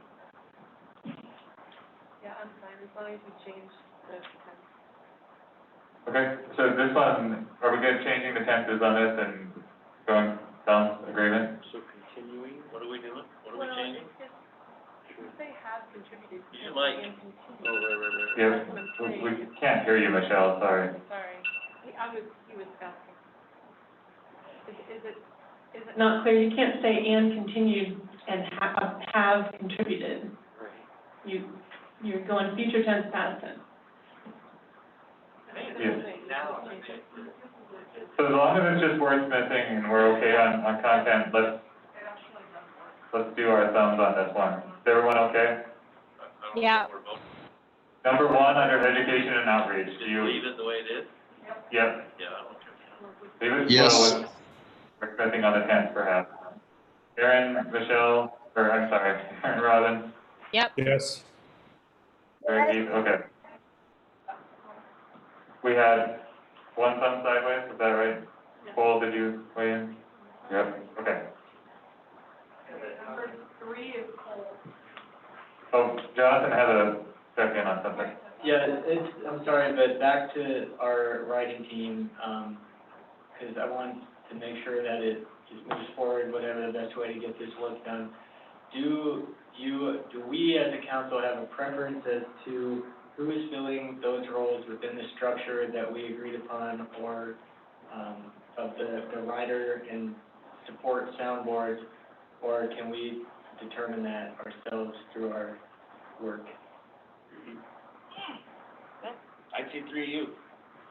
That's So Darren's suggesting that the writing team decide among themselves their specific roles. Is everyone in agreement? Yep. All right, so Thanks. good point of clarification. Thank you. Number 3. Can someone share their concern around that one? That's cool. Cole. I think I could get 3, 4, and 5, I gotta follow those. Cole suggested 3, 4, and 5, and is now saying that he's at least thumbs sideways. So can we have a thumbs vote on 3, 4, and 5? People Yeah. agree, or at least thumbs sideways? Yes. Robin? Yes. Keith, are you still there? Yep. Okay, Is it worth knowing your sideways thumb? Okay. all right, so we're down to number 7, whoever. This is the one I was going to quickly explain. This was just something that was pointed out at the summit. And it's not something that needs to stay in here necessarily, because I think they're already trying to figure this out. So it's just something that was highlighted at the summit that got added in and it stayed in, so. I did have should that be more clearly defined as general public? I mean, remember we got into that with one of the bear specialists, that they didn't take very much of the general public unless they could substantiate it. And I think there definitely needs to be more. So do you have a suggestion? General public, or to help me, Darren, you and I talked. Yeah, I think we've created, we need some clarity on this. Yeah. We have now just made Fish and Wildlife and Parks, or relevant agencies, report every grizzly bear sighting. That means that somebody riding in a Bob Marshall, they have to report it. So I just need clarification on, I mean. That's not what this was meant, yeah. So what this was the stream, so. It may not be what it meant, it's not what it said. Yeah, so let's get the intent right here, and. I think, or it can come out too, so. What if I did that? I think educating, what do you guys know? Take out public, add in sightings and non-public. Is that what we're getting at? No, not at all. No. Where do we draw the lines? Public lands, private lands? Is it when they're knocking on my back door in Havre? Is it when they take a bird feeder down? What are we asking them to do? I don't think that's This clear. one might not, yeah. I think this was speaking to when Jamie Jonkel was talking about having in his neck of the woods a system where folks can reliably and easily say, hey, click here's a photo of a bear print and send it to him. Or for Wesley to have, he has his Prairie Bear Facebook page. And so it's not every bear, but as the general public, I don't know if they know where and how they can report these sightings, which really are helpful, as I understood, to the bear managers for tracking new locations of bears, new pop-ups. So I think Yeah, 2 minutes, Trina? I just had an epiphany that this one should say, work with relevant agencies to streamline reliable reporting of possible grizzly bear sightings to the public. I.e., Prairie Bear Monitor. No, it's not like to the public. It was what Annie just said. That was what the need was. The need that was identified was. But we don't need to spend like a lot of time here. Like I'm almost, because this is happening, because the agencies are working to do this, I almost wonder if this one needs to be in here still or not, I guess is a question I have. Well, if it's already happening, maybe you guys just say support grizzly bear managers as they continue to work toward reliable reporting of grizzly bear sightings, or something like that, that's supporting what's already happening. But if we could capture that intent and then ask the writing team to carry it forward, is that, if it's coming from that grizzly bear manager perspective and that need to really think about that reporting mechanism and that communication with the public, we can ask the writing team then to wordsmith. Michelle, is that sufficient or confusing? Greg, or not Greg? I just remember it being in response to the grizzly bear specialists, several of them. Yeah. That's where we got to this. The really, If you can wordsmith it to please us. yeah, the really quick and dirty is that I just to capture what we talked about. Support bear managers as they create reliable and easy public reporting of bear sightings.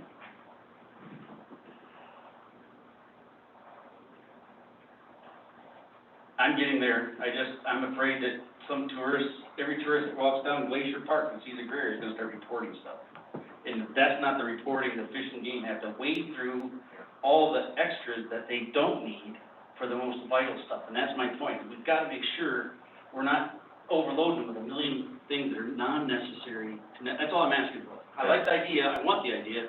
I'm just trying to make it worded right so Charlie doesn't put an eye out with all the staff trying to sift through a million pictures of the bear. That's all, if there is time. So do we feel like we have enough to move on from this one? How about support bear managers as they create reliable and easy reporting of bear sightings near human settlements, towns, and cities? I think it's in other areas too, like just expansion bears that show up randomly. I think those are important to know about. So I don't know that I would get that specific, but I think it's kind of staying on this longer than we need to. Exactly. Yeah. So if that gets to the point, then let's save that in Annie and Angelica and we'll. Please. Does that sound good? Chuck, you okay with the writing team working on it? Yes. Okay. The next one was number 9.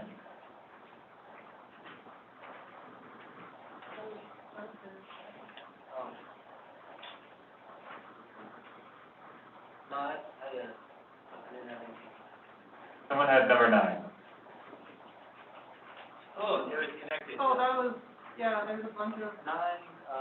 Just these bear spray,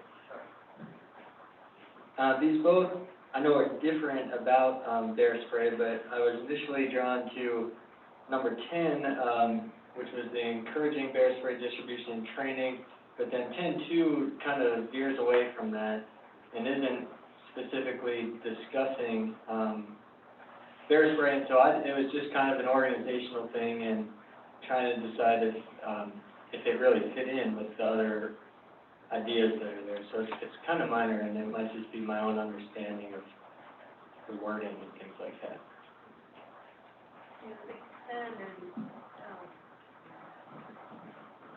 9 and 10.3 could be combined too. Yeah, I think this just needs some, like you said, Jonathan, a little reorganization.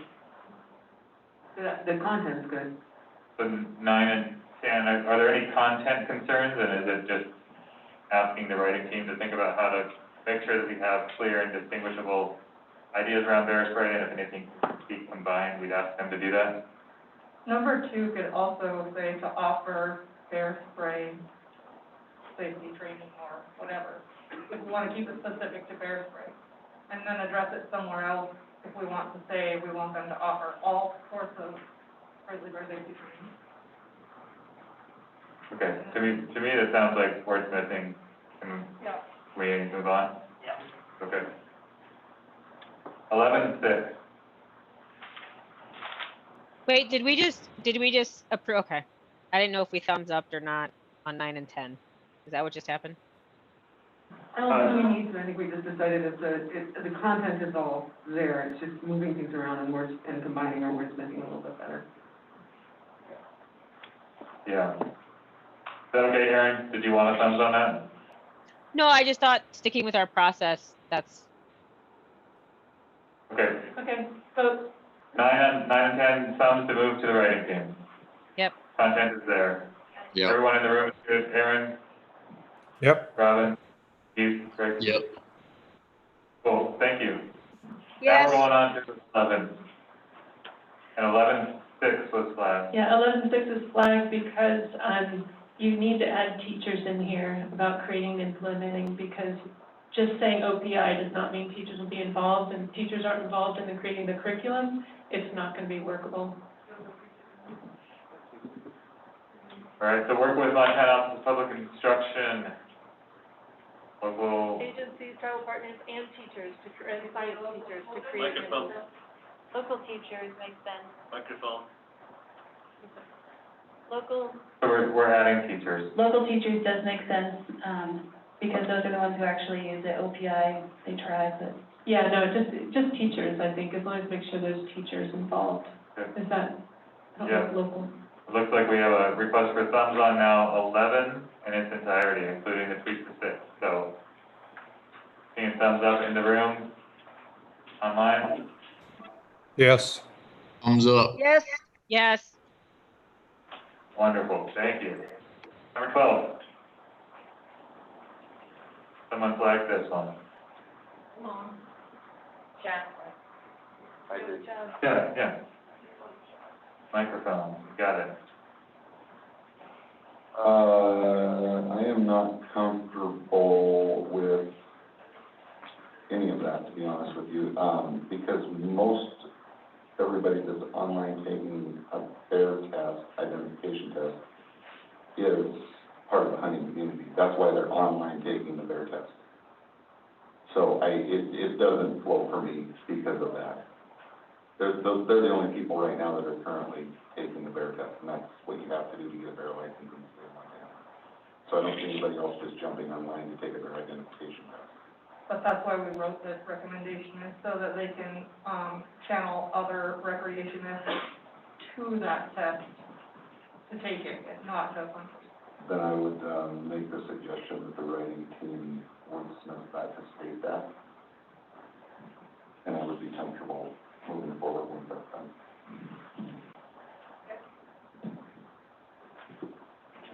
Yeah, so are you just saying this isn't really a requirement for anything, then it's just something we want to encourage recreationists to do, is that right? Okay. I think it's basically saying there's this existing resource that's working well for the hunting community, let's spread it out. Okay. Is everyone in agreement with that? Can I see thumbs on that amendment? Thank you, Chad. In the room, all thumbs up. Online, Yep. any concerns? Yes. Robin? All right. Someone flag 13. Lauren. Microphone, please.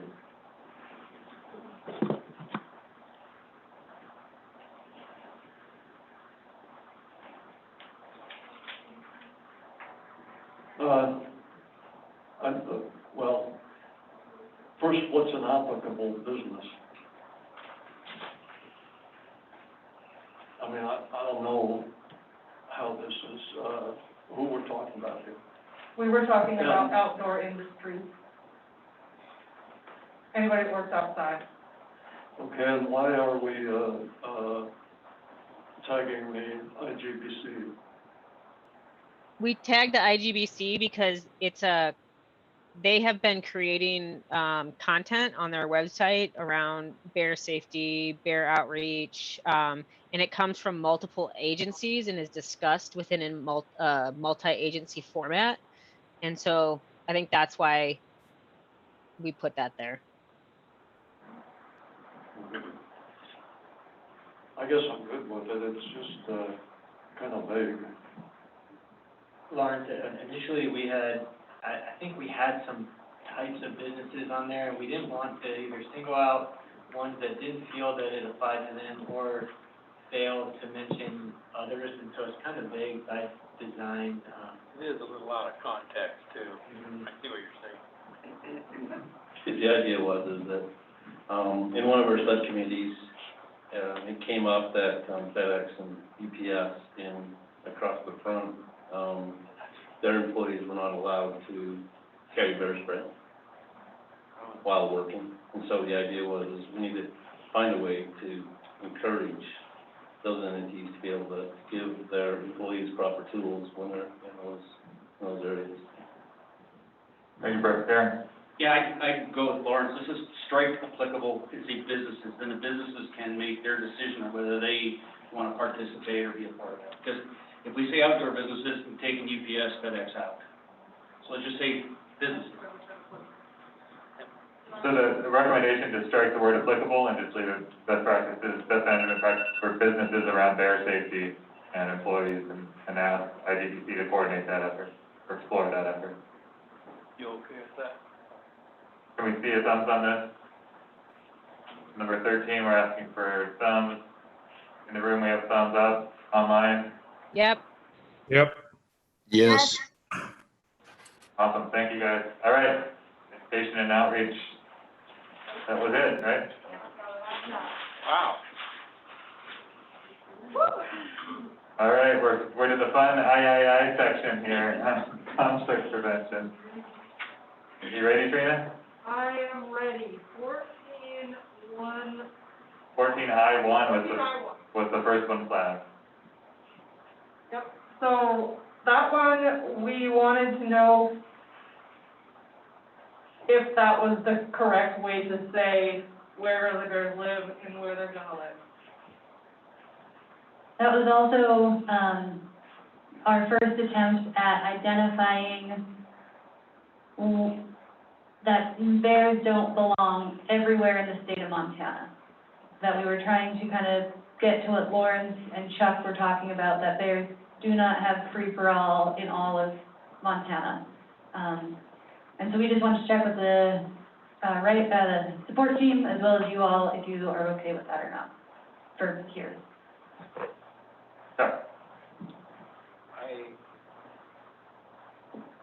I had 2 public comments, both emails and calls, that they did not like the city and county planning boards in there because they were starting to use it. They give me 2 counties that they were using that as a limiting factor. I said, oh, I didn't even think about that. Yeah. One of them, I think, is the county that Ennis is in, and the other one was, oh man, they lit in on that, and I made me think, but I just thought I'd better share that.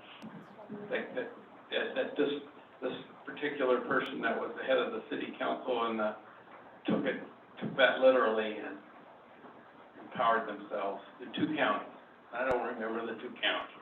And so the counties, I'm sorry, will you clarify, the counties were not happy that they had to start things? No. This person was not happy that the county planning board and council took this literally and was limiting where people could build, where they could, all kinds of stuff. And I said, oh, I hadn't even thought about that. I can see that happening in Whitefish in a heartbeat. Well, I wonder if if I doesn't get to the entities and we could say instead just start it proactively.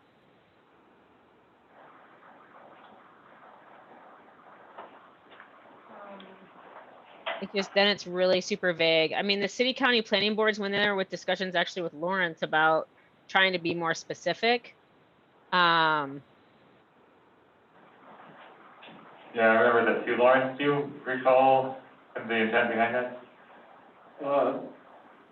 First of all, city and county planning boards don't have any, they can't like pass an ordinance or anything. They are, Yeah. They can recommend to the city commission or to the county commission, different things, anything really. But they have no power themselves. So it's, I don't know. I guess I wouldn't worry about that. Charlie's gonna offer what they already do and see if that helps clarify things. Charlie? I don't know if this helps or not, but we do this to some extent already. We provide information to planning boards on various things, conflict prevention, whether it's air-proof dumpsters, et cetera. That's just information we make available. We don't have any authority over those, and I think, as Lauren said, the boards report to commission, so this is all about providing information for them they then have available to consider their decisions.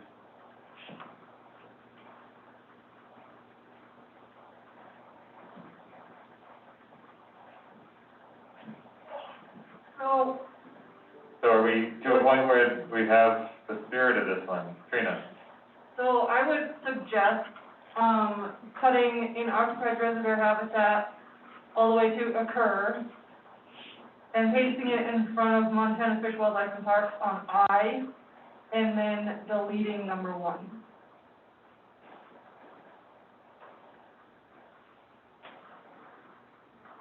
I also think number 1 is covered in I, but not as specifically. You guys cool with that? So question about that, so if we incorporate that into sub-I, does that get at the content and integrate those two appropriately? Michelle? No. Go ahead, Erin. Sorry, it would mess up 3 because I think what FWP has on the subdivision recommendations also applies to black bears. So I think if we're going to do something like that, I would not include that sentence, Trina, the one you just highlighted in I. Okay. It's not appropriate. Do we have the content that we need and we just need to do some wordsmithing, or do we need different content here? Or should we just take out 1 altogether? Michelle? No, because I think there has to be some sort of prioritization about areas where grizzlies are soon to be. I think there should be some reaching out to those areas, so somehow that needs to be in there, to start thinking about this. Jonathan? Another thing there, that phrase is later marked again because of our uncertainty as to how to describe that. And I think that was the initial, one of the initial parts of this flagging was just that we need help on how do we, this is something that comes up time and time again, and so we need to find how we want to say that. And so it is wordsmithing, but I think it's a significant one that we as a council need to have some consensus or some input from the support staff to get a good understanding of how to define that. So when you're saying that, define what? What is it, Unoccupied grizzly bear habitat in areas where...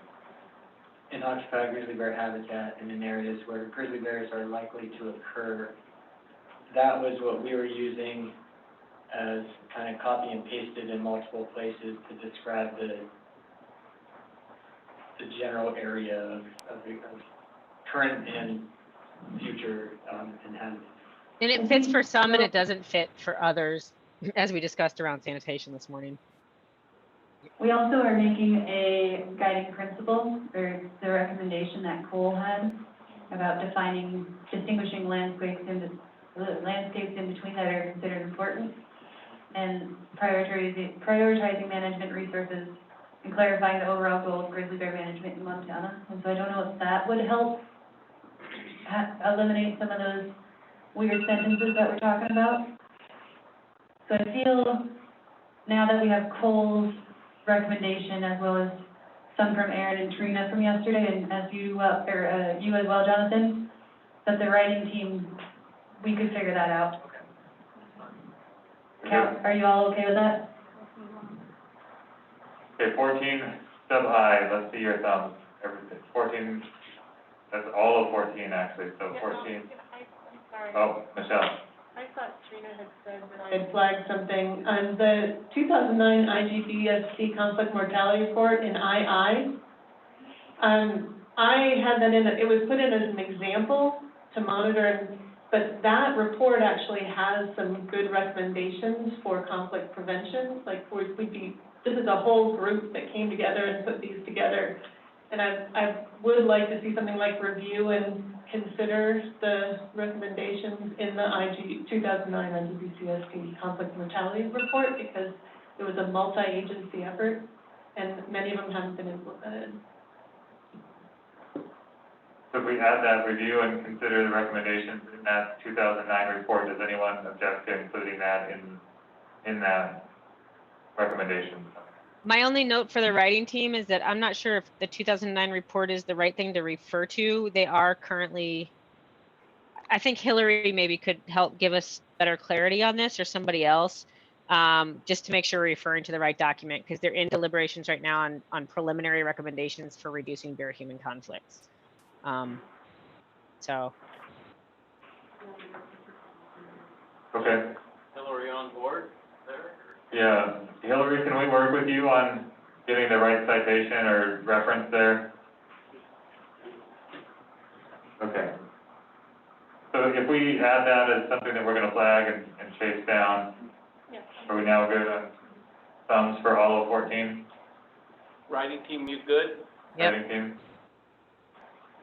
Okay, we have thumbs in the room. Anyone online? Good. Aaron, Rob? Yeah. Yes. Yep. Thumbs up? Yes. Trina, we're at 15 I. Okay, that is Trina, Chad, and Nick. Those of you that can't hear me talking into the floor. Probably not. Trina, do you want to start, or do you want to ask Chad or Nick to weigh in? Sure. My only thing with this one is I don't think that we really need the first sentence. I think we could just start with recommending that the trust fund is fully funded. First recommendation is to remove the first sentence. Nick? Yeah, that was why I flagged this. The first sentence is factually incorrect because I've written those grants. And I think maybe you're confusing the federal program that Tester created about wolves with the state level program. So if you take that out, I think it's fine. Yeah? Well, first sentence. Yeah, the first sentence needed to be removed. I'm on the same page as Nick is. I mean, It's not factually incorrect. It has no dedicated funding for grizzly bear conflict prevention grants. But you still may not need the first sentence. I'm good with that. Oh, you're right.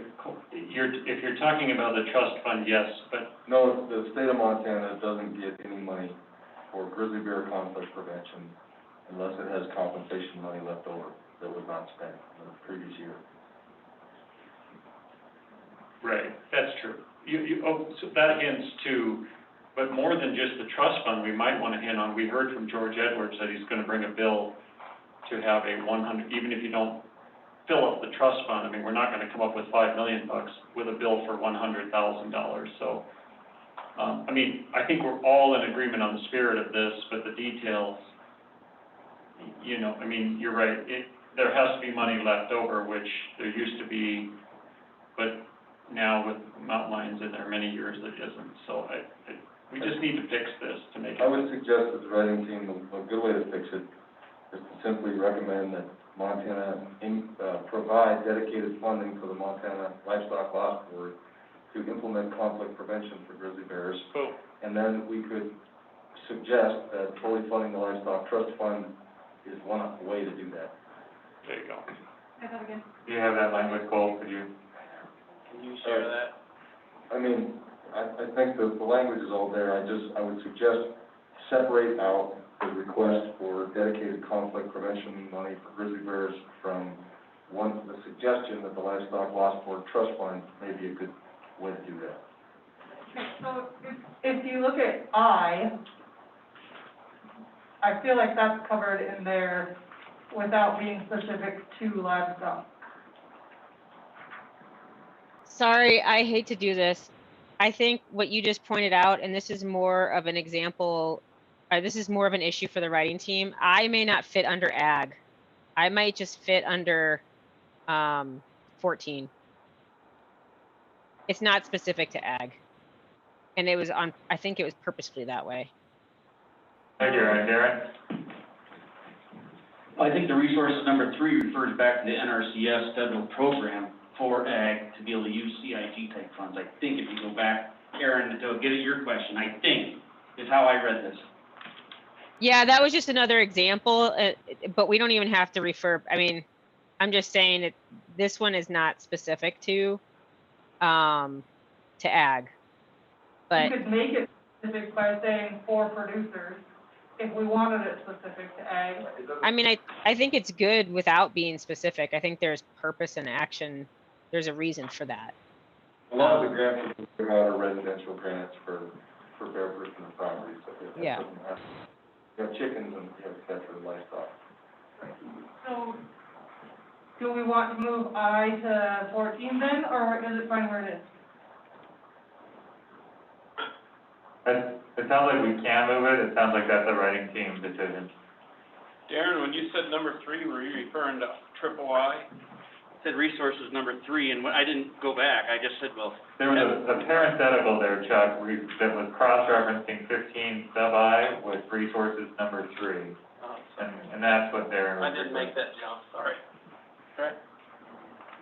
And I think Cole's point was saying there's 2 things happening in sub 2 there are I. One is this broader idea to provide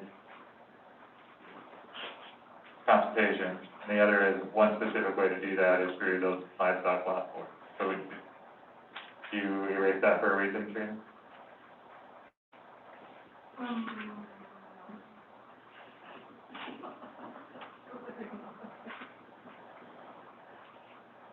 So provide dedicated conflict prevention dollars, maybe a consideration that the writing team wants to incorporate into sub 2. Or include as a separate. So are people good on 15 I? Caroline?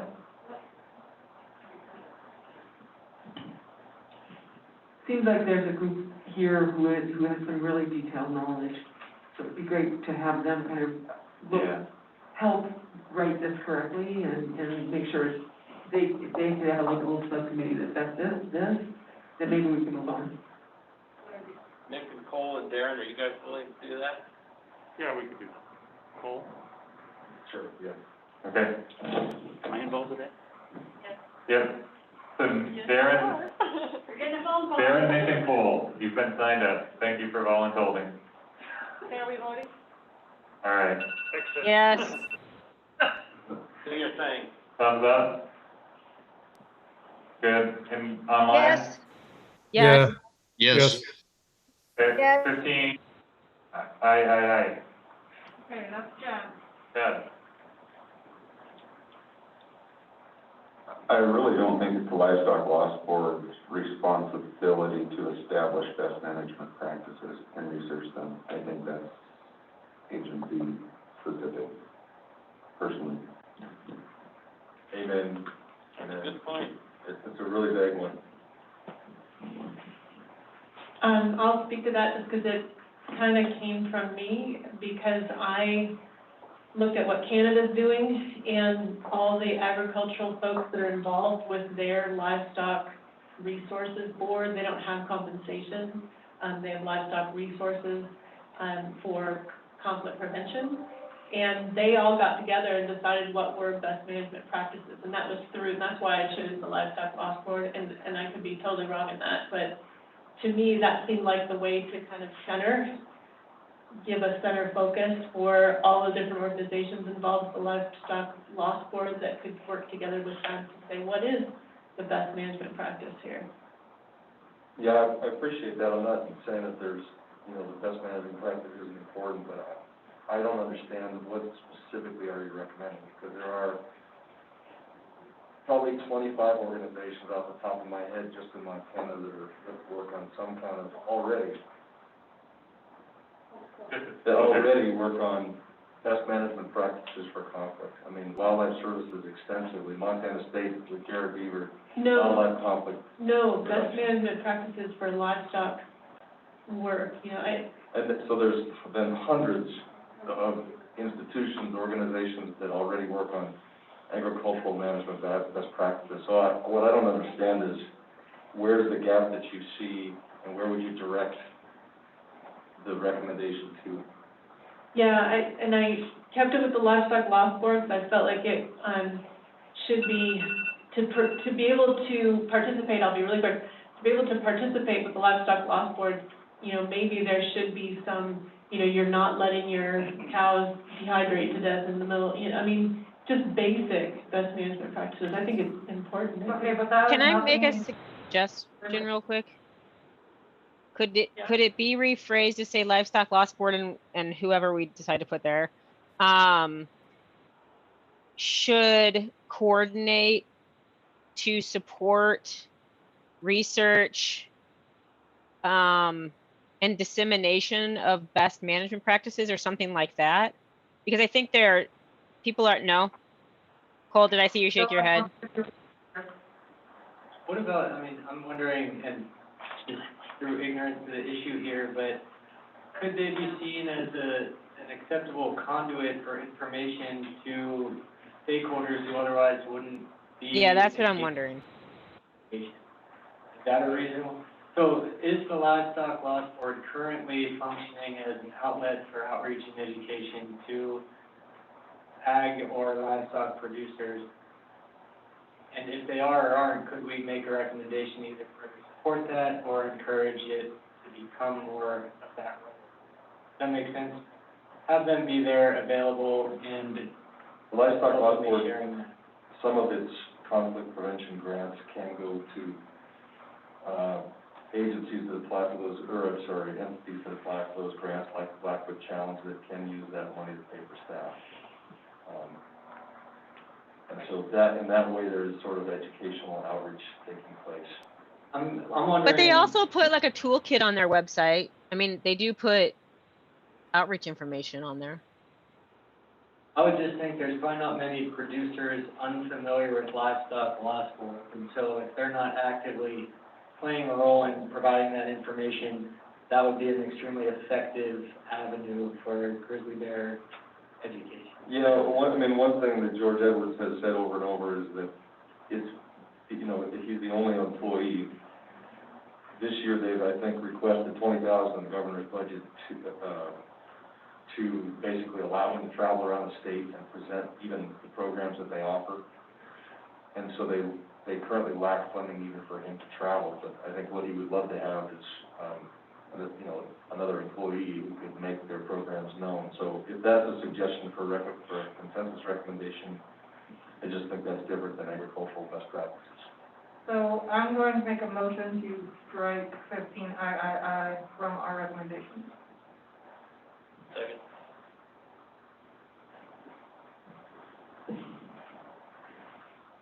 So the motion is to strike.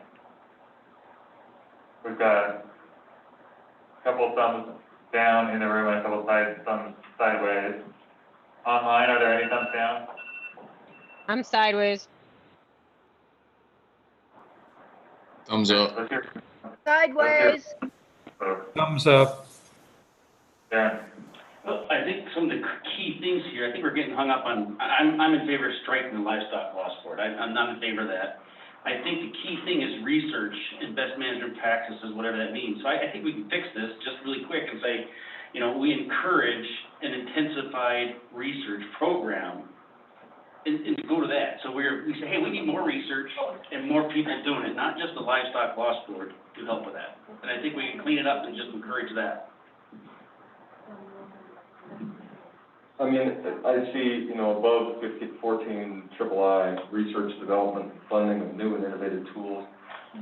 I don't have anything against research. I'm frustrated because some of these recommendations are so important and they have had so much extensive research going into them, and they're sort of this very difficult process of getting to consensus, and then on others, we're sort of like, is this even a thing? What are we talking about? Maybe we could make it mean something.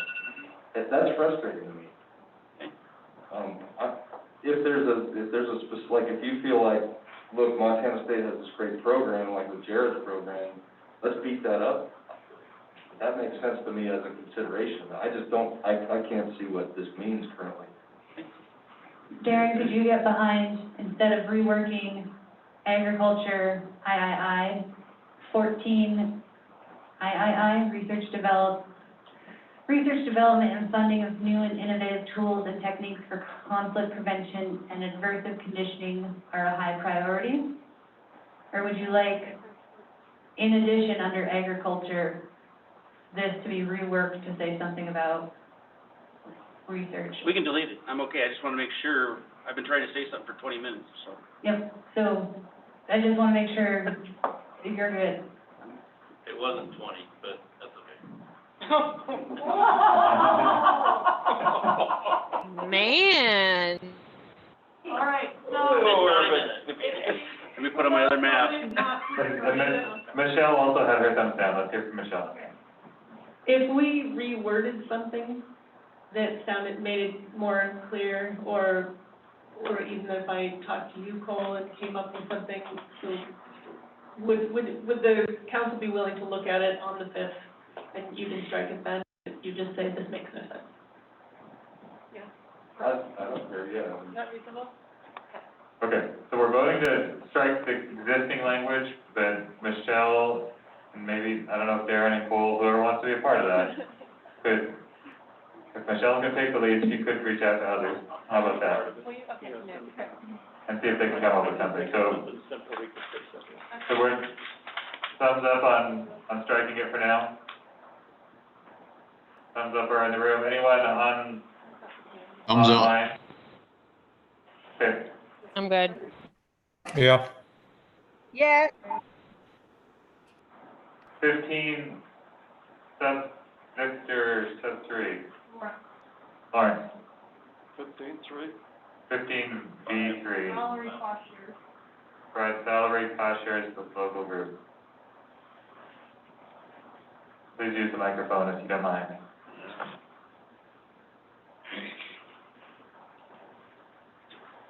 I guess, what kind salary cost shares, I mean, who are we talking about here? Can I just clarify some language here too? In V, what we did was, what it's saying is to support this, not that any entity should be providing specifically a cost share, but for example, Lawrence, with like range rider programs or wildlife technician programs, sometimes there's a salary cost share with watershed groups, with other organizations. Okay, well, it makes sense. If it makes sense to everybody else, I guess I'm good with it. I just didn't understand what it was.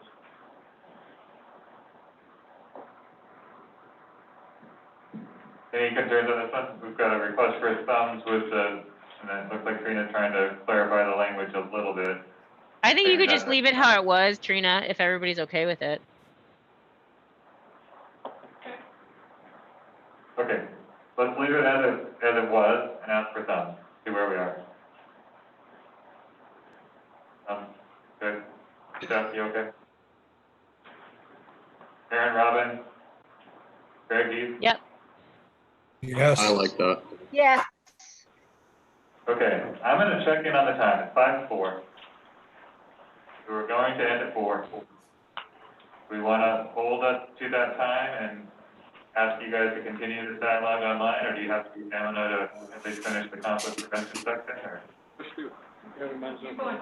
I say we keep going. We got all night. Oh, yeah. Okay, do we need a process vote on that, or was that a majority?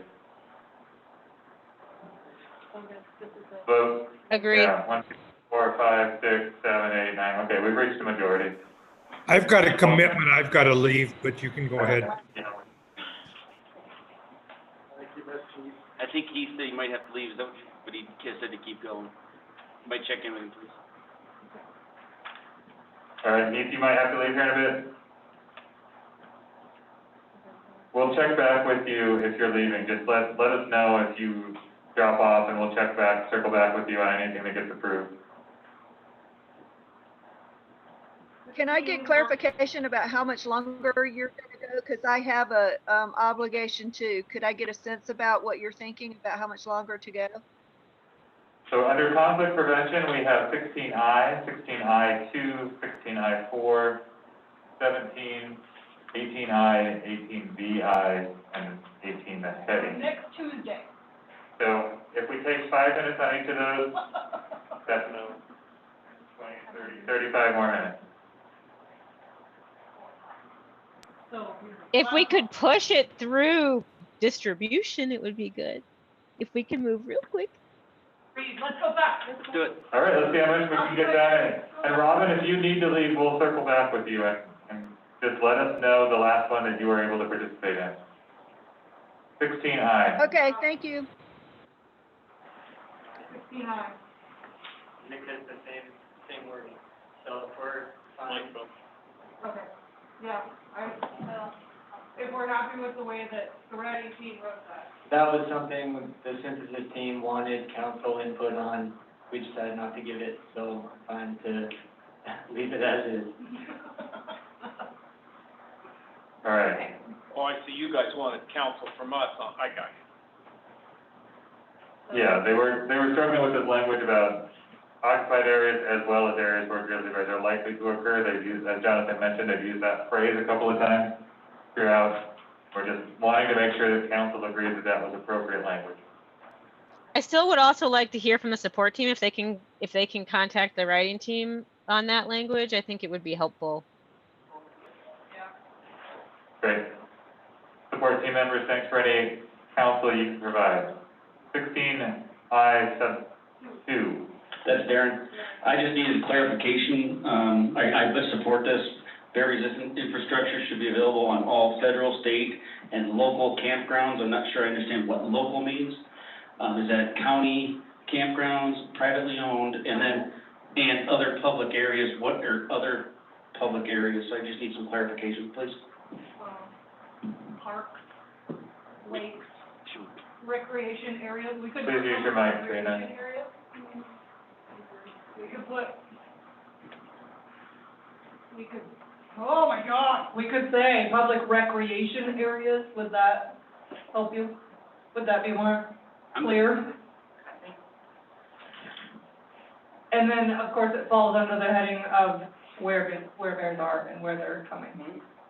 I think when we wrote that, we were trying to cover in other public areas, things like, it could be a sanitation site, which I know has its own area, but there's a lot of different public areas that should be in accordance with the laws that our agencies or regulations that come up with, besides just recreation.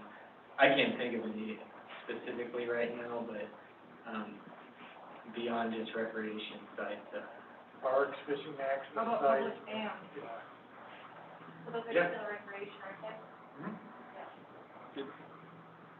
Darren, does that satisfy you? So do you want public and or just public rec? That's fine, Rex one. Okay. Is everybody good with that? I think this is good though, because if any members of the council aren't clear on the intent behind them, we're getting that intent and clarification and hopefully clarifying the language. So are we good with 16I through 1 and 2 now, Now we're on, and 3?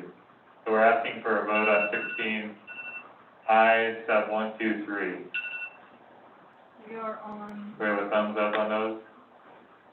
Yep. Yes. Aaron, Robin, Yes, Greg, I think I heard you. Cole, you okay? Question, Cole. Chad, did I understand you right that you, and I think I'm on the right line, that it's easier to update bear resistant garbage can type stuff across statewide rather than limiting it to certain areas? What I was getting at, Cole, is it's easier if there's consistency across the state with rules and regulations or the concepts behind the bear resistant dumpsters or fencing around the dump site, as opposed to each individual community trying to develop their own rules or regulations as to what they would like to see. And I know I didn't do a very good job answering your question. To make it, so. Well, I understand what you're saying, that it's nice to have consistency in rules. But do I understand right that we're looking at all of 69 right now, and that's what the vote is on? 16I sub 1, 2, 3. Yeah, just one note, just the wording, I'm trying, on our public and state lands at the end of 3 there, I mean, state lands are public. Our public land. Yeah. no, they're not. The university lands are not public lands, they're free trust lands. That's right. You see state lands at the university. They're a different form, yeah. And Cole, I'm wondering if we can't pull 1 and 2 out and just under state lands rather than have 1 and 2 under I to get at that point so that we're consistent with both the sanitation section and this section, which is related to sanitation and food storage. So I just wanna make sure I understand this right. So we're talking about recommending this bear resistant infrastructure across the state without respecting connectivity areas, other areas.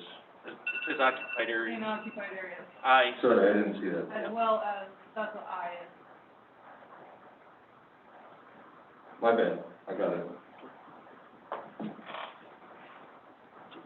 Okay, so can we take thumbs on this? We already did, except for Jonathan, you were good? Okay. Yep. Step 4. Someone, That's me again. I'm agreeing with number 4, this should be quick unless people push back. I would delete, this should include the mix of actionable items, period, and then strike the rest of it. I don't think we need to start putting that kind of detail into that, but we want actionable items and we want it delivered, so. Like that? I'm okay with that. so could I'd like to speak to that, please. please, Robin, jump in. Yep, thank you. Could you, move I'm trying to see my comment that I had suggested for actionable items. One of the things that I thought was important to mention, simply because I know that somebody commented, and I can't remember who it is, it might have been Brett, but I can't remember that, said we shouldn't have cross-country races through, you know, core habitat. You guys have heard me talk about the through hiking trails need to have the appropriate analysis and be put in the right places. I also had a bear specialist speak to me at one of the meetings at length about how a mountain biking trail, my mountain biking's great, but it was just put in the wrong place. So that was why I did want to include that detail. Darren, I hear what you're saying, you know, be careful about getting into the weeds. But I think because we've all recognized that recreation is going to be, is becoming a challenge that we need to get ahead of, I would make the case that we need to be a little bit weedy in this place so we can give direction to let Fish, Wildlife and Parks understand that we've been hearing what they're saying about this, but also put some definition around it so we know where to the areas of conflict that we see are problems right now. Hey, Robin, this is And John. excuse me, and then I had, and just to say, I had added some suggested edits that might address that. Yes, John. I completely understand where you're coming from and agree and think this should be a mix of actionable items and too weak and that the example is too weedy. Would you be all right letting us work on that with that input that you've put in there, knowing that I'm pretty sure I got your interest covered on that? You bet. Thanks for that offer, and I'm happy to visit with you about it too, if that would be helpful. That'd be great. Okay, so for this one, we're suggesting that Darren's input relevant and useful, and so is Robin's. The current language is both too broad and too specific at the same time, so we're gonna kick it to the writing team to find that right balance. We have thumbs on that for number 4? Yep. Yeah, okay. Yes. Yes. I have a question, Charlie. Thank you. Yep. Thanks, Rob. Cool. I have a didn't raise this earlier, but a question from somebody from the synthesis team on number 6. Establish cooperative monitoring programs between relevant agencies and the public. Can someone explain the intent behind that, please? Caroline? Well, I think that came out of that meeting in Alder, when we heard from Albert Summers and the Game and Fish and Forest Service from Wyoming and how they had done this. They did their monitoring. They had a partnership around monitoring, and so it came from that session. But what is the that was range monitoring. So what's the It was recommendation? one that it was to pursue that kind of a collaboration with the partners, right? Because that seemed to be very effective. It's something they spoke highly of. It's something that worked for them. And I don't know if Heath is still on. Is to identify where and why conflicts between bears and other large predators and livestock are occurring. So I really think cooperative monitoring programs are important, and it's been critical in the Upper Green, but. What's that? Yeah, no, I'm sorry. But this seems like in my opinion, it's like many of our recommendations right now. It seems like a recommendation into the void to everyone and no one. You know, this particular example involved with a lot of rancher cooperation, state agency cooperation, federal agency cooperation, and what you're monitoring is a huge range of things. And it's not something our council, it's not in our wheelhouse, it's not in our range of expertise. And so I'm not against, it's one of those, it's a really successful thing, but I don't know who we're recommending it to. I don't know what could be done with it exactly. So I guess my suggestion is either to make it more specific,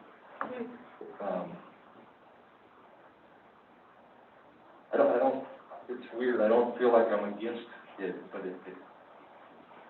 I was reading these recommendations. Is it more of a need under resources? Like, do we recognize this as a potential opportunity that it goes under the ideas of resources? I think it might be kind of covered under our research, recommendation, because it's basically the same thing. We're researching, and then it says at the end of B, this information can be used to more effectively allocate resources. So it maybe could all just be combined into that one research one.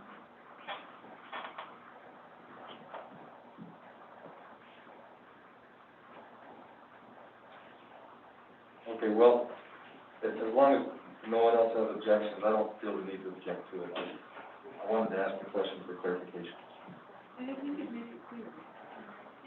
Yeah, and it would be helpful, Cole, if you can, I mean, you're close to that content, so if you might reflect on what's there and how it's said and where it might go in the language of the document. I think Aaron's point was an interesting one. Maybe it's more connected to needs or opportunities under resources. Some clarity around what the action item is there seems like it should be useful too. It wasn't one of the ones that we had flagged, right? So do you want to, okay. So 17 is the next one.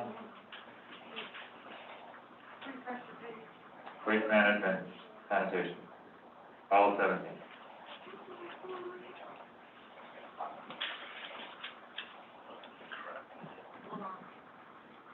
I had questions on these, so I guess I could start with this one. Thanks, Aaron.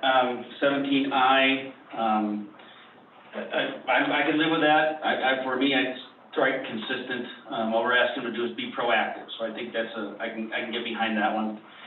Encourage counties and local governments to work with local sanitation companies to implement. That's my struggle, is the implement word, because now when we do this is statewide that we're asking them to do this. And I'm not sure we're ready for that. I want them to be proactive. I want them to be thinking that grizzly bears are expanding, but I think we need to be a little careful on what we're asking them to implement, is all I'm concerned about. I like them, I just think that implement is a tough one for me to swallow. Does encourage balance that out a little bit? The writing team recognized that, actually, which is why the sentence starts with encourage. I like explore.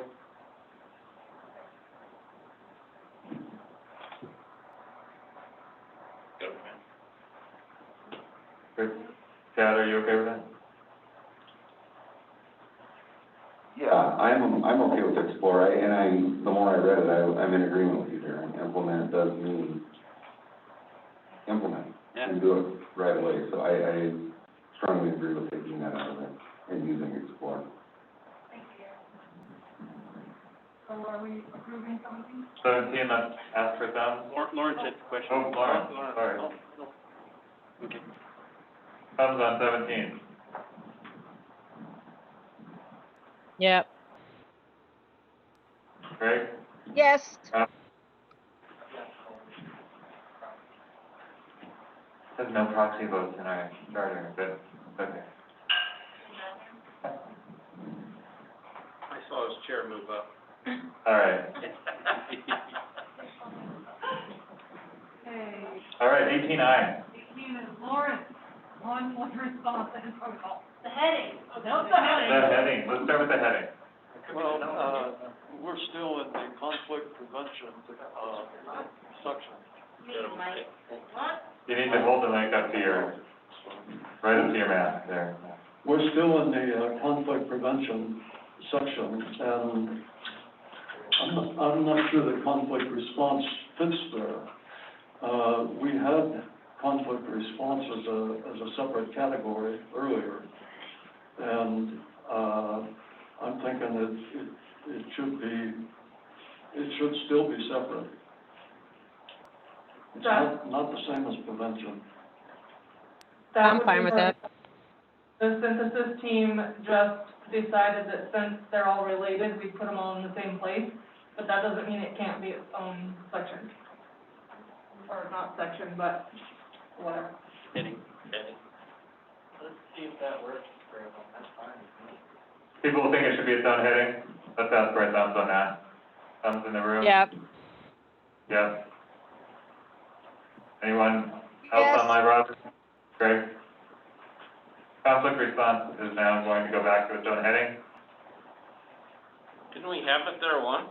We did, and I think that the synthesis team saw that that was a dwindling heading. There were only the sub parts under 18 there, and so I think they thought, well, maybe we can put it all together, but I think Lauren makes a good point. It's not the same as conflict prevention, so let's keep the heading.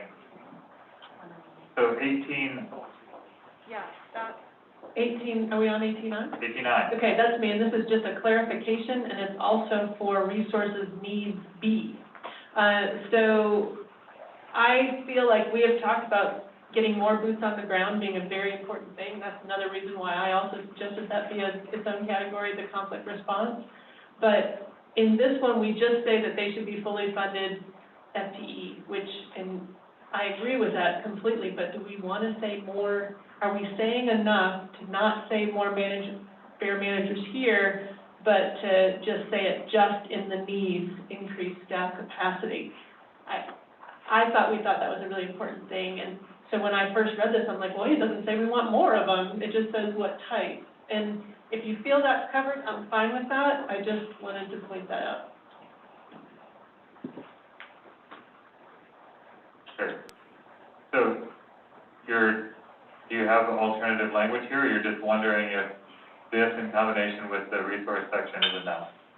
Yeah, I'm asking the council, because we said this was a really important thing. Should we also say in here, increase the number of bear management specialists? I know we say it in the resource needs, but I kind of thought it was important, so I thought, are we missing something if we don't say in this section on conflict response that we need more boots on the ground?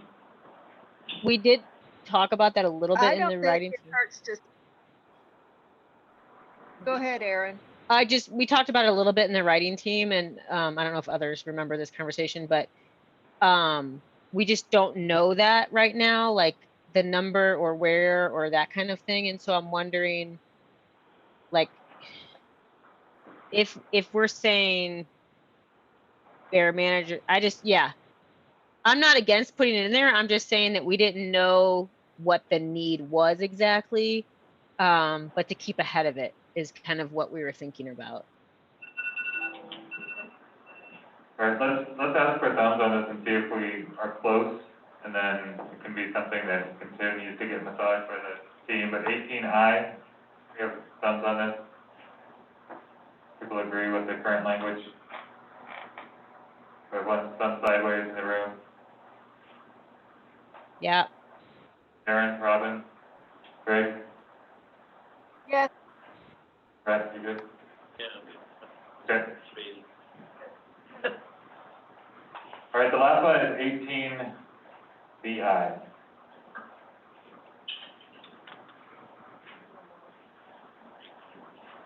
I mean, Well, IB.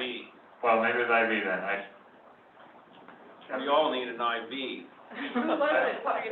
I did not see, this one's new. VI is new. Cause I did not agree. I'll have a lot of trouble with VI. Oh, that's what I got added yesterday. where is this? That one's. You're talking improved response time, is that what you're talking? No. No, we have to look at VI was added yesterday, it should be red. That is one that we are, Yeah. it's red, it's going with the other reds to think about and discuss for our next go around. Okay, that one I cannot, so, I mean, that one's gonna be a hard, Yep. But they have highlighted VII, right? So you're talking VII, right? No, she is talking VI, that Trina just turned to red. Okay. VII is something else that the synthesis team wants to talk to you all about. Are we okay with the VI and letting everybody think on that one? I mean, I guess my feeling is we tabled those other ones that were additions that we couldn't get to, and this one is kind of in the same boat for me. Yeah. Yeah, and I would agree with Aaron on that too. Just equal to the red one, I just forgot to make it red. So can we table this one? Yep. Yes, all red ones are tabled. So we're going on to BII, coaching. The synthesis team, we didn't really know where it went, this one. Please help us put it where you think it should go. We think it's important, but we're not sure if this is where it should be.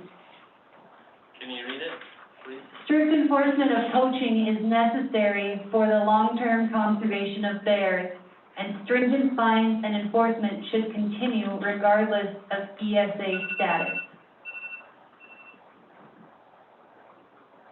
Let me read. Oh, just regardless? I mean, I don't think it matters whether. Yeah, I just hope this group knows that it is already written in state statute that poaching a grizzly bear is higher than other, Any other?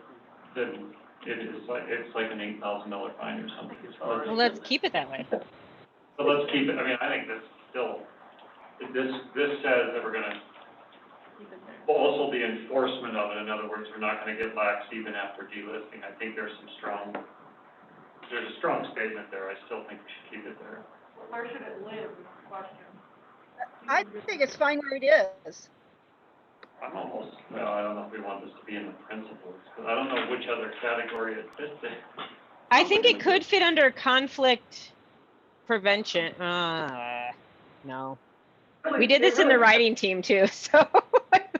Yeah, I would put it in 14. I think it's a human grizzly conflict. I mean, when they list mortalities, they talk about. Yeah, that's true. Idea. Why not put this under the hunting section? Because it's not hunting related all the time. Yeah, that's where it was before. Right, I agree. But it's not necessarily, I mean, It should go. if we have it under hunting, it would only apply to hunters. I mean, You know what I'm saying? Right now, it applies to anyone that poaches a grizzly. I don't really love tying poaching with hunting. I think those two things are separate. I think putting it in 14 was a great idea. Suggestion to put it into 14, is that okay with everyone? So content, everyone agrees on, location is the question? 14 is the recommendation, let's just see where we are on that with them. I don't understand how poaching and conflict prevention go together. Enforcement, I'm not sure. If it's there either. I really don't care where it is if it lives in the document. Where it fits better, I mean, Maybe that's what we just did, and now we we're want help, asking you. okay. Sorry, Chuck, get back out, and it's a human grizzly conflict. I get it, I just. Could even be under distribution, Jonathan? I find it to be an example of, I don't want to put words in Cole's mouth, but it's a recommendation that it doesn't say much, doesn't add anything, unique from us, and I think the more of those we have in, the weaker our unique and I just think it can take away from the work that we've done that is benefiting the conversation. It's not having anything. It's extremely important. I agree, and considering that the 5 of us worked really hard to find it a home, and all of us still can't find it a home, I think maybe it doesn't have one. Can we just move it to the appendix? Unless you make it its own section. I think it's Why don't we important. just make it its own, It's maybe under grizzly bear distribution and relocation and connectivity. It's mechanism. yeah, connectivity, I don't know. I think it's important too. yeah, So, Brett, that's a great idea. I'm not sure it was mine, I think it was Nick's and it just got overlooked, but. Yeah, that's. So can we just make a note in here to find it a home and to consider whether it fits under connectivity or somewhere else? Okay. Let's do a final thumb on all of this section then, conflict response protocol. Thumb? Yep. Yep. Robin? Yes. Awesome. Okay. Making great progress, guys. How much stamina do you have left? A few minutes. Want to try to make it through distribution, relocation, and connectivity? Only 4:24, John? Yep. Yes. It's only 4. All right, Okay. okay. This one's me, Grizzly bear distribution. Allow natural movement to new areas between all 4 identified recovery zones in Montana while protecting habitat. My concern is, how are we protecting habitat, and does that just involve the government buying a bunch more land that they don't need to own? Does this also refer to our guideline, or does our guideline cover this to some degree around secure habitat? And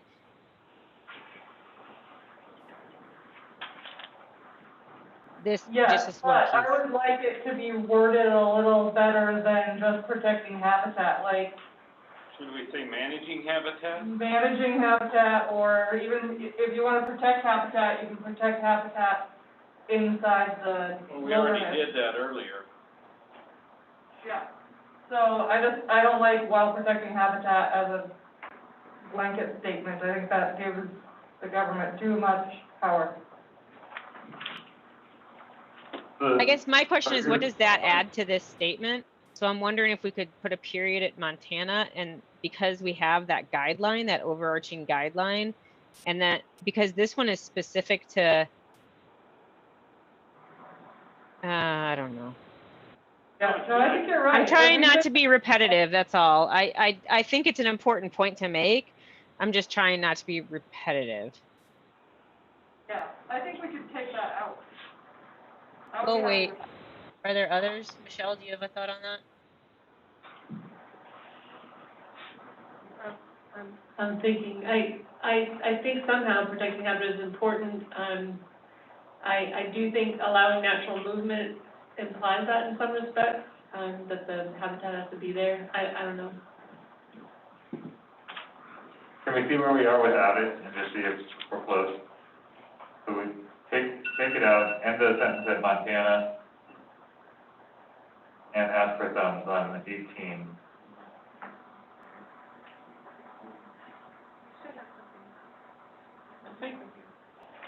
Any other, so in the room, some people are still thinking. So what are we deleting? So the first sentence used to say, while protecting habitat, and now it just ends at Montana. So allow natural movement to new areas between all identified recovery zones in Montana, period. So strike what used to say there, which was while protecting habitat, and then continue with private landowners and local communities should be prepared to have grizzlies on the landscape and should be encouraged to prevent conflict and empowered to do. So thumbs on that language? Got one thumbs down, one thumb sideways, two thumbs down. If you'll refer to guiding principle 13, Annie, read it to you. You think it's duplicative? The council recognizes the importance of large tracts of remote secure habitat. Sustaining and improving habitat security, managing road densities, and identifying and protecting natural food resources and other needs will contribute to long-term survival and resiliency of grizzly bears.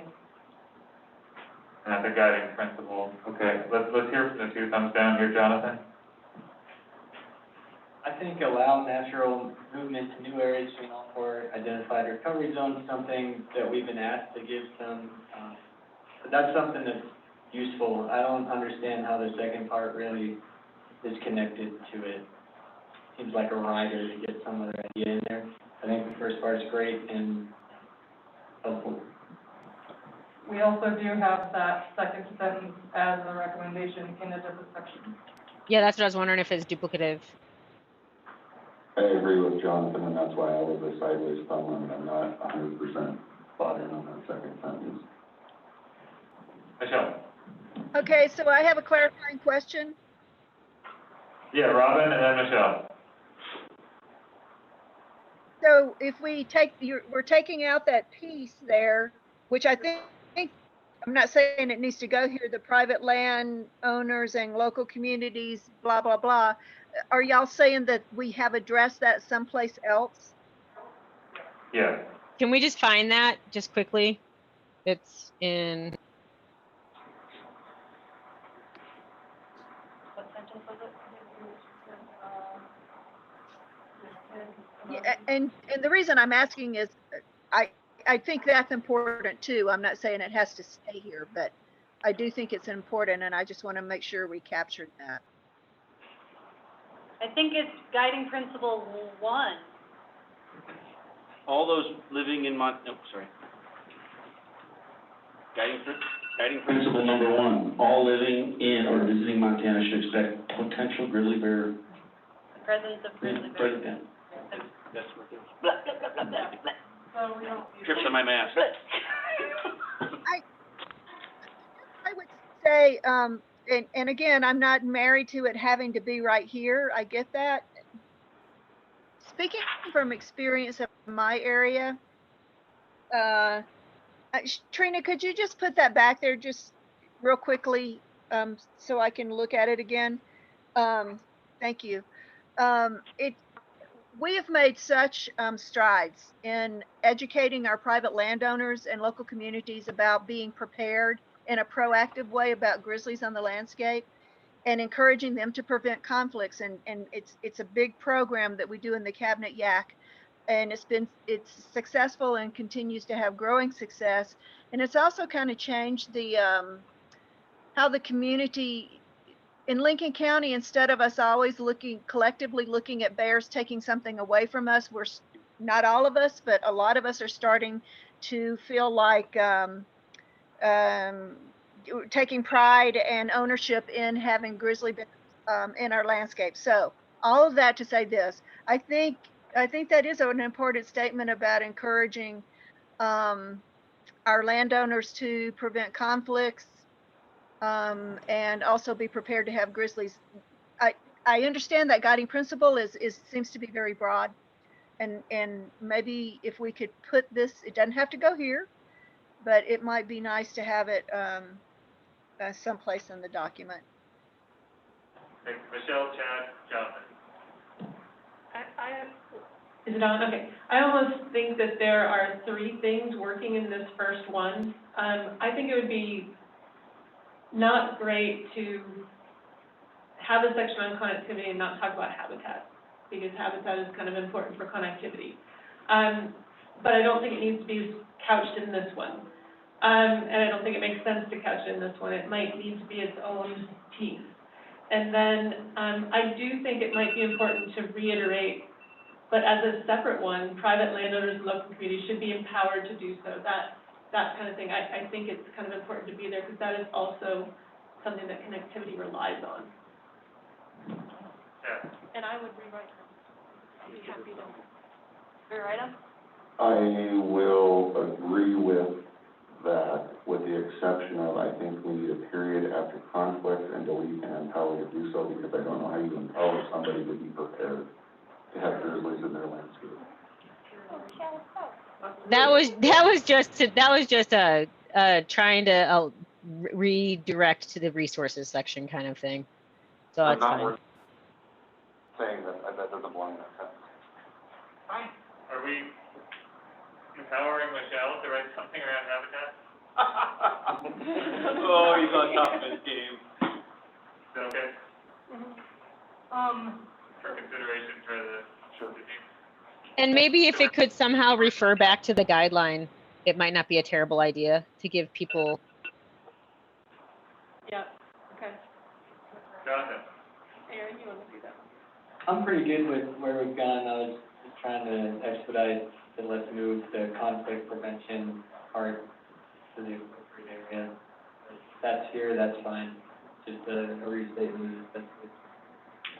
But I think your point around tying it to connectivity is important, otherwise it should be in conflict prevention. All right, so that was John, does it belong? Does it belong under distribution, the new number 20? Or does it? I could see maybe saying private landowners and communities in connectivity zones to make it, or to better have it fit here, otherwise, it seems to be more about generally preventing conflict. Can we say in expansion and connectivity zones? And the reason I say that is because I think preventing conflicts is important in all these areas, not just in connectivity areas. Okay, so let's No? Agreed. I mean, But that I think expansion- it's just as important outside of Trina's area to prevent conflicts, to have some means to do so as it is in some other areas. But Chuck, Joe? Yeah, I agree with that too. To encourage them in expansion areas to feel empowered? This is why I almost would just take both of those things out and just leave it. Private landowners and communities should be prepared to have grizzlies and encouraged to prevent conflicts. I mean, this is why I think we just did this in our guideline. And then also, this is where we do that copy and paste, grizzlies exist or likely exist in the near future, but, you know, we don't know how we're saying that yet, but that's the word. Alright, I'd like to make a motion to move this to the writing team and let them decide where they think it best goes, and we can look at it in the future. Is that number 20? I second Yes, that one. number 20. so that was 19, that is now 20, 18, 19, 20. yeah? So let's, can we have a thumbs on that, move it to the writing team, if they have the Yep. content needs? Robin, Greg, Yes. all right, the old 20, which is now, Old 20, Germany, Michelle, Yes. You had a comment. about a Stevensville there. Right now, there's a bear in Idaho. Oh, yes, I'm sorry. Okay, there's a lot going on. Yeah, discussions with, Hillary, because I was asking correct terminology for relocation sites. And she felt an urgency because setting up those relocation sites will take some time. Will take a long process. And she was looking for some sort of urgency to, find relocation sites or suitable relocation sites in areas where, like right now, there's a bear in Whitebird, and what are they gonna do with that bear if it gets in trouble? It's gonna be another Stevensville bear.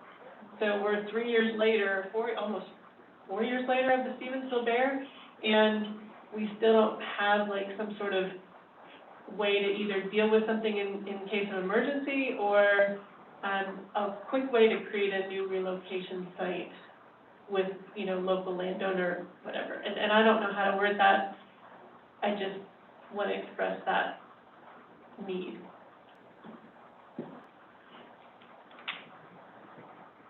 So it's really not worded wrong. so it sounds like someone's doing some wordsmithing to try to get some expediting language in here.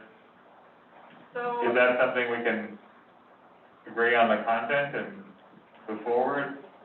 I have no problem with expediting the process, but saying, working with blah, blah, blah, to expedite the creation of plans or whatever, changes the whole meaning of number 21, 20, or whatever the hell number it is. But we could put something in there about expediting, or a new, or a subheading, or whatever we decide to do.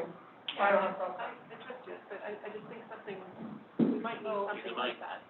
I'll just write it down. Okay.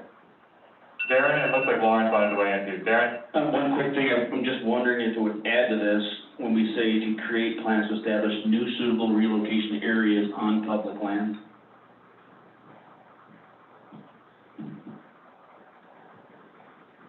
Can you say that one more time, Darren? Yeah, it says plans to establish new suitable relocation areas on public land. So to add the words on public land. Am I hearing that correctly? Michelle? I just want to say that would be tying their hands, because there are actually places on private lands where they've worked out with landowners and local communities to do release sites. So Yeah, if you they would- release on site, some landowners let them release on site. if it's like a non-target bearer or something.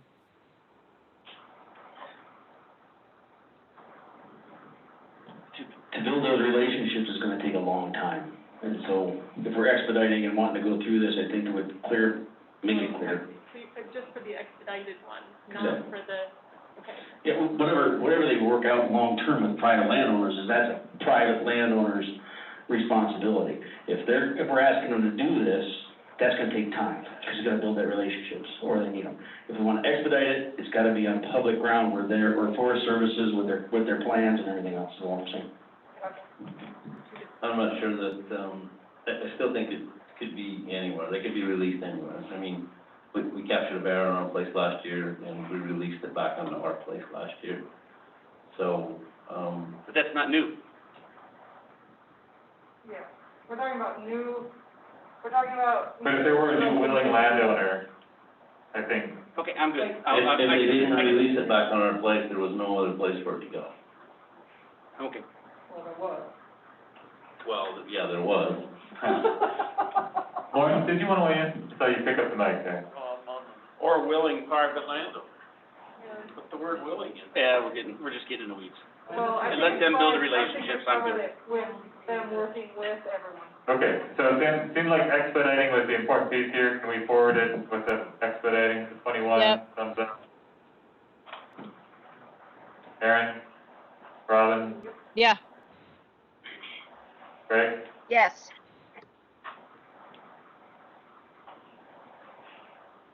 All right. Whatever the next one was, the numbering's all off now, so.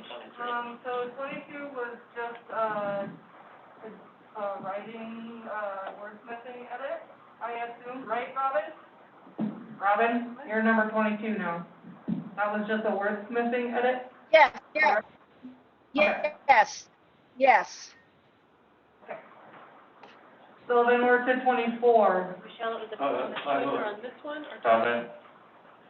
We're on 24, encourage voluntary incentive-based conservation in areas. Slow down, Lauren, On 22, it says to the nearest established relocation site. I don't know that we need that word nearest in there. I mean, maybe they just really only did one yesterday to that site, and you wanna do another one to the same site, or maybe a bear manager has About appropriate. yeah, appropriate would be fine.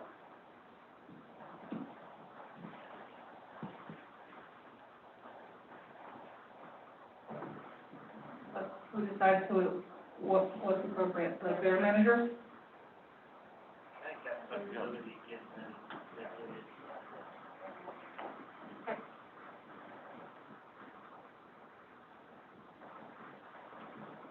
Might be one worth visiting with Ken about. I just remember in one of his presentations, he described this is a, sorry, this is Charlotte. I just remember Ken talking about this one, and there's some specific language around what relocation means and how far you can go. I'm a little vague on that. It might be worth just to check in with him at some point in time. Didn't we check in about relocation? I thought we did that. Okay. Okay. So we're good on 22? See the thumbs on 22 with the appropriate. Everyone in the room looks good, Chad's good. Caroline, gotcha. Aaron, Robin, Greg? Yep. And 23 is good. Now to 24. First voluntary incentive-based conservation. This is Darren. I think I would ask for a quick minor change. Encourage voluntary incentive-based conservation practices instead of the like conservation development practices, because it opens up everything in areas identified as important to wildlife passage.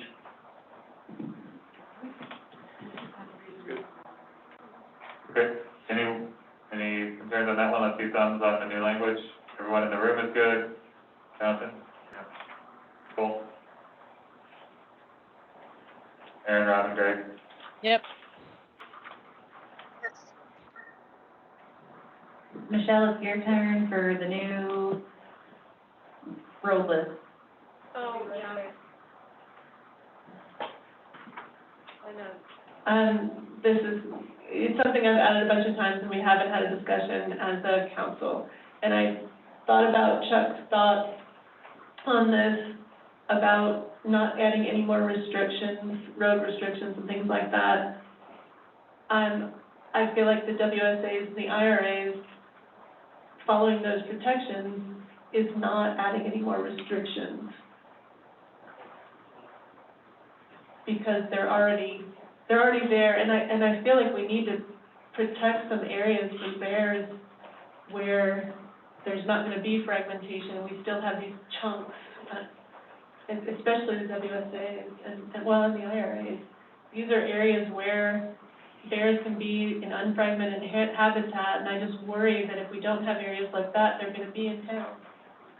So, Michelle, when we were working on this, what's being written right now is a politically charged and highly controversial statement that will lose, it'll sit us back. And so what we did when we were looking at your initial recommendation on that, so there are definitions, there's quantitative definitions for a wilderness area without calling it a wilderness area. There's specific sizes of landscapes and regulations involved that don't have to be a wilderness area.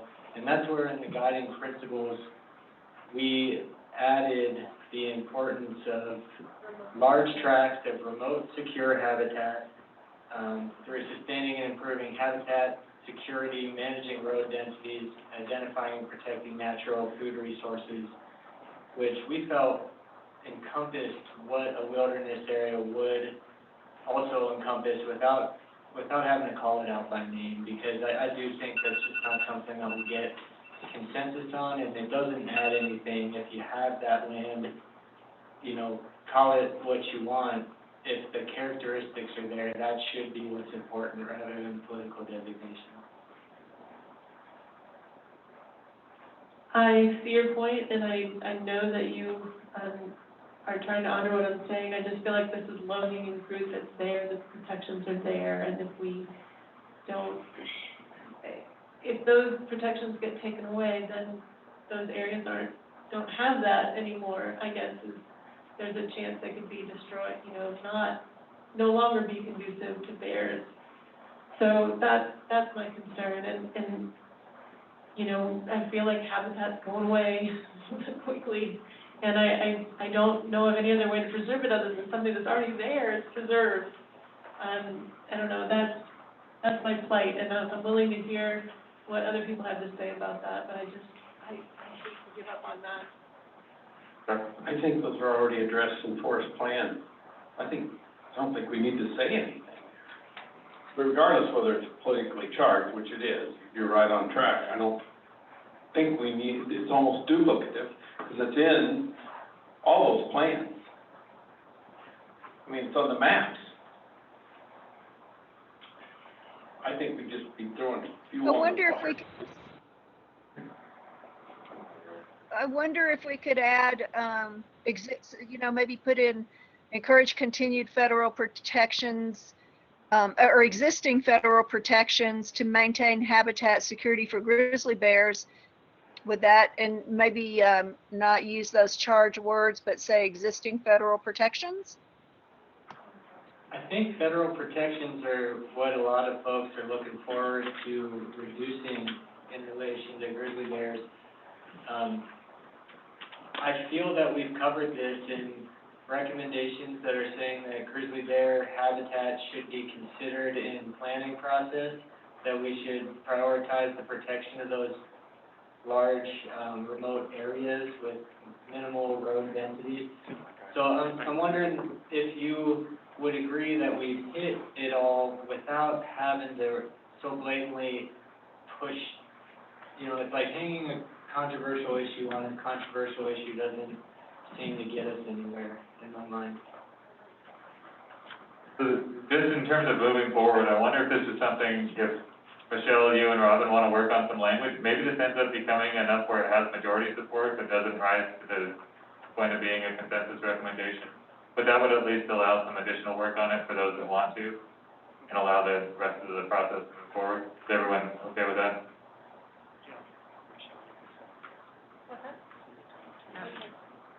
And Nick? Okay, and then, That's a touchy issue. I mean, that's what I got a whole bunch of public comments. yeah, Like 6 after that next meeting. Can we run it by you as well? Yes. Okay, sure. You're on there too. so for now, Thank you. this one's gonna be tabled for further conversation, and a working group's gonna take that up. It's not something we're currently asking the writing team to worry about. I had made a note around something around connectivity and genetic and demographic diversity.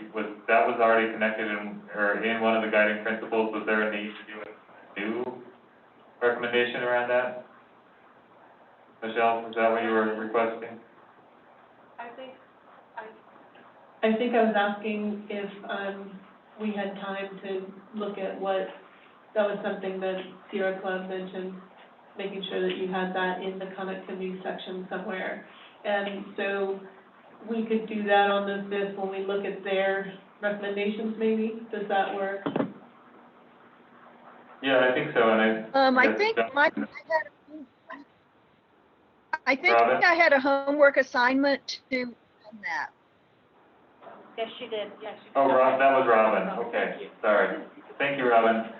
Yeah. So, Yeah, and I'll get that to the writing team. okay. So that's it for this section, right? That's it for it. That's it for it? Woohoo! Oh, resources, you guys want to do resources?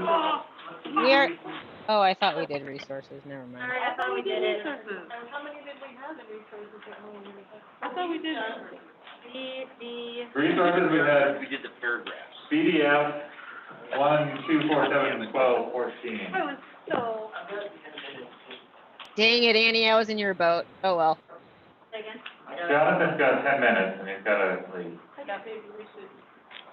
Is there anything really not low? My suggestion for number 7 is really easy.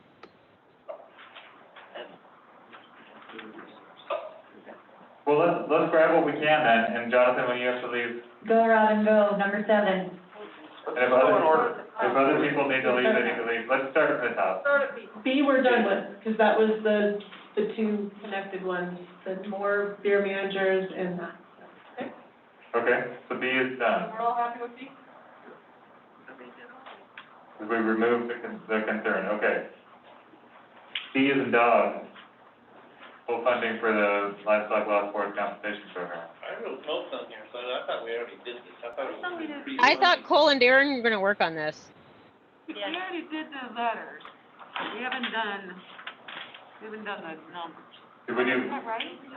No, it says Darren and Cole are gonna work on it, and we're gonna revisit it next time. okay, what about F frog? We don't know what this means. No, we do. This was the one where we were trying to figure out, so wildlife crossing structures and things. So this is in our writing team, Annie.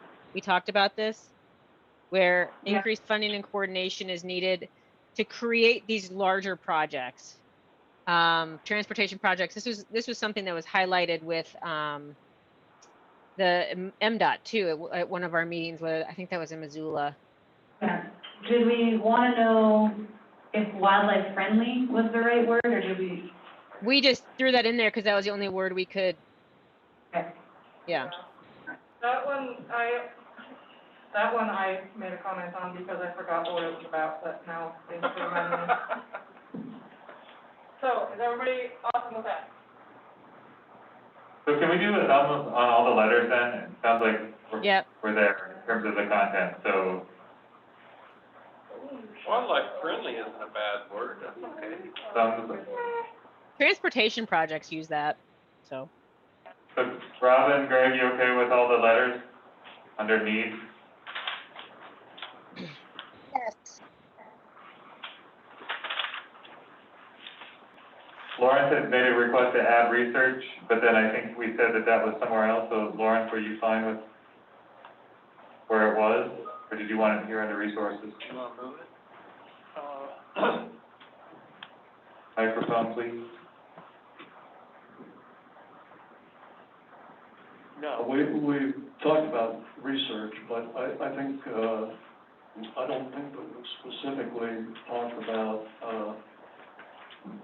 funding for research. So I'd like to put that in here someplace. Okay, let's add that. I think that's consistent with what people want in other places and just clarity of language and location. Any objection? I'll ask it that way. Any objection? Adding another one here? To thinking about funding for research as one of the needs identified under resources. Okay. Okay, let's flag it for the writing manual.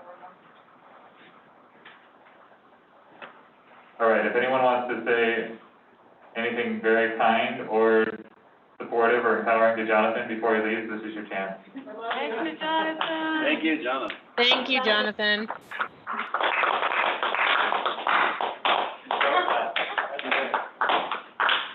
I would just take that opportunity to head out, but it's been a real honor working with you, all of you, and, I know we're not planning to meet in person again right now. Maybe we will get together at some point, but, yeah, that's kind of weird to think about. It's been great. I've learned a ton from each of you and from this process, and I really look forward to continuing to work together, remotely to get this down. There's still a lot of work to do, but we will, I think all of us are giving everything we can to the process, and that's been the thing that's made this so enjoyable, even through the hard times, just knowing how much each of us are putting towards it and, giving all that we can, so thanks for that. Look forward to continuing relationships with you all in the future and visiting all your landscapes that we didn't get to visit during our time together. Thumbs up for Jonathan. Thank you, Jonathan.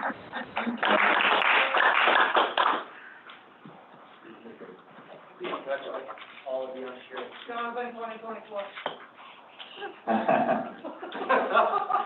Well, you run my campaign, Trina. I will do it. You better pay me. All right, we'll get Thank you, that. Heather, for everything that you guys done here. And everyone, and Aaron and Robin and all of our, anyone who's left on there, I don't know who's doing it. Very good, thank you, Ted. Very nice to be here.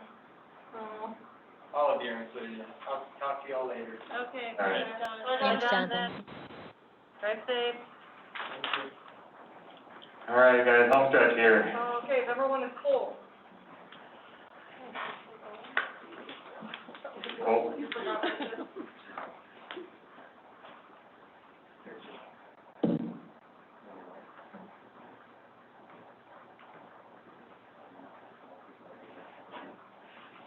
Okay, all of them think it was him. Was it anyone that didn't like number one?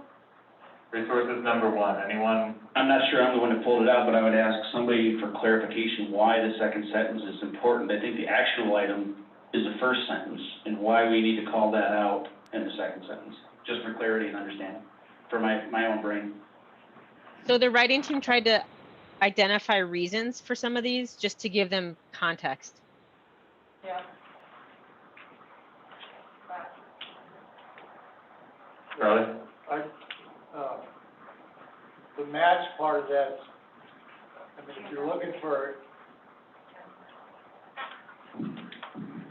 I'm not advocating for whether you should or shouldn't have it, just the match part of that though is a critical piece, because that, as it's set up now, we would have to come up with the match to get the money. Thanks for that, Charlie. That was something the writing team did bring up. so does that, Any other questions or concerns about this one? Do a call for thumbs on one. Yep. Aaron, Robin, Greg? Yes, Greg, are you still there? No, okay. Robin, when do you have to leave?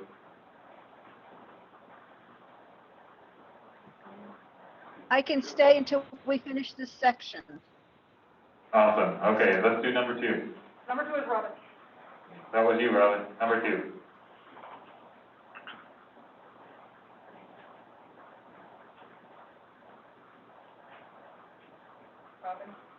Sorry. Robin, can you? I had a suggested edit. Possibly we could add, at the end of that sentence, similarly consider conservation and stewardship of this allure should be protected and cultivated. Is that in the comments already? It's hard to read. Yes. Okay. It So should possibly be. add, similarly, conservation and stewardship of this allure should be protected and cultivated. So not wordsmithing, but does anyone have an objection to that sentiment? Do you mean of tourism? We're at, Oh, I'm not here. after the. Refers back to the allure of Montana to millions of tourists each year. Yeah. Chuck, it's online. Oh, Hold on, I'm getting that.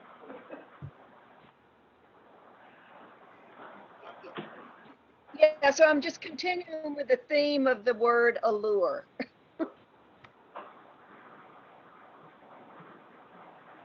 Okay, so you're talking about I'm confused. You're talking about conservation and stewardship of tourism or of grizzly bears?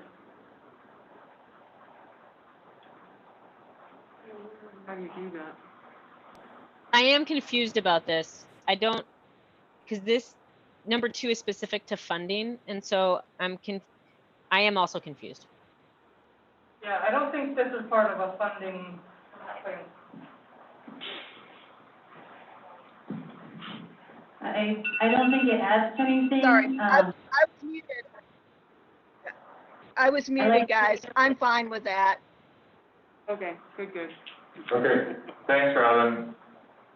So let's go with number 2 as is. Good in the room? Yep. Robin, Aaron, Greg? Robin, Aaron? Does this include 2A? It includes 2A. We need to revote? Change anyone's, okay. So we're good on 1, 2, 3 was already fine. Number 4 is the next one. I'm gonna have a comment on number 4. Chad. Go ahead.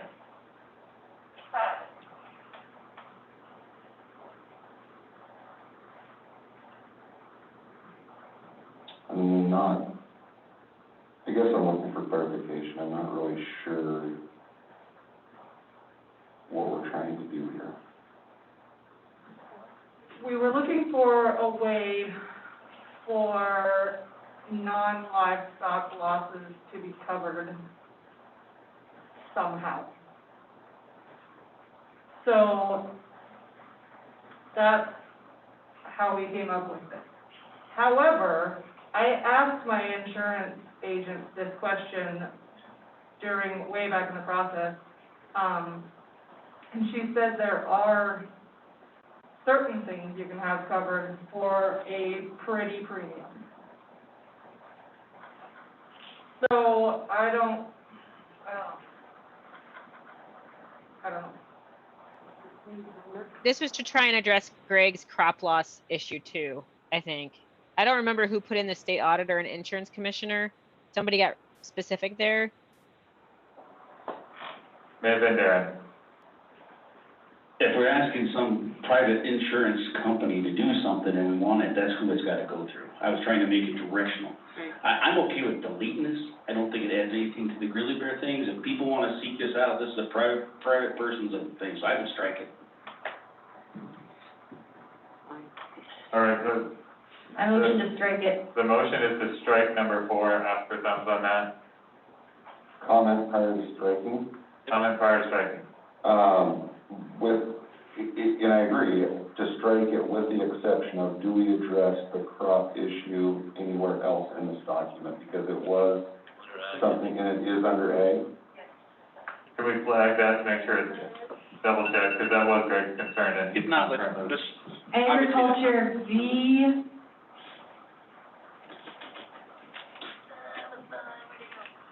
Hang on, okay. 15. She scares me now. Can't find it. Well, let's. maybe let's just 15-4. flag 15.4 is research compensation for non-livestock commercial losses. Can we just, The crop- Yeah, can we add crop losses specifically to that, Aaron? can we say research compensation for non-livestock, i.e. crop loss? I mean, I think non-livestock is, because Yeah. crops were specifically mentioned by Greg, but there's also apiaries and other things. Yep, yeah, I like that. Can somebody do that that's on the writing team? So, okay. They can decimate or. That was a good, Chuck just brought up why we didn't do crops was because then we have to do orchards, and then we have to do the other thing, and so this one was one where we specifically were vague to not leave anyone out. So we covered everything non-livestock. Is that okay, Darren? Yeah, wait. Okay. Okay. The next one was the old number 7, which is, So are we oh, striking, Michelle. are we striking it then? Yeah. And not making sure it's covered somewhere else? We did make sure it's covered.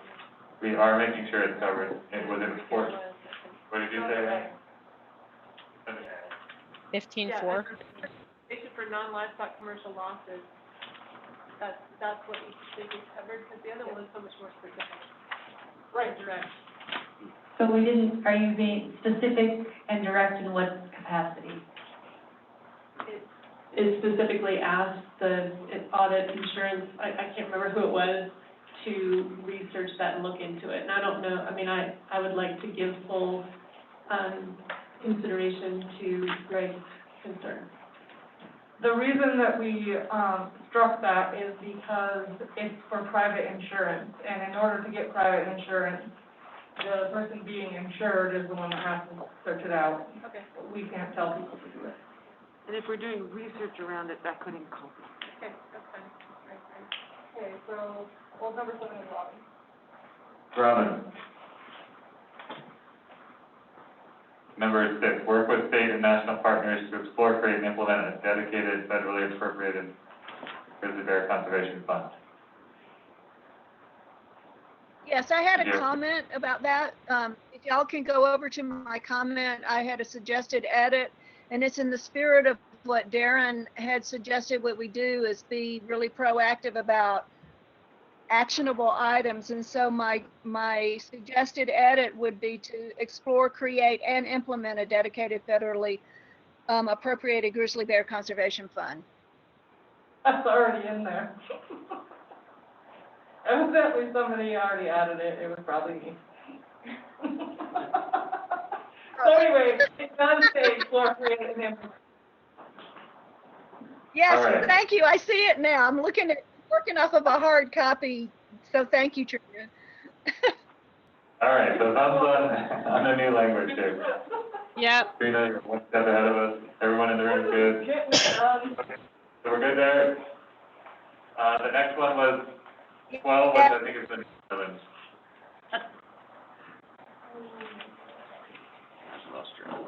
Yes, we're on 11.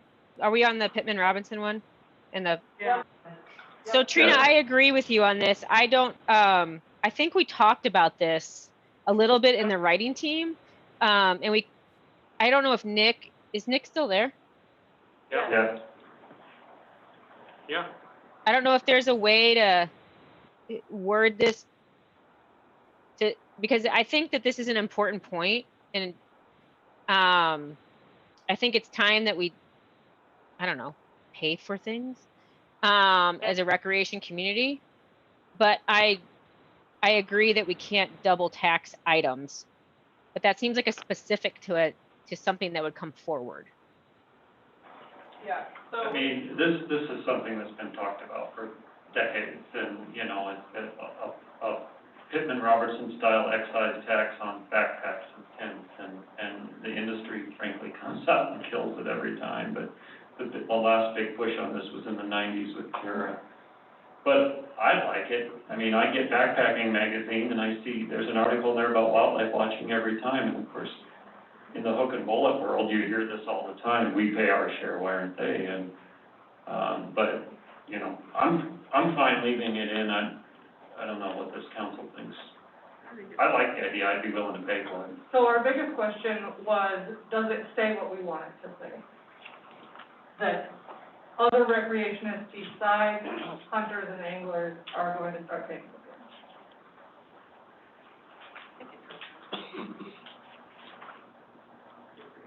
Yeah, I know that a comment I made a couple of renditions ago was that can we explore this, a recreation tax, a backpack tax, or, whatever. So I'm not helping you with wordsmithing here, but I definitely think we need to have this in here.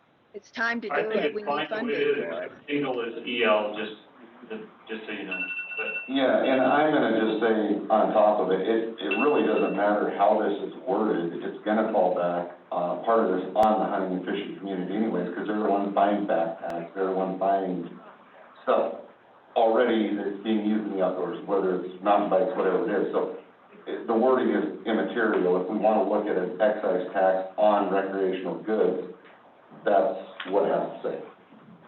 I think it's fine as is. Yeah, so, Yeah, that's, do we need it to say everything else, or can we end it at recreation gear and equipment, period? I think we can. Or do we need those, examples in there? Darren. This is semantics, maybe Nick can straighten out, that's Pittman Robertson and Dingle Johnson's not a tax. Right. It's voluntary, I mean, it was legislative, but it's not considered a tax. It's an excise. Sure? Yes. It's an excise. Okay, if you guys say so. Have you bought a rifle lately? I have. Yeah. Thank you. It wasn't taken, Oh, thank So you. it's built into the price, you don't see it. I understand. So maybe let's just leave it to the writing team to figure out the exact language, but do people think that those examples of Pittman Robertson and Dingle Johnson I are? like it. Yeah, okay, well, let's leave it as is then. Let's have thumbs on this. It's built in. Robin? Aaron? Yes. I'm back too. I'll give that a thumbs up if you guys can recap me on the last hour or so. That'll take an hour, Heath. That was just a joke. I hope you guys are doing all right still. Just keep your thumb up. We'll tell you what we appointed you to. Well, the fact that you checked back in after 5 it says a lot, so thanks for joining us. You can go online. Oh, one more. Me. No, but it's red. This is the new one that Michelle wrote, so we can save that for, Yeah, we can just save that for, the next time we talk, I'm writing it up, and you guys can all discuss it. Okay. All right, so unless you guys want to go through these bullets, Wait a minute, there's one other thing that was brought up, and that was, Lawrence wanted to talk about funding for research, and it was added to this. that's a red thing. That's a red It's gonna be taken Got it. care of. we got it, I yeah. got it. And So the only thing left is these bullets under the role of hunting, do you guys want to talk through those? Do you want to No. sit on that? Okay. I have to leave, and I think I should be part of the conversation. Yeah, okay, well, I think we'll put it there. I motion to table going over the bullets until our next check-in. Second. awesome, okay, well, amazing job today, guys, working through all of that, really impressive. In terms of next steps, we've got our writing team, so Annie, Jonathan, Trina will carry forward. By the end of this week, we're gonna clean up this document and post it for the public, so they'll have a chance to see the results of our conversation. We'll all have a chance to review that and get any comments to, or on the document by August 5th, which is our next Zoom meeting. And then the writing team will take it from there and help move us to the finish line. Are there any loose ends you guys need to bring up before we adjourn for the day? Bottle of whiskey.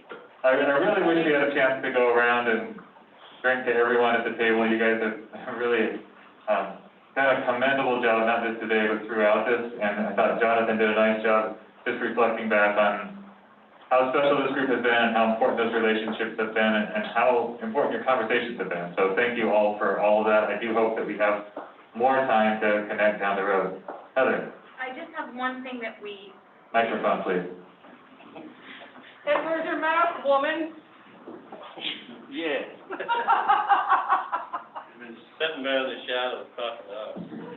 So the one thing that we didn't talk about that I think is still really important to think about is any additional content that should be going in this document that provides context for the recommendations, similar to what you did in the resources section and the hunting section. And so there was going through this, I think was really great, and there was a lot of clarification that was needed for council members. And so to think about whether or not you want any narrative in front of some of these sections that does provide the context of your discussions for this document, if people want to have that in here. So to really take a step back from this document and see what else might be needed to make this document as strong as possible. And Heather, just to be clear, Danny did bring that up in the roles and responsibilities for the writing team. Okay, So I heard that. they're gonna take that on and bring back their recommendation to the council. Great, sorry I missed that. No, no worries, it's an important thing to bring up. They're fine just as they are. Okay. All right, any other comments, questions? All right, well, thank you guys so much, really. Michelle, I hear you. Yeah. Yep. Thank you, everybody. I really appreciate it. Drive safe, travel safe. Thanks, everybody. I appreciate everybody's work too. Thanks. You're welcome. 4 weeks to get it fixed, because the. I really like you all, but